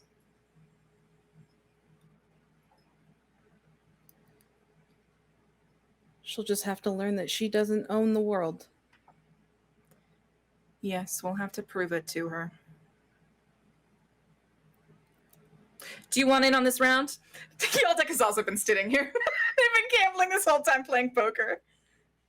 You know, yeah, deal me in.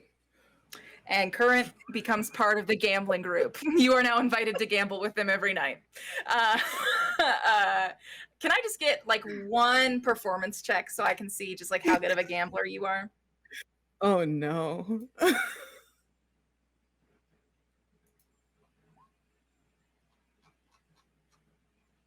I'm a damn good gambler. So you can add 200 gold to your personal character sheet, and then you can tell me one personal object that you have gambled away from either Yaldek or Luso. Oh my gosh, what? Take from them? Yeah, they like put it down in a gamble. Tell me what you won. Oh shit.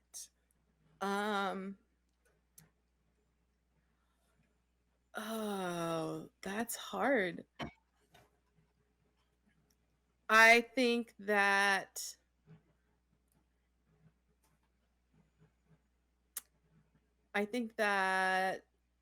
Aldrich put in like not they didn't put in not the knife in question, that was the dagger in question that was stuck up to our spy's neck, but another prized, like, this dagger has gotten this many assassinations. Yeah, he has a prized little knife that actually looks like a letter opener, and he keeps it in his front pocket. And on the hilt is a little apple carving, and that's now in your possession. Nice. Current, do you do anything else in your downtime?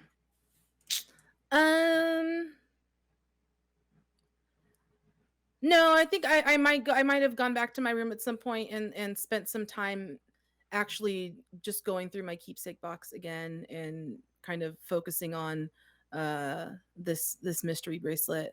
But other than that, just yeah, doing a research in Fey afflictions. Hell yeah. Okay, cool. Then I'm gonna move to Adrielle. Adrielle, tell me about your downtime. Ooh, I think Adri, for some of her downtime, spends time reading Fortune's deck and Feast Beasts. Yep, 2 investigation rolls, please. Yeah. And I will resolve those next week for you. Yeah, of course.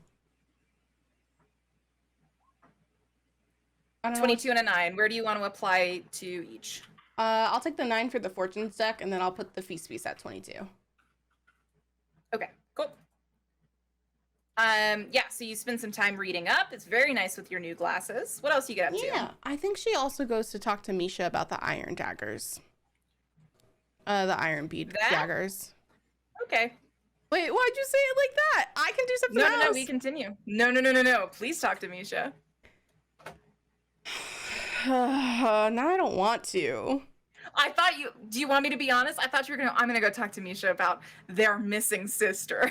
Oh no, I want to go talk to him about the daggers. I'm gonna go ask him about work shit. And I was like, Adri's okay. not touching feelings right now with Misha. She's very soft and not doing that. So Adri goes and knocks on me. It might go that way depending on how this conversation goes, but that's not her intention. She knocks on their door.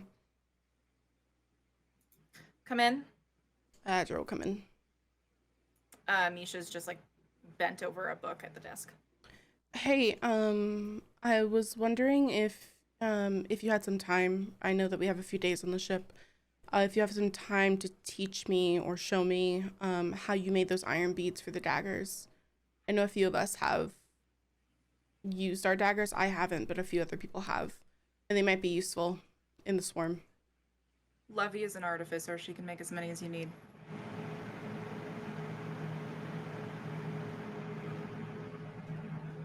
You should learn the skill sets of the new people on board.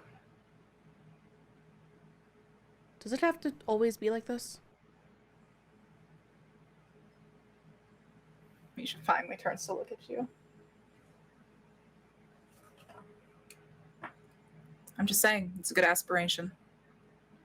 I'll learn from other people as well. It's not like we have, 5 more days on the ship? I can ask them. I came to ask you because you made the ones that we had. And she can make them better than me. I wanted to learn the magic from you, Misha. But I understand if I'm you don't want to spend honored you extended... consider me that I'd be a good teacher. Used to be.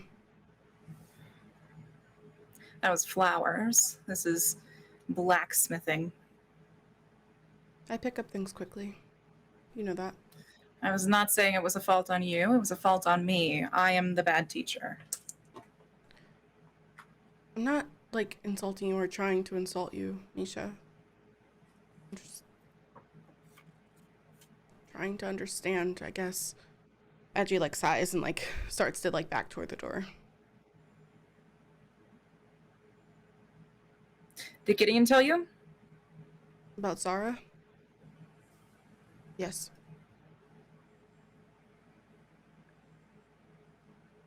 Okay. You're obviously, not okay, and so I'm not gonna ask you if you're okay, because that's a silly question to ask someone. Saturn? I'm busy, sir. Sorry, my cat's meowing. Do you love her? Gideon?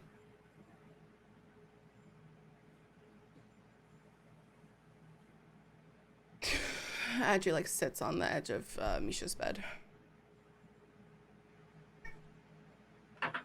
I love her in the way that we're close and I don't want to lose her. But it's different now. I don't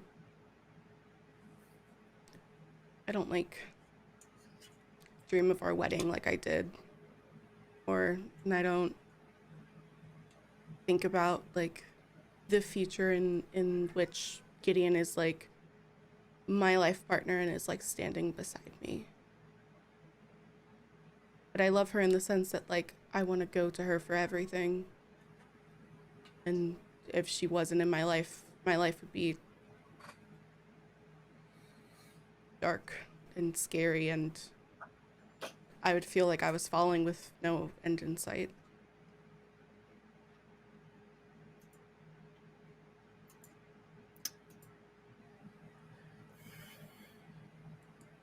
Saturn? What future are you dreaming of then?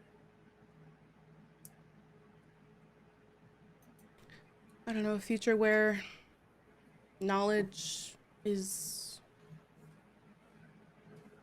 able to be shared with everyone and not just a select few.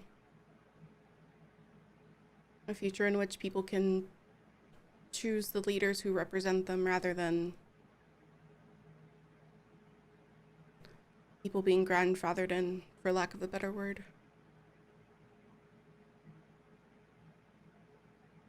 And I know that like that's not what you want to hear.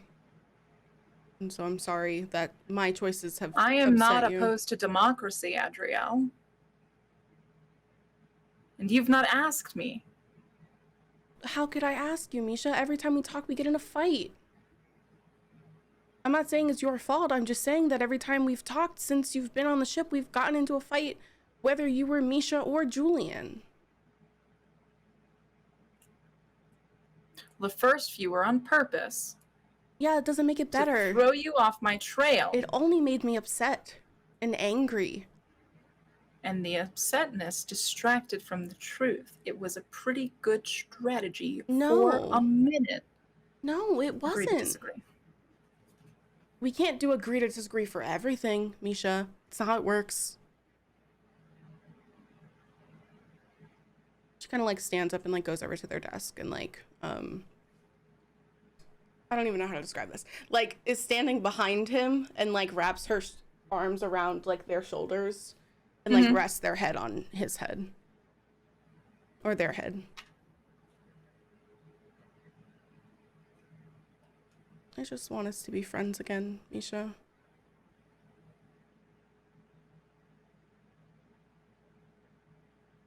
I'm tired of fighting with you.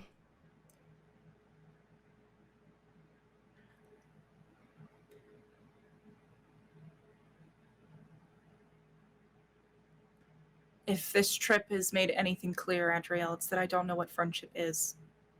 So then you can I'm sorry I can't give it to you. You're not even gonna try? You're not even gonna try? She's gonna say it louder. She's like, what the fuck? You're just gonna give up? It's not, that's not who I know. You're actually pretty stubborn, and you don't give up. And if I remember correctly, you tried to win tug of war against Kaylin But and if it's lost. friendship I wasn't interested in. You're not interested in my friendship? You know why I came out here. I know. But that means we can't be friends? You know why I saved you, right? There is such an imbalance of power, Adriel. I'm not asking you to marry me, Misha. I'm asking you to be my friend. That's what I'm saying. The power imbalance will get... That's the point, Adriel. If I was asking you to marry me, you would rise to a station, and you wouldn't have to worry about it. You would be equals in power. Okay, so marrying you is on the table. She'll joke and she'll like... That's not what I was saying! I was just saying that you're proving my point without realizing that you're proving my point. And Misha just like stands up. Adriel just starts like, giggling. Adriel just starts full giggling. Clearly I wasn't asking you to marry me! Clearly! Wow, would I make such a bad wife, Misha? That's not what I said! And she's like gonna like grab their shoulders so that they stop pacing. I'm just saying. I need you to breathe. I think it's ethical of me to acknowledge the power imbalance in a friendship structure. I think it'd be pretty toxic of me if I failed to acknowledge it. Hey. You want to breathe, or are we gonna continue yelling? I want to kiss you. So kiss me.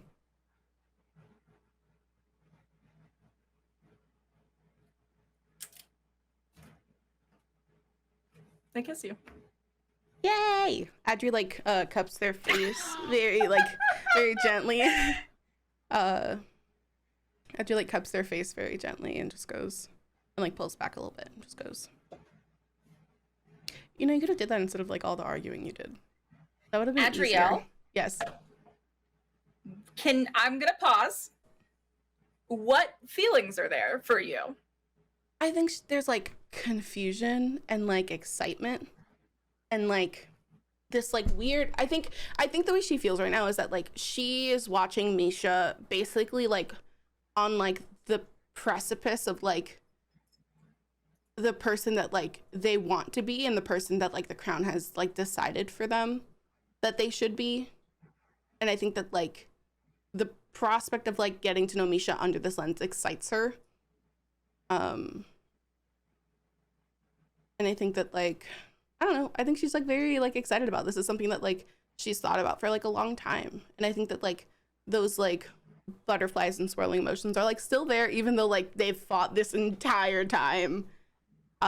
You know. So I think that it's that. I think that's a lot of that. Yeah, I think that there's like a lot of like passion there, but I think it's like nearly impossible to unpack. Oh yeah. Right? It's so because like there's a complicated. little bit of it that's like a backslide because it's like if we're kissing right now, we can just ignore the fact that like anything that like prior to us like having a crush on each other happened. Right? Like we can ignore that.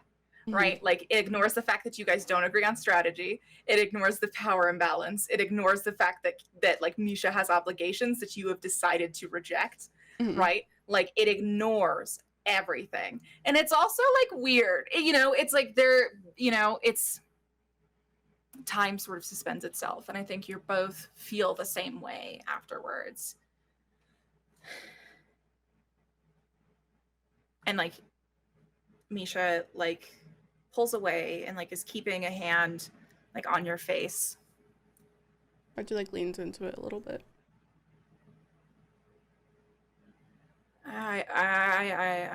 Please don't I've never apologize. kissed anyone before. Was it bad? No, it wasn't bad. You could use some practice, but it wasn't bad. Practice. How do you practice kissing? You just He kiss more. just starts pacing again. No, come back! Archie like grabs their hands. And can you? How do you practice kissing? She kisses. Is it she tongue? kisses them again. Yeah, what was it there? Do you do anything else during your downtime? Well, I wanted to learn iron beads, but now we're making out, so I don't think I can do that. I think she does go talk to Levy about. Yeah, I think the you can daggers. tell Levy to just like make more. Yeah. You know. So she makes you a shit ton. Hell yeah. I don't like. Adri wants to talk to Gideon, but like we don't have to unpack that right now. She can talk to them next time. But Adri does want to like talk to Gideon because like they haven't really spoken since that whole. Actually, I would like to do exactly that. So we're back on the observatory deck because Ystera says like she's gonna go try the ritual. Like to get Nakia back up. Yes. Right? Like an hour from now, it will either have worked or not worked. But Gideon, you are now waiting for the hour, right? And I think two things are happening in this waiting hour. One, you realize that if you do not call Alan now, you will have to call Alan while Nakia is awake, and that seems like a box of worms. Oh, and God. Two, Adriel's here to support you. She was like paying attention, and she like knew that this was happening, and she was like up with you. So we cut back now to the observatory 10 minutes into Ystera having left to conduct the ritual. You gonna call him now? I don't know. I know I have to, but I don't want to. I've never dreaded talking to him this much before. It feels weird. Yeah. What are you gonna ask him about, Nakia? I guess so. And the letter with us and that whole thing. Yeah. Andrew like kind of stumbles over that. Yeah, it comes out very strange. You okay? Yeah, Andrew like wants to have this conversation, but also like doesn't want to like fuck Gideon over when they're talking to Alan. So You could do the Alan one first if you want. You should call Alan, is what Andrew's gonna say to like avert talking about her feelings. Yeah, so I guess I call Alan. Yeah, pull up Alan, go to it does the Sympax equivalent of ringing, which is like pulse this blue light as it's like seeking connection. Like, how are you psyching yourself up? I think Gideon is actually just like incredibly anxious and is just trying to like not get too mad. I think they're like really frustrated at like the letter and then like not knowing what Alan has known. So I think they're trying to not like let themselves like get too angry and like talk like, you know, when you're like hyping yourself up for a conversation you're like mad about, you're like, wait, but I don't want to go overboard. So they're like, okay, let me just try and play like be cool and not start yelling as soon as I pick up the phone because this person's been very worried about me probably. Andrew holds Gideon's hand from wherever she's standing and like squeezes it. I squeeze back. The Sympax, after a pause and a pretty long time of stalling, picks up. And the line is quiet for a long moment before you hear a voice you weren't expecting say, Gideon Osmond, if it isn't one of the most Arcanon's most devout, I'm excited to hear from you. Hierophant Yvonne's voice is speaking to you through the Sympax. Where's Alan? Oh. Gideon, you've been gone. I don't know how much you know. I think it's nothing to worry about. I believe in your godfather's innocence. But he is being temporarily tried while we discern what happened to Monarch Zara. Are you joking? I wouldn't jest about something like this, Gideon, especially not to you. I know how close you two are. Why is Alan being suspected of this? Alan would never. Very jumpy right now. I know this, Gideon. I cannot believe that it would be more than 24 to 48 more hours. You should try calling him again then. I can't talk to him now. You're nowhere near. You can't hand him his phone. I am in Arboreon, and Alan is in the cellars of the castle.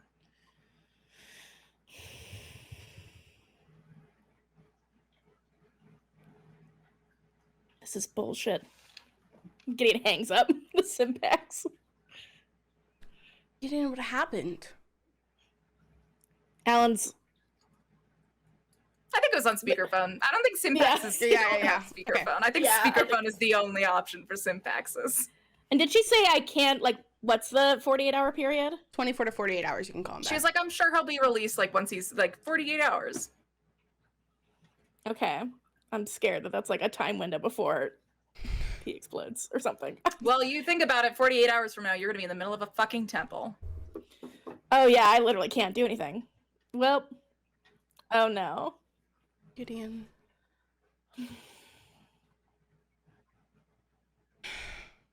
My second chaos has been delivered. I'm sure that he'll be released in the time frame. He wouldn't do that. Alan wouldn't do Your that. Stimpax is ringing. Mine?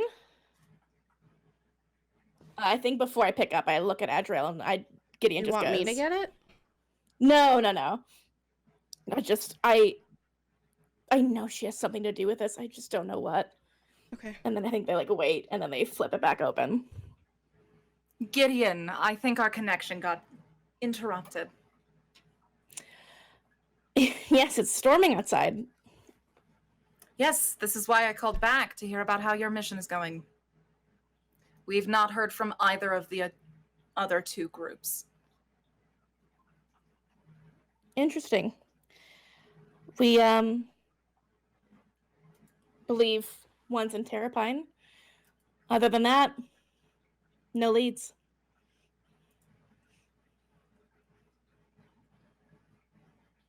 No leads at all? Nothing that we can act on at the moment. We're working on it.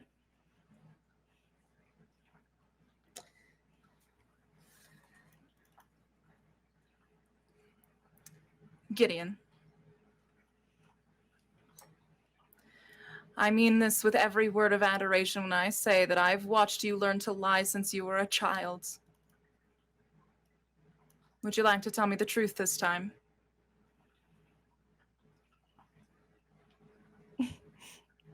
I don't think so. Anything else?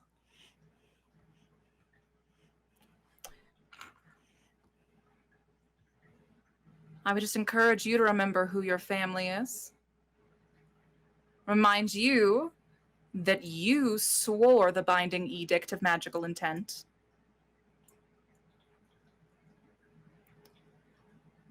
And tell you that I believe in you. I'm not your enemy. All right. Unless you'd like me to be.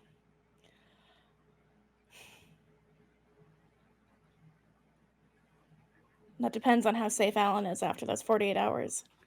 And during. If anything happens to him, I am never coming back to that place, no matter what I find. Well, Gideon, hopefully in 48 hours, you'll have such a joyous update that it will rejuvenate the royal spirits so much they'll forget about him entirely and release him. Let's hope so. Anything else, Hierophant Yvonne? I just wanted to let you know that you can always call me back on this number until he returns if you need any help. Thank you very much. You're quite welcome.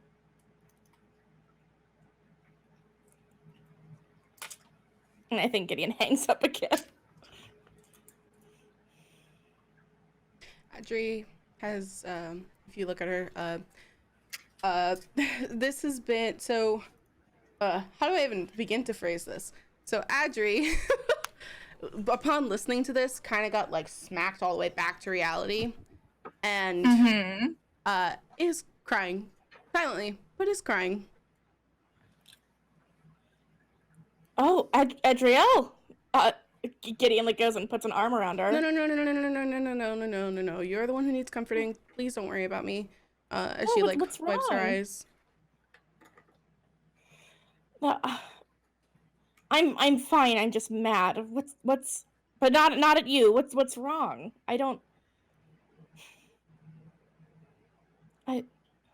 I'm tired of feeling things, Gideon. I'm tired. Yeah, I get that.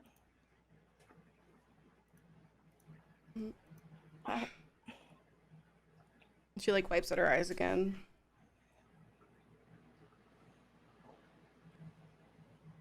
I don't want to bring this up now. You're dealing with a bunch of shit. This is not the time for me to dump stuff on you. Your sister is still in a coma. Your godfather's been taken prisoner for something that he did not do. Your friend Yvonne is still as big of a bitch as ever. You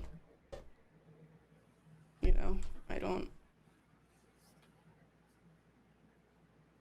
Gideon, I love you with every ounce of my being. You are one of my best friends in the whole world. I love you too. You're one of my best friends. We can't kiss again, Gideon.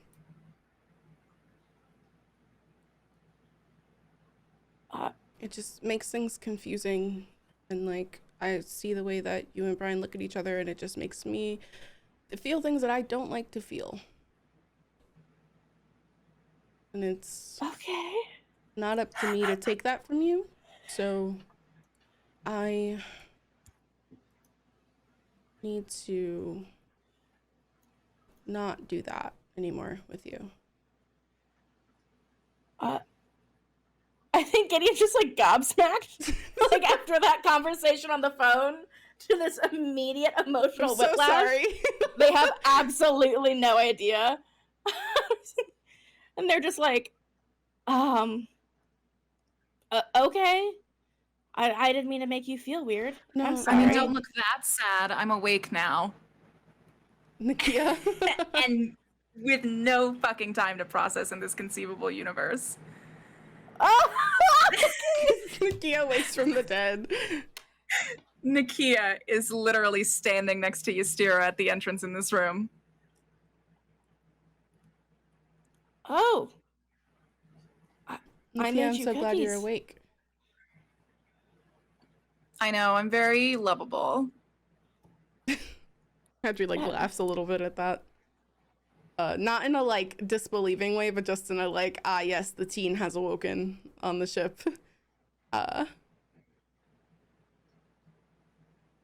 You're okay. And one card richer. She holds up Meter's card and then puts it in her deck. We gotta talk about those at some Ystira point. absolutely handed it over. Nakia, we gotta talk about those before we land. We have questions. But you should get acclimated to the ship. Ooh, don't tell me to rest because No, I'm not going to. I just want- mostly really Uh-oh. mad, so I'm trying No. to figure out what to do to make that There less. are okay, so there is like a boxing ring that you can go down to that like Winona and the Derby Girls like to use. So that's a way to let out your anger, I guess. There's a bunch of punching bags down there.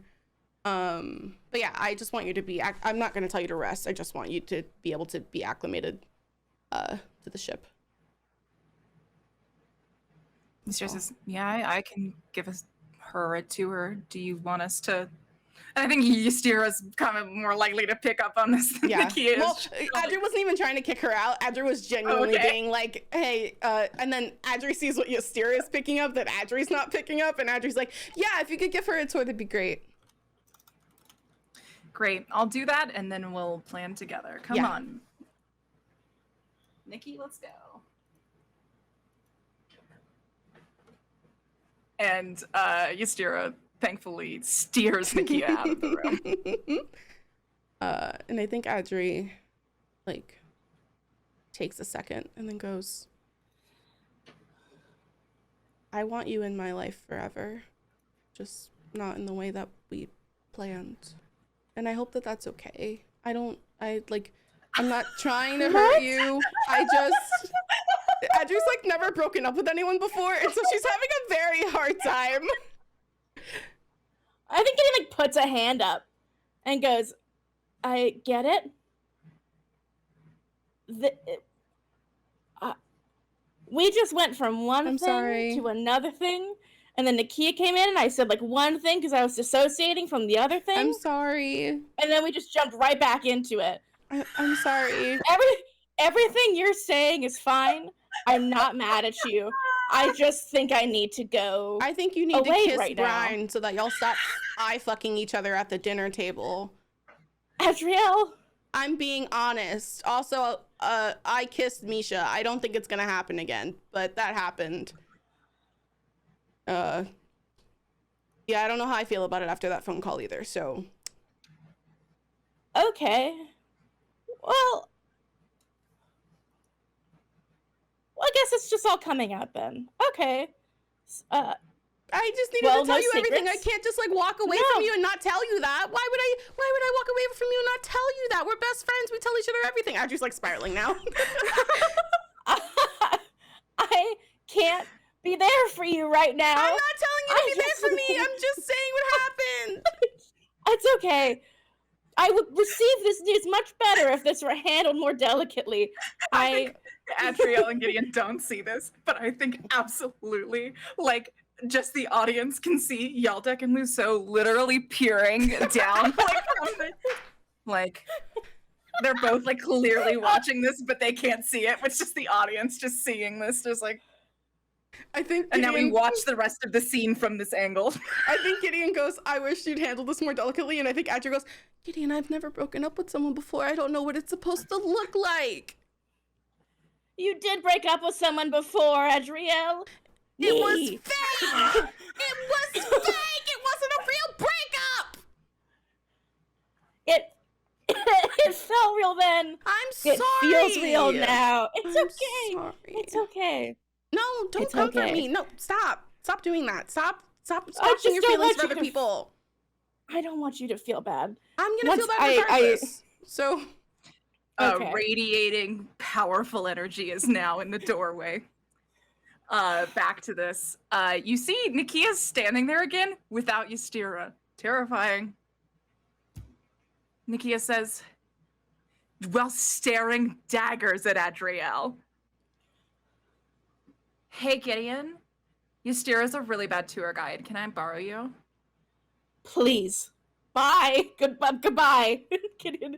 And so we'll talk later. And then Gideon like flees from the room. I think Adriel, like you receive a scathing glance from Nikia. it's not much different than On how her she way felt out. about me before. So I think Adri just takes it. I think Nakia can You've see been this. relegated to the Morrow dumpster. Yeah, it's fine. The same place she's at. Yeah, like I think Nakia sees when Gideon turns that they're like blinking really fast, like they're about to start crying. So they're trying to like turn away quickly before Adriel can see that they're about to cry. This is what Adriel And was that's, trying like, to all. avoid, which I love that this is how it's going. And I think like as you're walking, and where we'll cut, is like Nikia doesn't even look at you, and she's not telling you that she likes you. She just goes, "That was bullshit. That's her, not you. Let's go spar."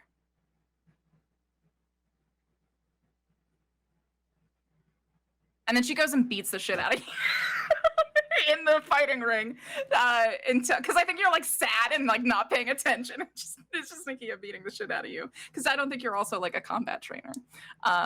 So I think she makes you like put some fucking gloves on.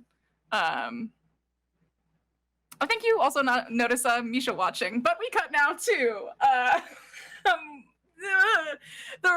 Everyone's packing up. Everyone's getting. It is evening on the last day of travel. Everyone knows that you are due to arrive soon. You've been planning, all this stuff is happening. You can tell me your plans throughout the week. We will revisit them next week. However, where I would like to end is passing over Abyss's locket. Because this is the first time any of you have seen a null zone.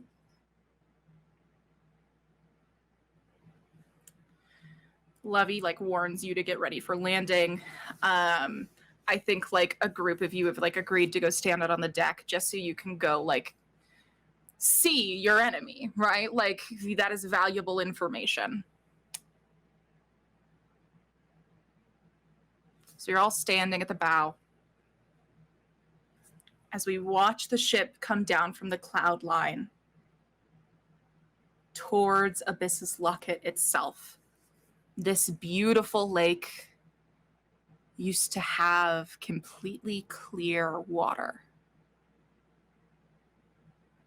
And it's still clear. But that means you can see the hundreds of thousands of dead bodies littering this lake.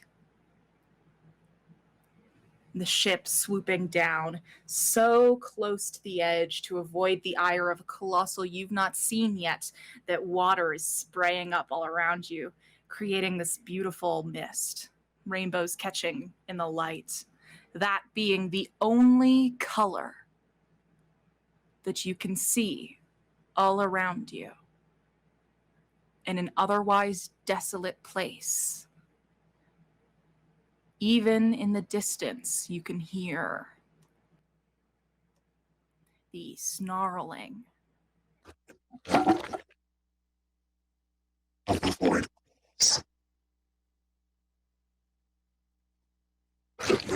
And waiting. Yet see some of them notice you.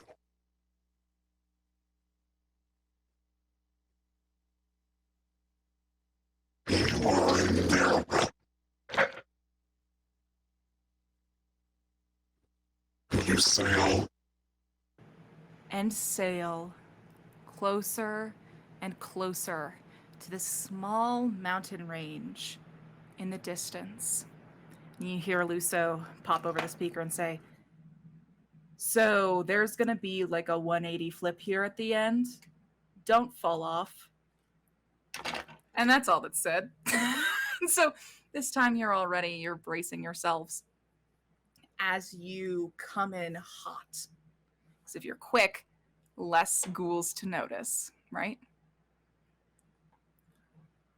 And just before the ship kind of does a 180 Tony Hawk moment, you finally see the temple.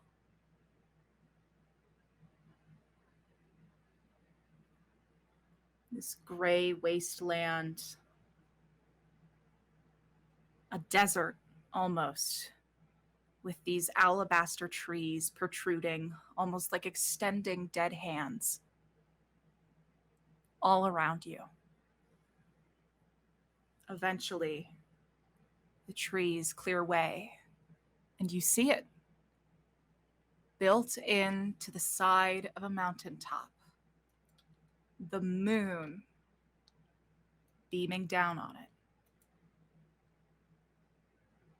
You are here. You have made it to Doxon's temple. And you still have no idea what's inside.